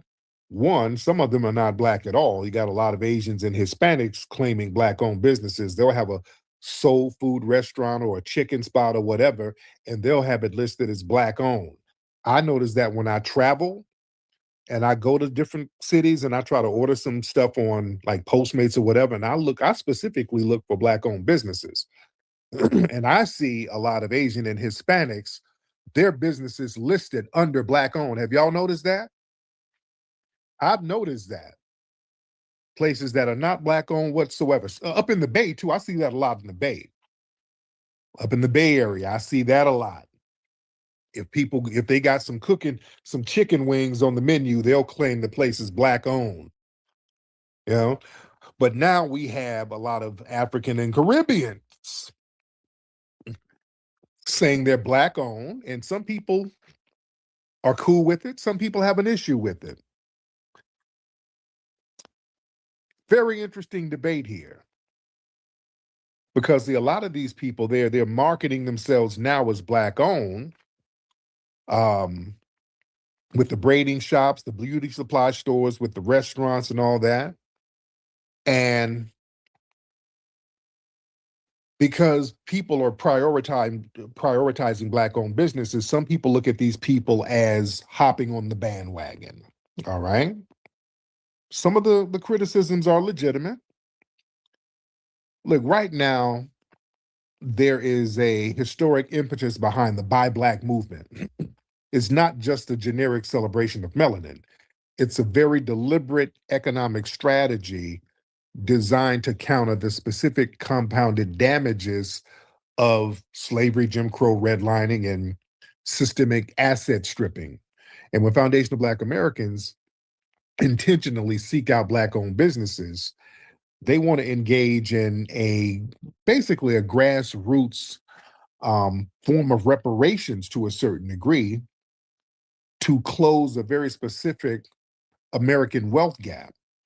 So when immigrant groups who did not inherit the structural liabilities of U.S. slavery and Jim Crow try to absorb those dollars under a generic Black umbrella, some people think that it diverts the capital away from the exact lineage the movement was created to heal. You know what I'm saying? Excuse me. See, the primary justification in supporting a local business is basically the expectation of economic reciprocity. You know what I'm saying? The idea that the dollars spent there will return to the community via employment opportunities, justice, people lending to people in need. That's really what it was about with Black businesses. Black business owners would kind of look out for the community. Going back, and I grew up in Alabama, seeing people like A.G. Gaston, who I knew, who had several businesses around Birmingham. He invested a lot within community justice. He was very pivotal behind the scenes in the civil rights movement. They were organizing at his motel, the A.G. Gaston Motel over there on 4th Avenue. I think it's on 4th Avenue, if I'm not mistaken. But yeah, you see a lot of pictures of Dr. King and those guys up there. So it was always about supporting Black businesses, and those businesses looked out for the community when the community was in need. Even the little shady spots, the pool halls, they were used to organize marches and protests because they understood that COINTELPRO was alive and well and they were doing surveillance. So the pool hall cats knew how to duck surveillance. They didn't let, the feds come in there and bug the place and all that. They were already, on the low anyway. So a lot of our civil rights icons would go to them pool halls. They would go to the street cats, to the hustlers, and kind of organize with them. That's a part of the game people don't like talking about. You understand? So, but it was all about everybody looking out for each other in the community. So, excuse me. So when people try to use the broad definition of Black for minority businesses certifications, and they treat all people of African descent as a monolith, but that ignores a lot of sociological realities. See, a lot of Black immigrants, they come to the U.S. via highly selective visa programs. They get these H-1B visas or diversity lotteries, and they're pre-screened for high levels of education, capital, professional backing. So treating immigrant-owned businesses backed by international resources as the same as a foundational Black American-owned business fighting a century of domestic banking discrimination and all that, that's a false equivalence. So a lot of foundational Black Americans have a right to demand transparency because there were structural hurdles in securing business loans and getting the money up to get our businesses in the first place. And a lot of people feel like these people have distanced themselves from Blackness for a long time. So now these people will say that they're not Black, they're this, they're not Black, they're Jamaican, they're not Black, they're Nigerian or whatever. Now, when foundational Black Americans are being prioritized and Black businesses are being prioritized, now these folks want to jump on the bandwagon. They want to ride under the Black identity when it's time to cash in on a consumer boycott against the Asians. Now there's a Buy Black marketing wave. So now everybody wants to be, hey, we all brothers, come shop with us now. So a lot of people have an issue with that. If you were already rocking with blackness, and I don't really have a problem if you were already on that. But if you were going out of your way to differentiate yourself and now you want to jump on the bandwagon, that might be a little problematic. You know? Because see, we frequently see the Black-owned label weaponized as a strategic shield to break the momentum of local economic protests. See, when the Foundation of Black American Community attempt to boycott non-Black establishments like predatory beauty supply stores and all that for disrespecting us or mistreating us, these immigrant-owned businesses and other people will certainly slap Black-owned on the window to siphon off that protest energy. Just like in the riots out here in LA when we have the 92 throwdown. Some of them Asians tried to be slick by putting Black-owned on the window. Like, nope, no, we know who you are. You ain't Black-owned. Oh, BRCA-owned. BRCA-owned. No, BRCA-owned nothing. They about to hit you with that Molotov cocktail. You ain't BRCA-owned. So yeah, they were really trying to pull that when the block gets hot. You know? So it's very, very interesting. Blacktastic, hop on in, Blacktastic. And y'all raise your hand, family. Y'all ready to get on? Raise your hands, ladies and gentlemen. Mr. Blacktastic. Hey, peace to the FBAB1 family. Yes, sir.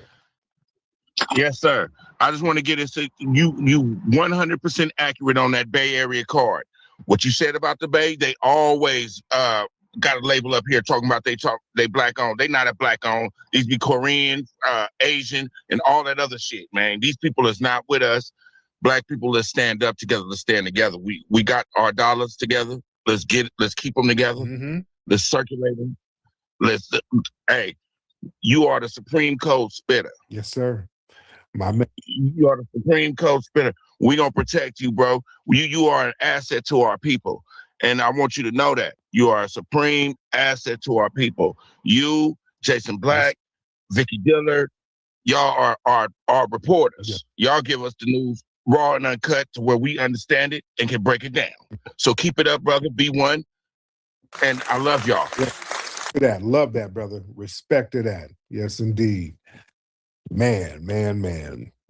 It's all love.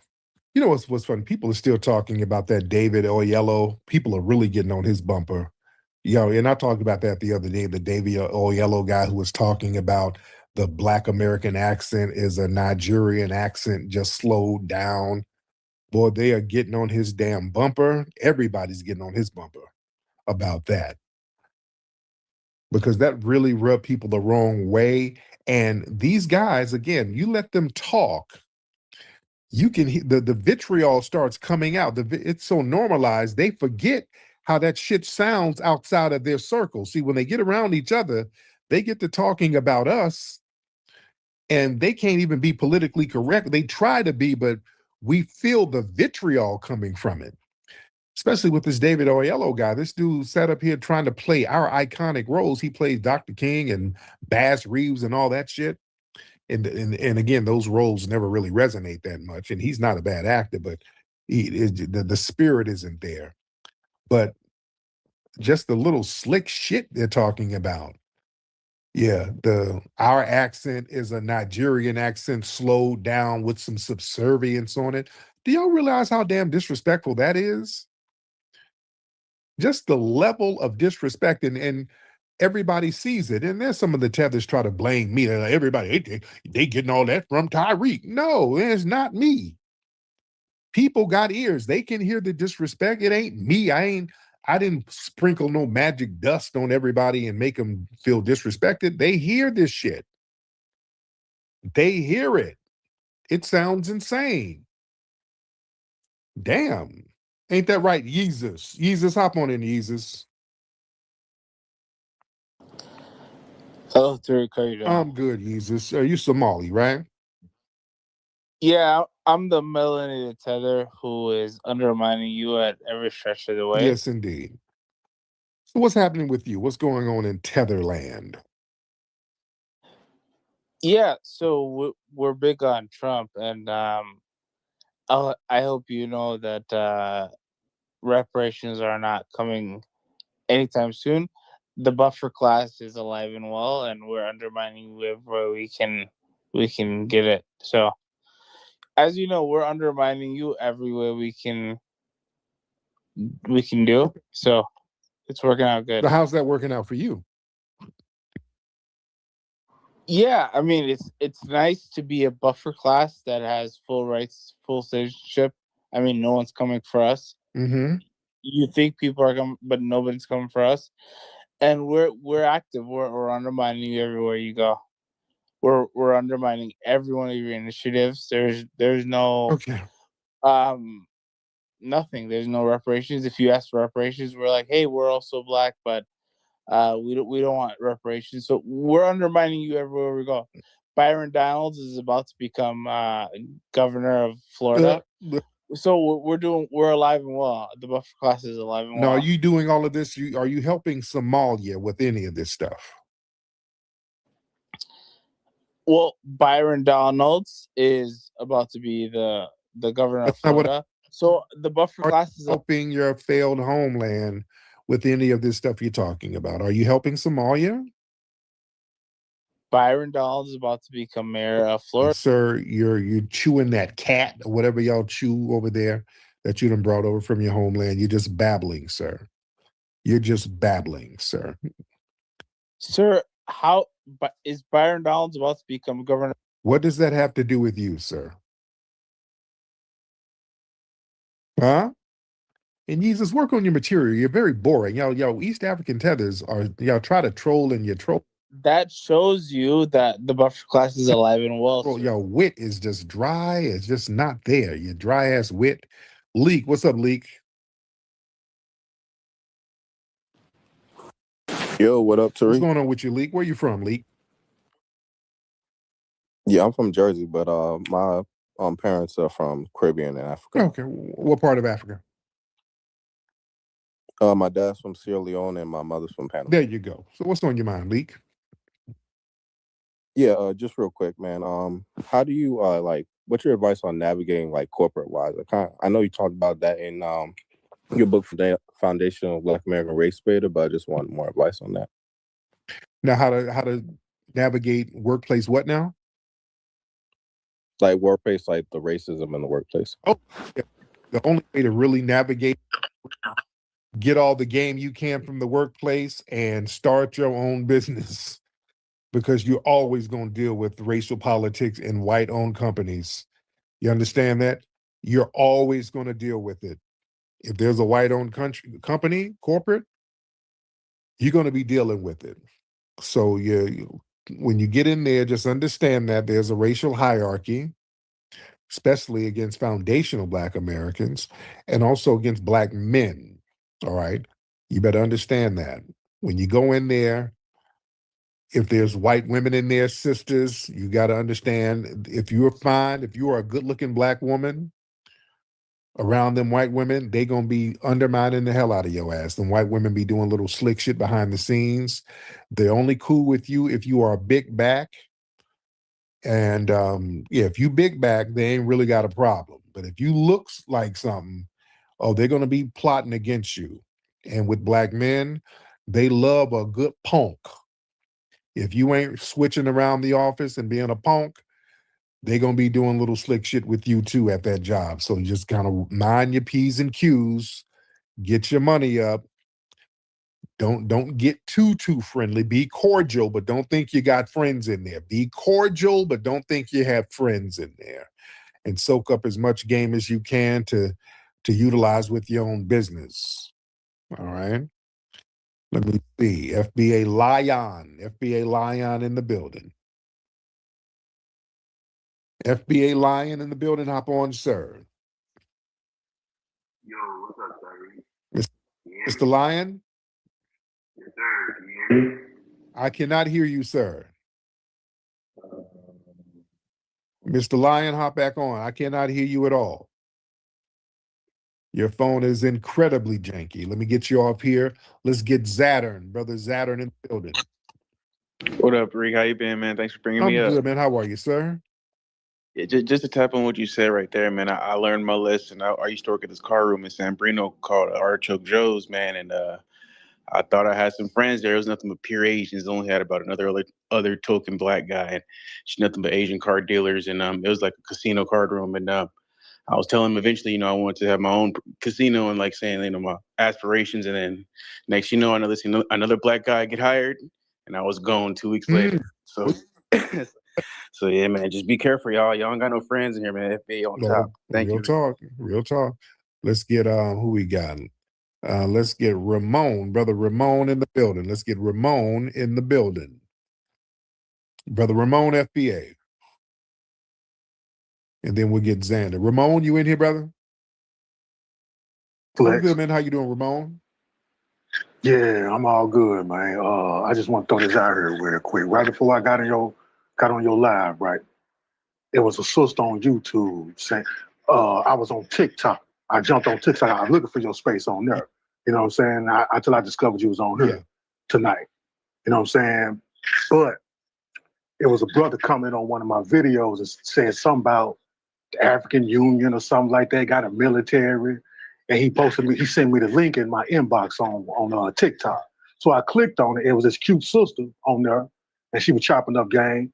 Now, I didn't stay for the whole thing, but what I did get, because I came to your live on X, I ain't got that much information on it.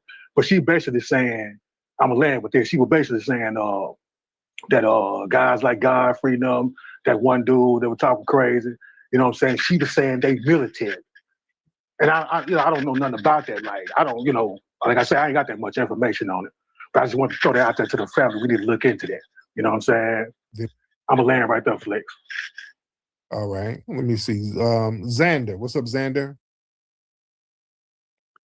Hey, how's it going? Can you I hear can me? hear you, brother. How are you? All right, yourself. What's on your mind? Yeah. I would just like to say that a good thing about this burning this cross is that anytime Black Americans tell society now that when they put Asian on a jury, that it's all white, they won't be able to give us no more back talk. There you go. All right, brother Ron. Ron in the building. Brother Ron in the building. Mr. Ron G, and everybody raise your hand if you're ready to get up. We got a lot of folks in here, so y'all raise your hands if you are ready to get up. Ron, what's up, Ron? Mr. Ron, you want to unmute your mic? What's good? I'm good, Ron. How are you, sir? I'm chilling, man. I was on TikTok. I thought you was on there, but I want to give you your flowers, brother, man. I love you, man. Yo, everything you say, I agree with, homie. Yes, it's all good, man. Yes, indeed, man. One love, man, always, man. Thank you so much. I appreciate that. Black Lion, you want to try it again, brother? Hopefully your phone ain't janky. Let's try it again, Mr. Lion. Mr. Lion. Yo, Tariq, can you I hear can me? hear you, man. Much better. Much. Hey, that's a bet. Hey, first of all, first time calling in, bro. Hey, man, what you doing for our people is not only foundational, no pun intended, but bro, it's just like, it's put me on so much game. It's put me on game around people that I be around. Like, I got into construction just like a couple months ago, right? Man, I talk to people who are just so off code, and it's like it's disheartening, but at the same time, it's eye opening. And if it's not for you, if it's not for Professor Blacc, if it's not for Jason Blacc, bro, we be out here with, getting led by this misleader class, bro. So just wanted to give you your flowers first off, and with these folk who are, these people who are not from here, with the dude burning the cross and all that, like. I don't really get it, but at the same time I do. Everybody want to audition for white supremacy, and it's cool. Like we understand, but we do have to stand 10 toes down, because like with Karmelo, like with so many of our other brothers and sisters out here, we gotta stand 10 toes and understand that we are at a war, bro. It really is like that, and we can't be as friendly or kiki with people, even if they share our skin tone. So I just wanted to put that on to the family, and hopefully I can call in again, bro. Appreciate you. Much respect. To you. Crowfin. Yeah, Tariq. What's up, Crow? What do you think about Iran getting reparations in 4 months and FBA can't get it for 100 years? Uh-oh. Well, our brother Dan broke that down. It's basically you're not really getting reparations. They're just unfreezing the money that they held up, so it's not even reparations. They froze yours for 400 years. Well, they froze your mom's tits and they thawed it out at the immigrant. Got you there. That's why her titties got ice milk coming out of them. Now, what part of the Middle East are you from, Crow? What part? I'm from Iran. You from Iran? You're from Iran? Yes, sir. What part of Iran? From the Strait of Hormuz. All right. You're right over here safe with us. You ain't over there in Iran. You ain't getting none of that money, are you?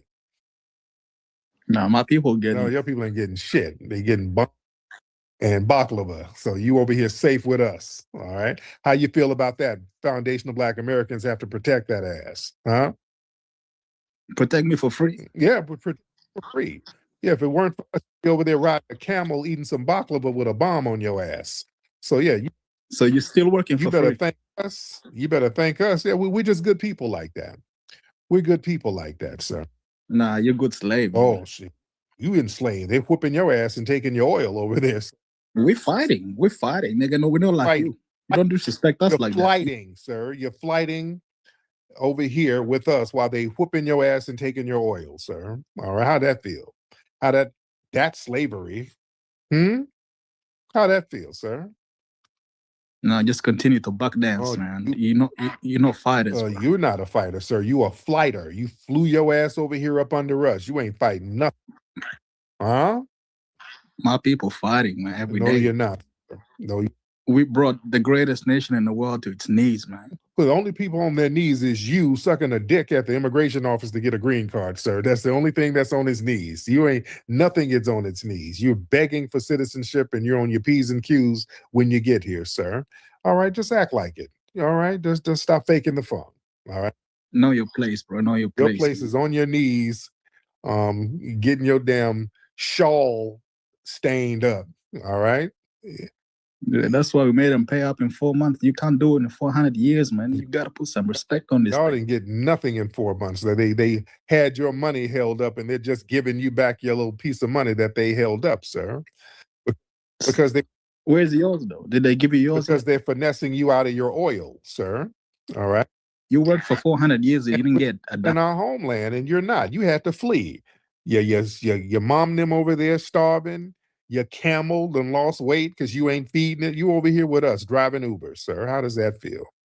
I travel. I got oil money. Oh, no. The oil in your Uber to drive niggas around, that's what you got oil in. Nah, man. We got oil money. We travel. We do whatever. Your Nissan Maxima to drive Uber. That's what you oiling up, all right? You putting some oil on that damn bussy in order to get that damn visa so you don't have to get deported, sir. That's what you oiling up. So stop. Tariq, I know you're trying to playing, sir. All right. Stop trying to fake the funk. It's okay. You're welcome. You need to say you're welcome to Foundational Black Americans, right? You're trying to cope with humor, but you're funny. Oh, yes, I am. And you're running, though. You're running your ass away from your homeland. And I'm not. I'm 10 toes down on my homeland, sir. Right? Come on, Crowfin. What homeland, man? What homeland do you have? You have States of America. The United States of America, sir. This is not yours. The hell it's not. Whose is it?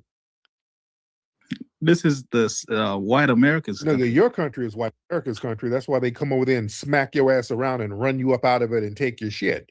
Your country is white America's country. Y'all don't even fight back. We fight back. What do you mean we don't fight back? We just got. You're over here, sir. You over here. You're not fighting anything, sir. You're over here safe with us on our homeland. This is our homeland, sir. See how that works? We are the culture here. This is our culture, our homeland, and everything, sir. Right?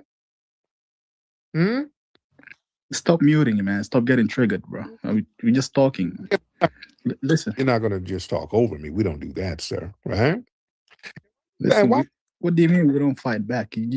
Don't you see? Don't you look at the news? No, sir. I'm not Sally Struthers. You don't just get to run up here talking. Why does your accent sound East African, though? You don't even sound like an Iranian. You sound like a Horn of Africa tether. What does an Iranian sound Yeah, like? that's not an Iranian accent. You're from the Horn of Africa, aren't you? I'm from Iran. I don't believe that. Yeah, you just trying to cope. No. That accent, sir, that accent sounds like Djibouti or Ethiopia somewhere. You're a Horn of African tether, aren't you? You're too ashamed to even admit I don't know what that means, man. I don't know what that word means. where you fled from, sir. You up here pretending to be a damn Arab. You're from East Africa, sir. I can hear. You know why? Because I hear flies in the back. You're from East Africa, sir. You're not Iranian. That's how ashamed you are, sir. Yo, you carry all types of shame. That's why you're trying to project your shame onto us, sir. Aren't All right, well done. there So, are you gonna answer? You gonna answer the question, Tariq, or not, man? the questions of dudes who's too ashamed of where they're from? They have to pretend they're from. Yo, where do you want me to be from, man? I'll be there. Yeah. You're an East African tether. I can hear it. All right, then. All right, I'm an East African because you say All so. right. Bye, East African tether. Yeah, I can tell. That's not an Iranian accent. Somebody said, yeah, he's Somali. Yeah, he's from that Horn of Africa. Yeah, he's from that Horn of Africa. I can hear the accent. That's not an Iranian accent. Boy, let me tell you something. If we want to be real, them Horn of African tethers, they've been a problem for a minute. Not all of them. Not all of them. But the Horn of Africa, some of them, they've been up for a long time. If you want to talk history, can we talk history for a minute? Family, it was them over there in Ethiopia. Some of them over there, they were the ones who really helped the Europeans start dominating people. You know that? Over there in Ethiopia, Abyssinia, what they used to call it. It was like it was like a Christian nation surrounded by all of those Muslim enclaves. They were surrounded by a bunch of Muslims. And there was a conference, I think the Council of Florence, if I'm not mistaken, around 1441, because the Europeans, they were trying to get the hell up out of there, out of Europe. They wanted to get access to the Asian trade routes, because the Moors and the Muslims were starving them out. The Muslims and the Moors had control over the trade routes. They controlled the Strait of Gibraltar. They controlled the Middle Eastern routes, the Silk Roads. They controlled all of this stuff. And the Europeans, they had to deal with them in order to do any type of trade with Asia. They had to go through all those Moorish and Middle Eastern middlemen. So they would jack the prices up on their asses. You understand? They would jack them prices up on the Europeans. And they didn't know about ocean navigation like that in Europe. They weren't, they were kind of stuck up there. But they heard about, they were looking for an African kingdom of Christians. There was a Prester John myth. They made up this mythological African king called Prester John. He never really existed, but he was this African king who was a Christian who they were looking for, and they were going to try to find him to help fight off the Muslims and the Moors. So they were talking about this Prester John for centuries up there in Europe. So they got clicked in with Ethiopia somehow, and they found out that they were Christians, so they put that Prester John myth on them. So they invited them to a conference in Florence, 1441. And they had some Ethiopian monks go up there.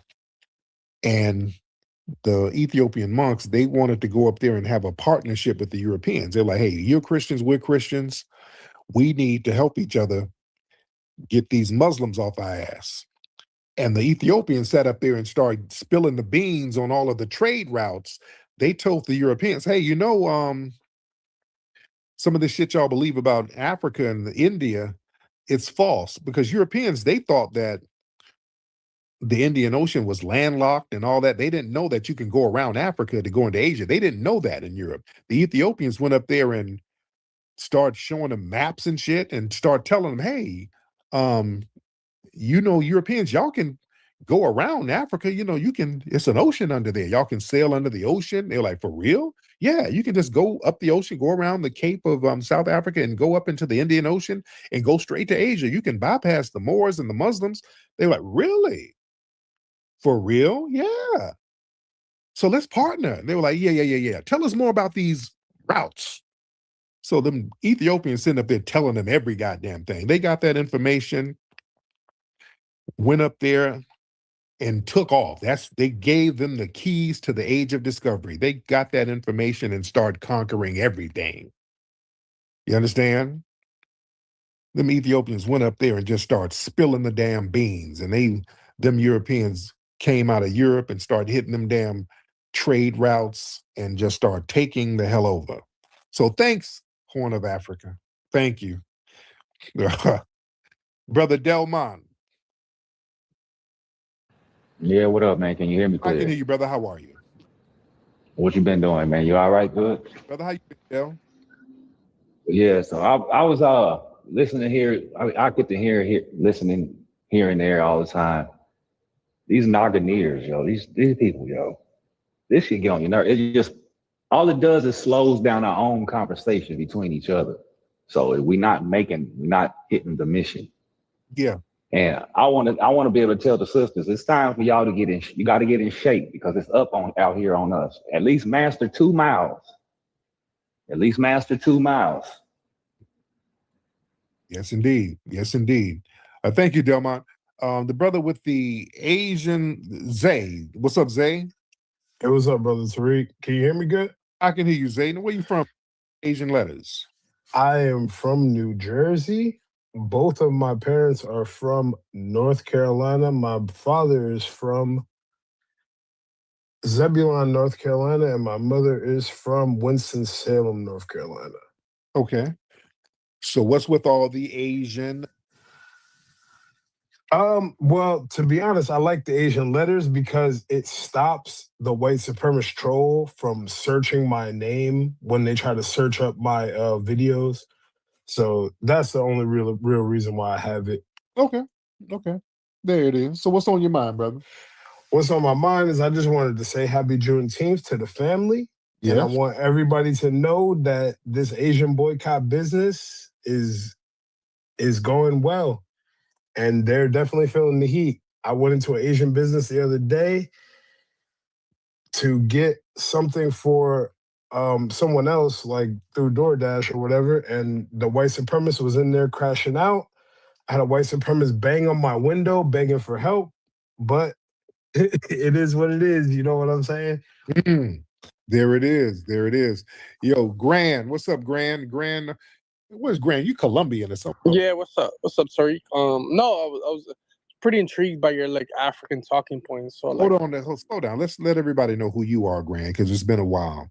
This is Grand. He's Hispanic. Yeah, this is a South American, non-African, South American, non-Caribbean. Is it so Tariq, my question was. Hold on, slow down, dude. We got to let people know who you are. What part of South America are you from again? I always forget.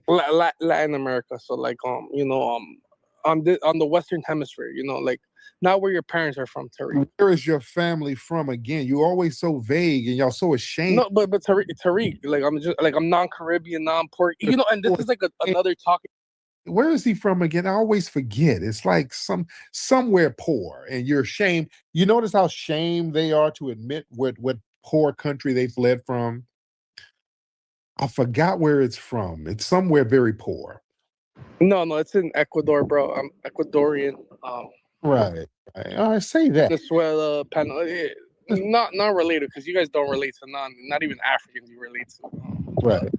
Bottom line, you're over here with us. So what's on your mind? Go ahead, Gran. Go ahead. No.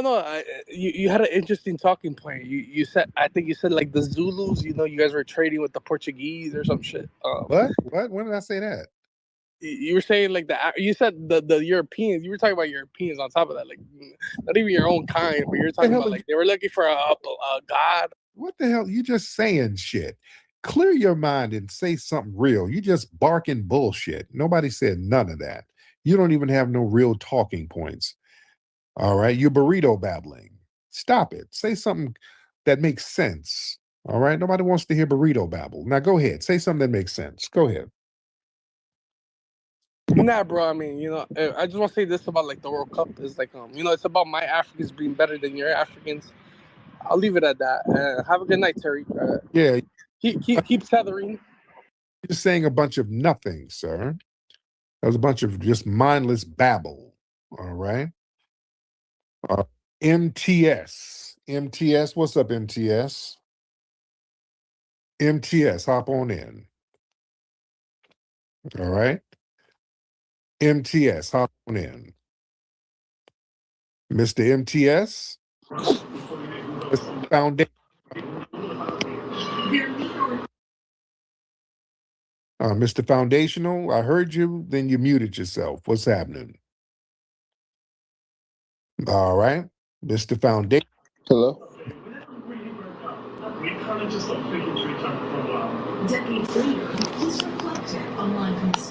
Hello? Yes, I can hear that. Man, this shit broke. Fuck. And you hear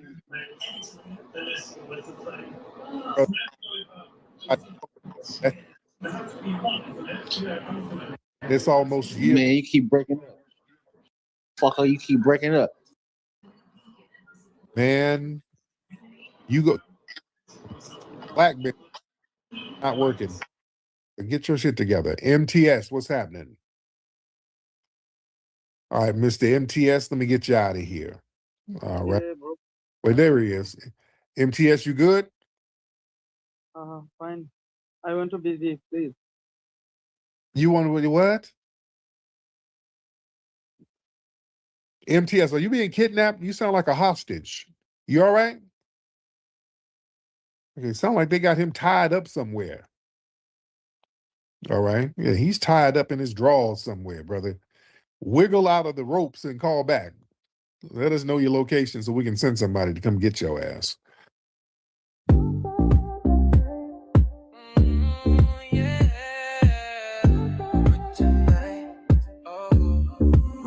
Tonight, root work tonight, root work tonight, root work tonight. I'll be feeling so right. I got that root work tonight. Feeling fresh from the morning light. Root work hit me, I'm set for the night. Look good, smell right. Yeah, I'm that type. I gotta let the world know I got that root work tonight. Root work tonight. Yeah, root work tonight. I'll be feeling so right. I got that root work tonight.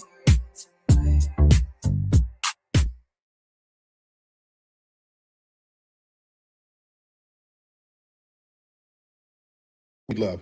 We can do raise your hand. Let's see what y'all talking about. Sweet Love, what's up, Sweet Love? Sweet Love? Not trying to get on. Oh, okay. All right, Sweet Love. Okay, Sweet Love sounds like she's over there smoking Newports. All right. She's doing Newports and Hennessy with that voice. All right. Man, she got that old school auntie voice. Man.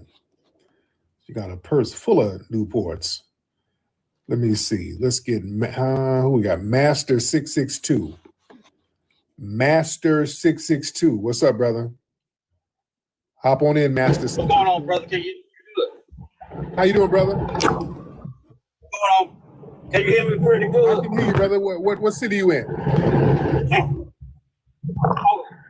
I'm in Tupelo, Mississippi, headed to Memphis. I'm driving my truck right now. make my deliverance. There you go. What's on your mind, brother? Okay, brother. All I want to say, I saw the video, brother, and I was like, why is it so short? Like it don't lead up. But then you have the people, you got the YT people in the comments talking about that's my I didn't do nothing thing. But I understand, like it gets real short, and it just gets so clear. And that's all I want to say, brother. I appreciate you having me on. Respect. Another thing, brother, is this your profile picture? Master, that's your profile picture, brother? Why you got a do-rag that small? Yes, sir. Yes, sir.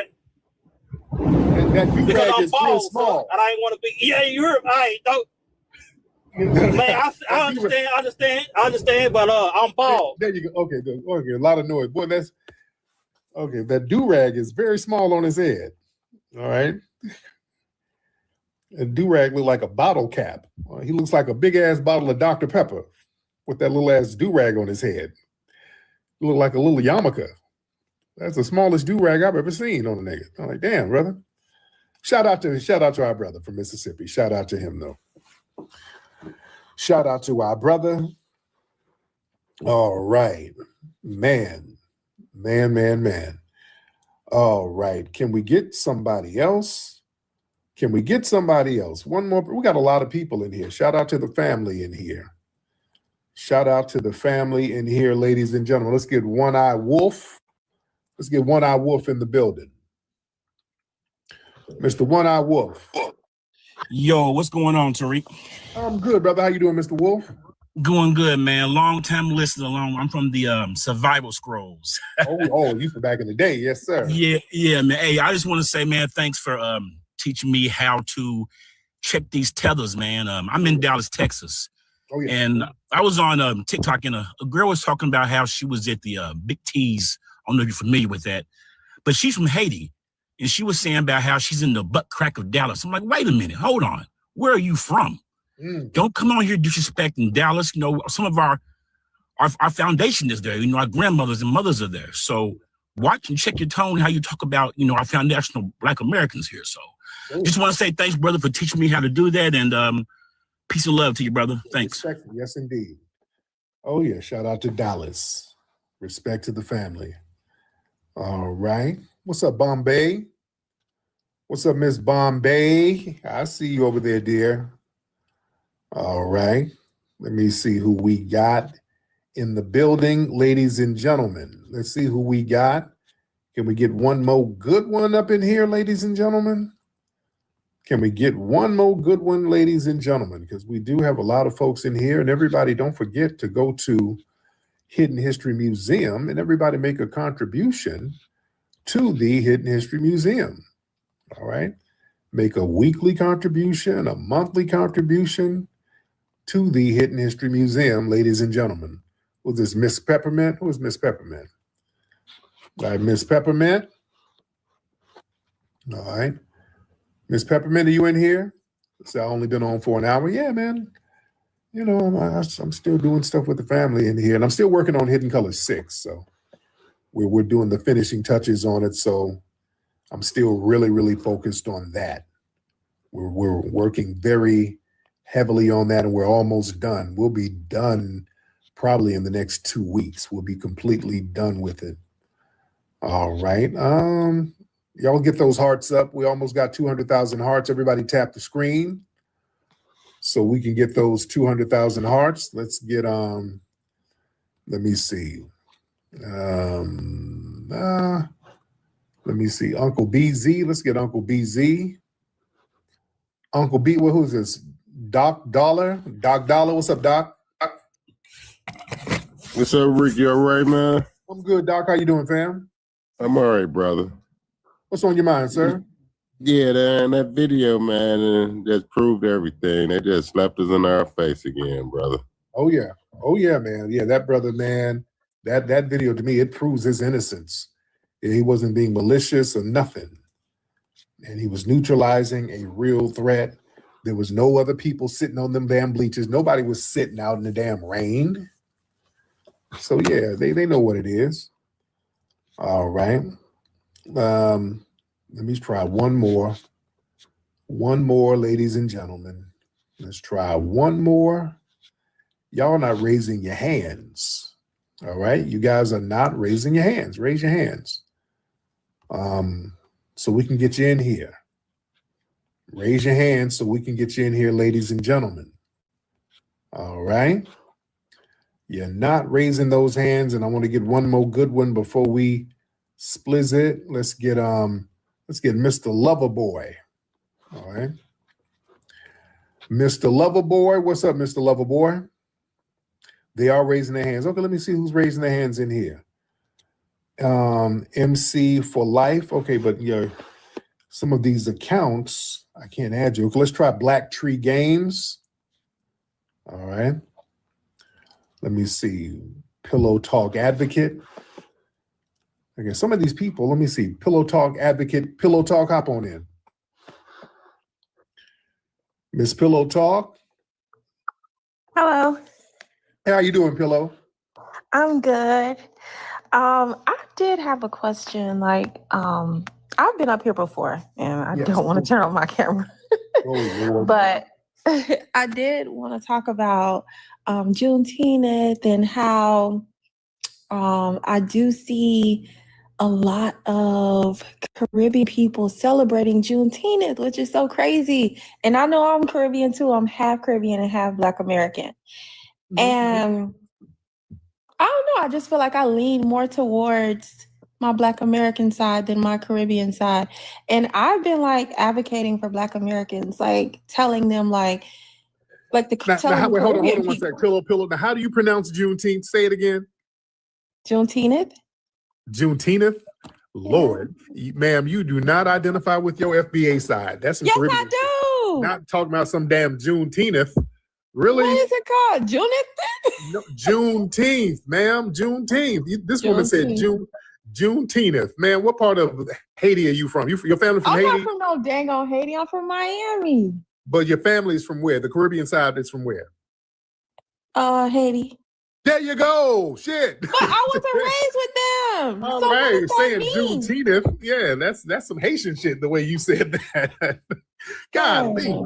Lord, we be knowing where y'all from now. Good Lord. I ain't from no Haiti. I'm from Miami. But your family is from there, man. And you're learning how to talk by them. I learn how to talk by them. I don't even deal with them. They talking about some damn Juneteenth. I'll tell you the truth. Like growing up with my Black American side, we never celebrated June. I forgot how to say it. Juneteenth. Lord. Juneteenth. We never celebrated it. And I'm Black American. Haitian, because they were Haitian. No, they American. Okay, let me say this. Why is it like I'm always getting characterized by like Haitian, but nobody want to acknowledge my Black American side? Like y'all can't un-Black American me? Okay, but okay. Just culturally, we just don't know. I am culturally Black. Mm-hmm.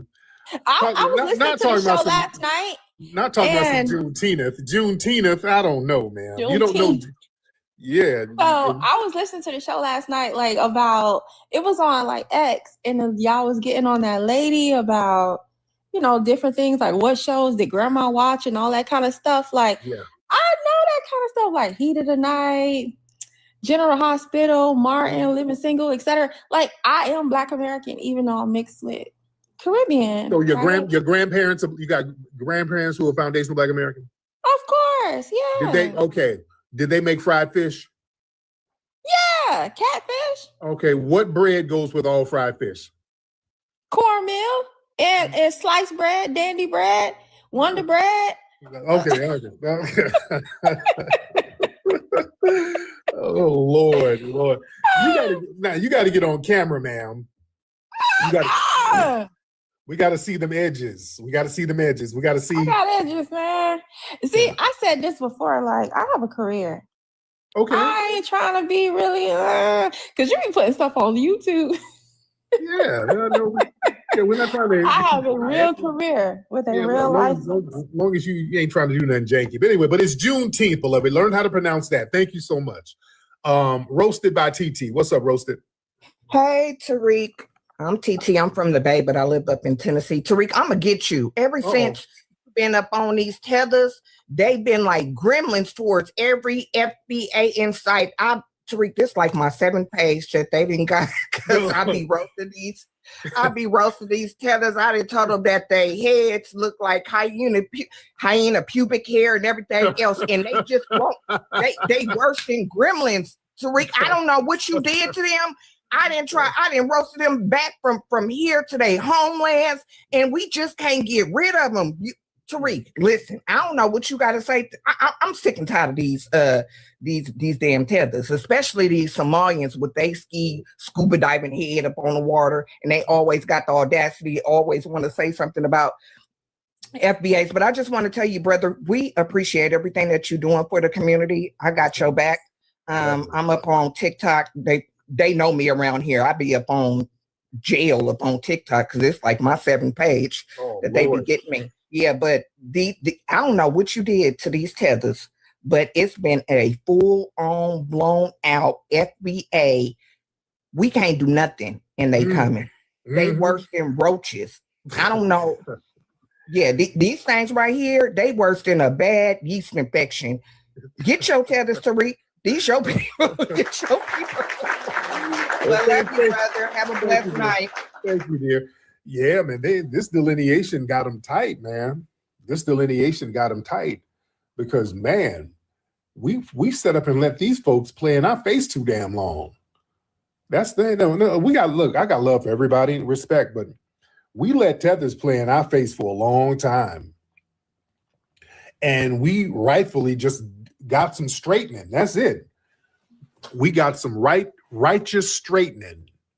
Because these folks, as y'all know, they've been sitting up here talking crazy about us for a long time, and we just let it slide.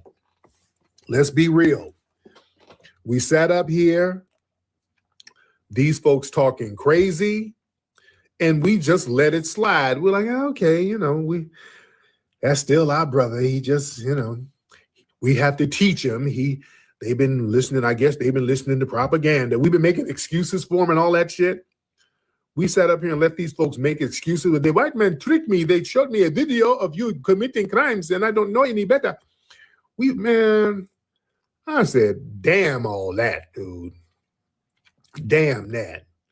No more. There ain't nobody getting no back. Because now it got so bad where now these people are becoming elected officials and they undermining us politically, economically, socially. Oh, damn enough is a damn enough, man.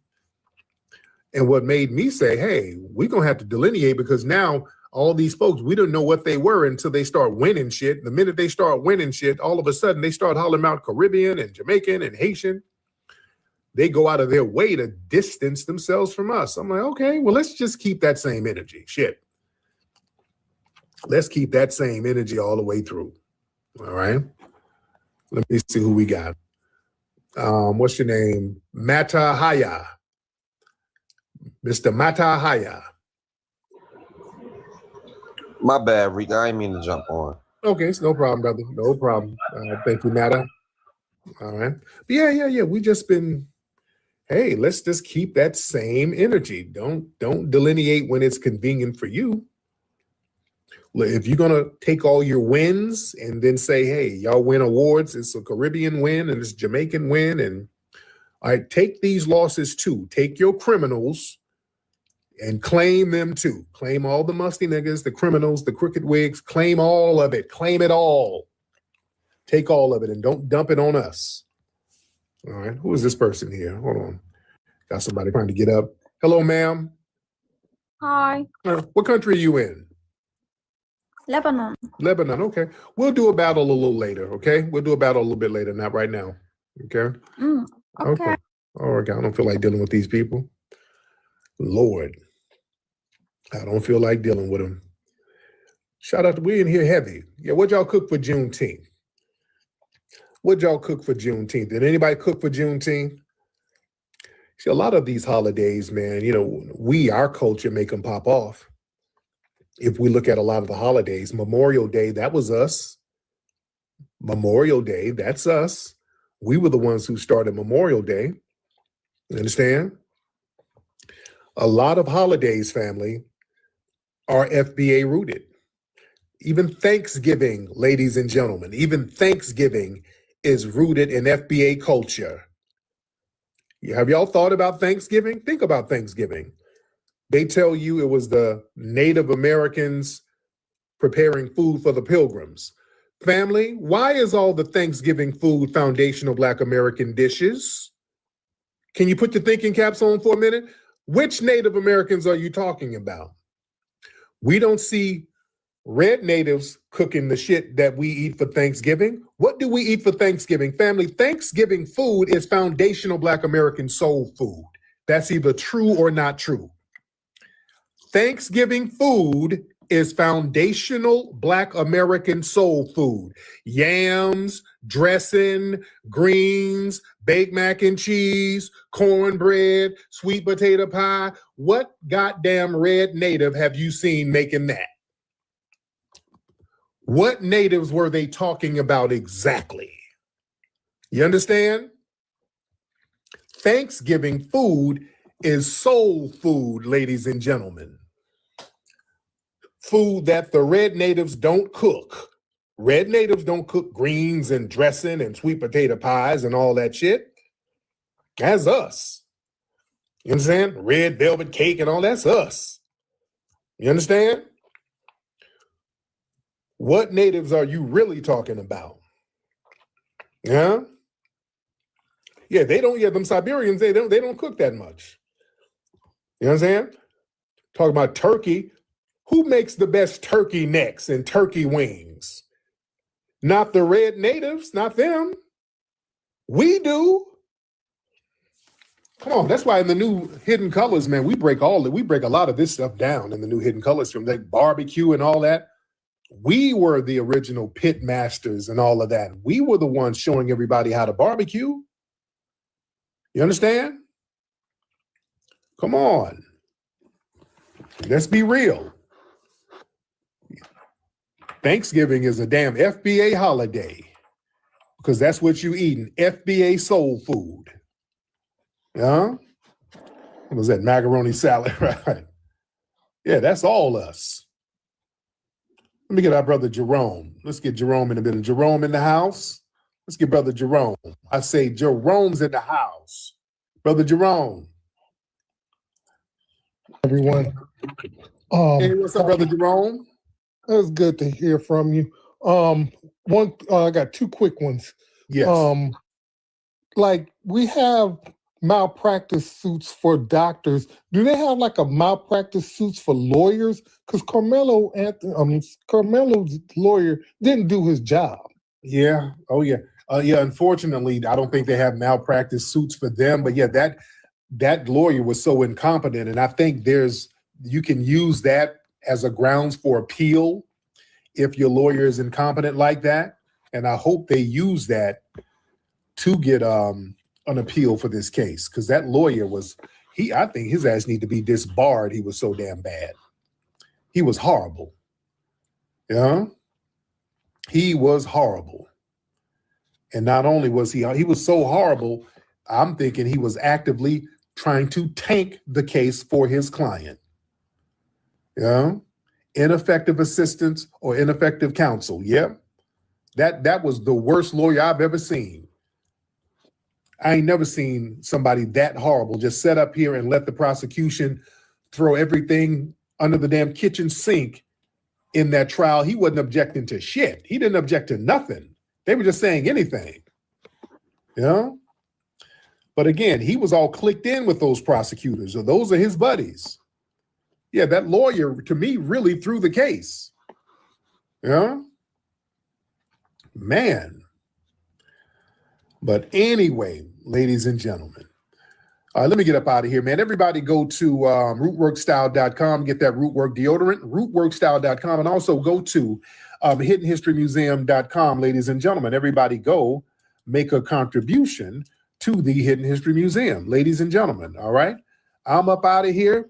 Everybody follow me on here, by the way, too. All right? Follow me here on the TikTok channel. All right? Puppy Akute, Lullaby to the family. Peace. Real work for you. Nah, then else will do. I got that rule work for you. And reservations for two. Rule work for you, nothing else would do. I got that rule work for you, and reservations for two. I got that rule work for you, nothing else would do. I got that rule work for you, and reservations for two. Stepped out clean, I'm fresh out the door. Natural sin, but it's hitting like more. Confidence high, got me walking real slow. Every move got a vibe, let it flow. Cut your ass from across the room. You smile back, yeah, you felt it too. Ain't no pressure, just energy speaking. But you leaning in like you been seeking. I ain't gotta say much, you can feel that glow. It's deeper than the surface, it's something in my soul. From the roots to the skin, yeah, it's all aligned. Now you right here vibing in my time. Thank y'all for still being here. Two more time. I'm in this. So yeah, follow us.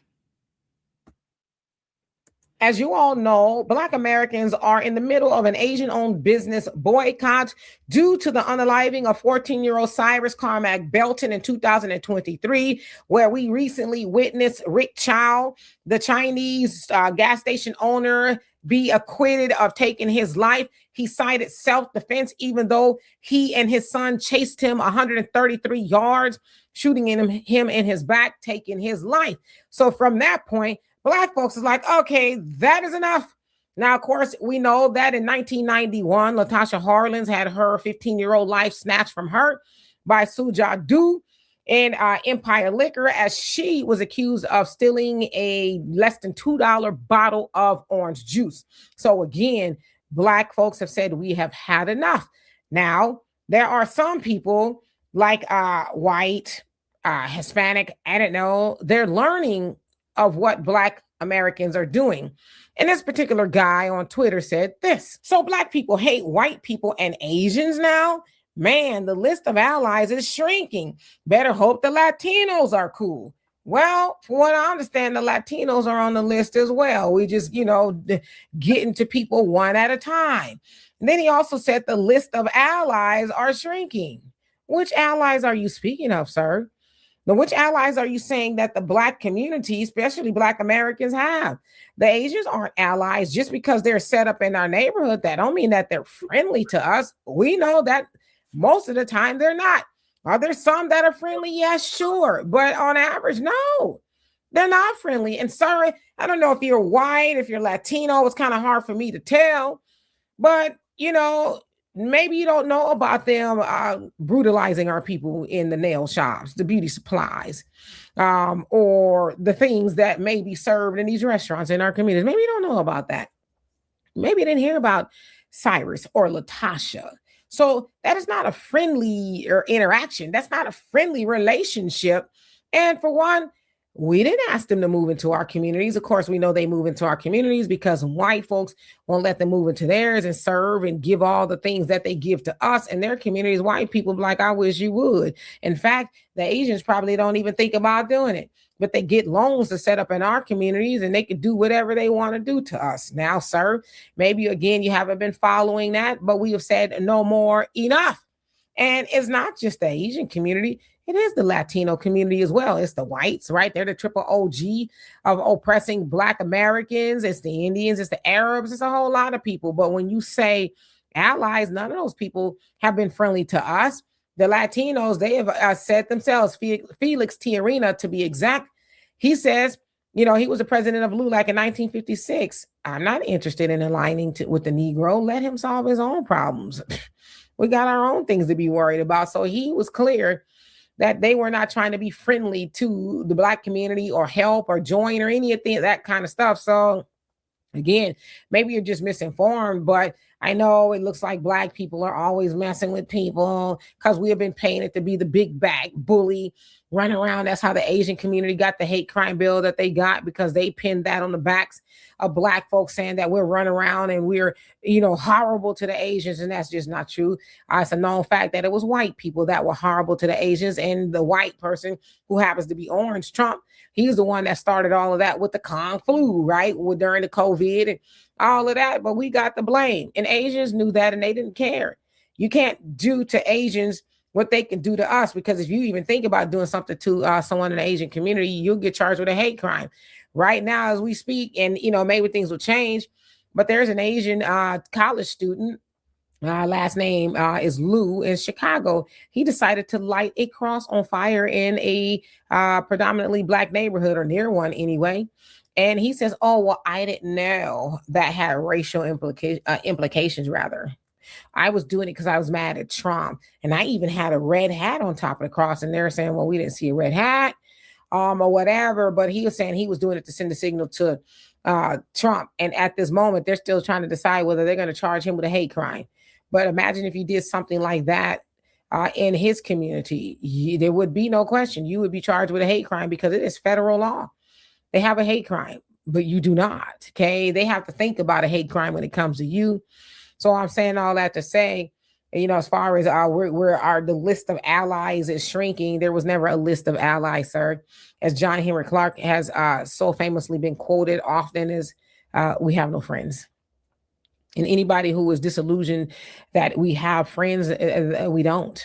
So I know people are looking at this again as if we're being mean, but no, it's a day of reckoning. It's a day of saying, hey, it's not even necessarily about a boycott. It's a boycott, right? We are blacking out of other people's economics, if you will, and we're saving that money. And then we're going to pour it back into our own communities, because it's high time that we build our own grocery stores and build our own schools and businesses so we can hire each other and recycle that Black dollar more than 6 hours. We can recycle it like some other communities do, up to 20 to 30 days. That's what we're working on now. So, I hope that helps you, sir, but you might want to educate yourself. Black Americans have no friends. We are the only friends that we have. And I hate to say it, sometimes we're not a friend to ourselves, but we're working on that. But there is no allies. I just want you to know that. So anyway, y'all let me know what you think of that. And for more insightful commentary, please subscribe to this channel and my channel, The Demetra K Show, here on YouTube. Peace.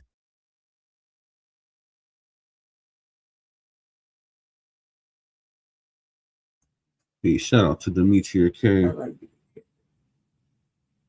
think he's still staying with his sister Val.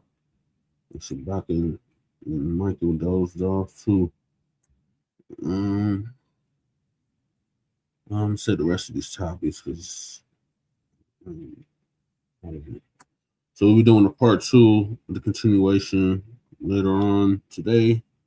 Appreciate y'all tapping in, staying up late. Then get to all the topics. That's what for. So appreciate y'all tapping in. Join us later for part 2. Might do an earlier show actually. And then stay tuned for the RBA. Right, so peace, love, light, reparations and separations, and delineations and Black empowerment. Sharon Crummer and Lady Chase signing off from the Mile High Income and the Legal Migrant for the City. See y'all later for part 2. Peace. Part 2 continuation.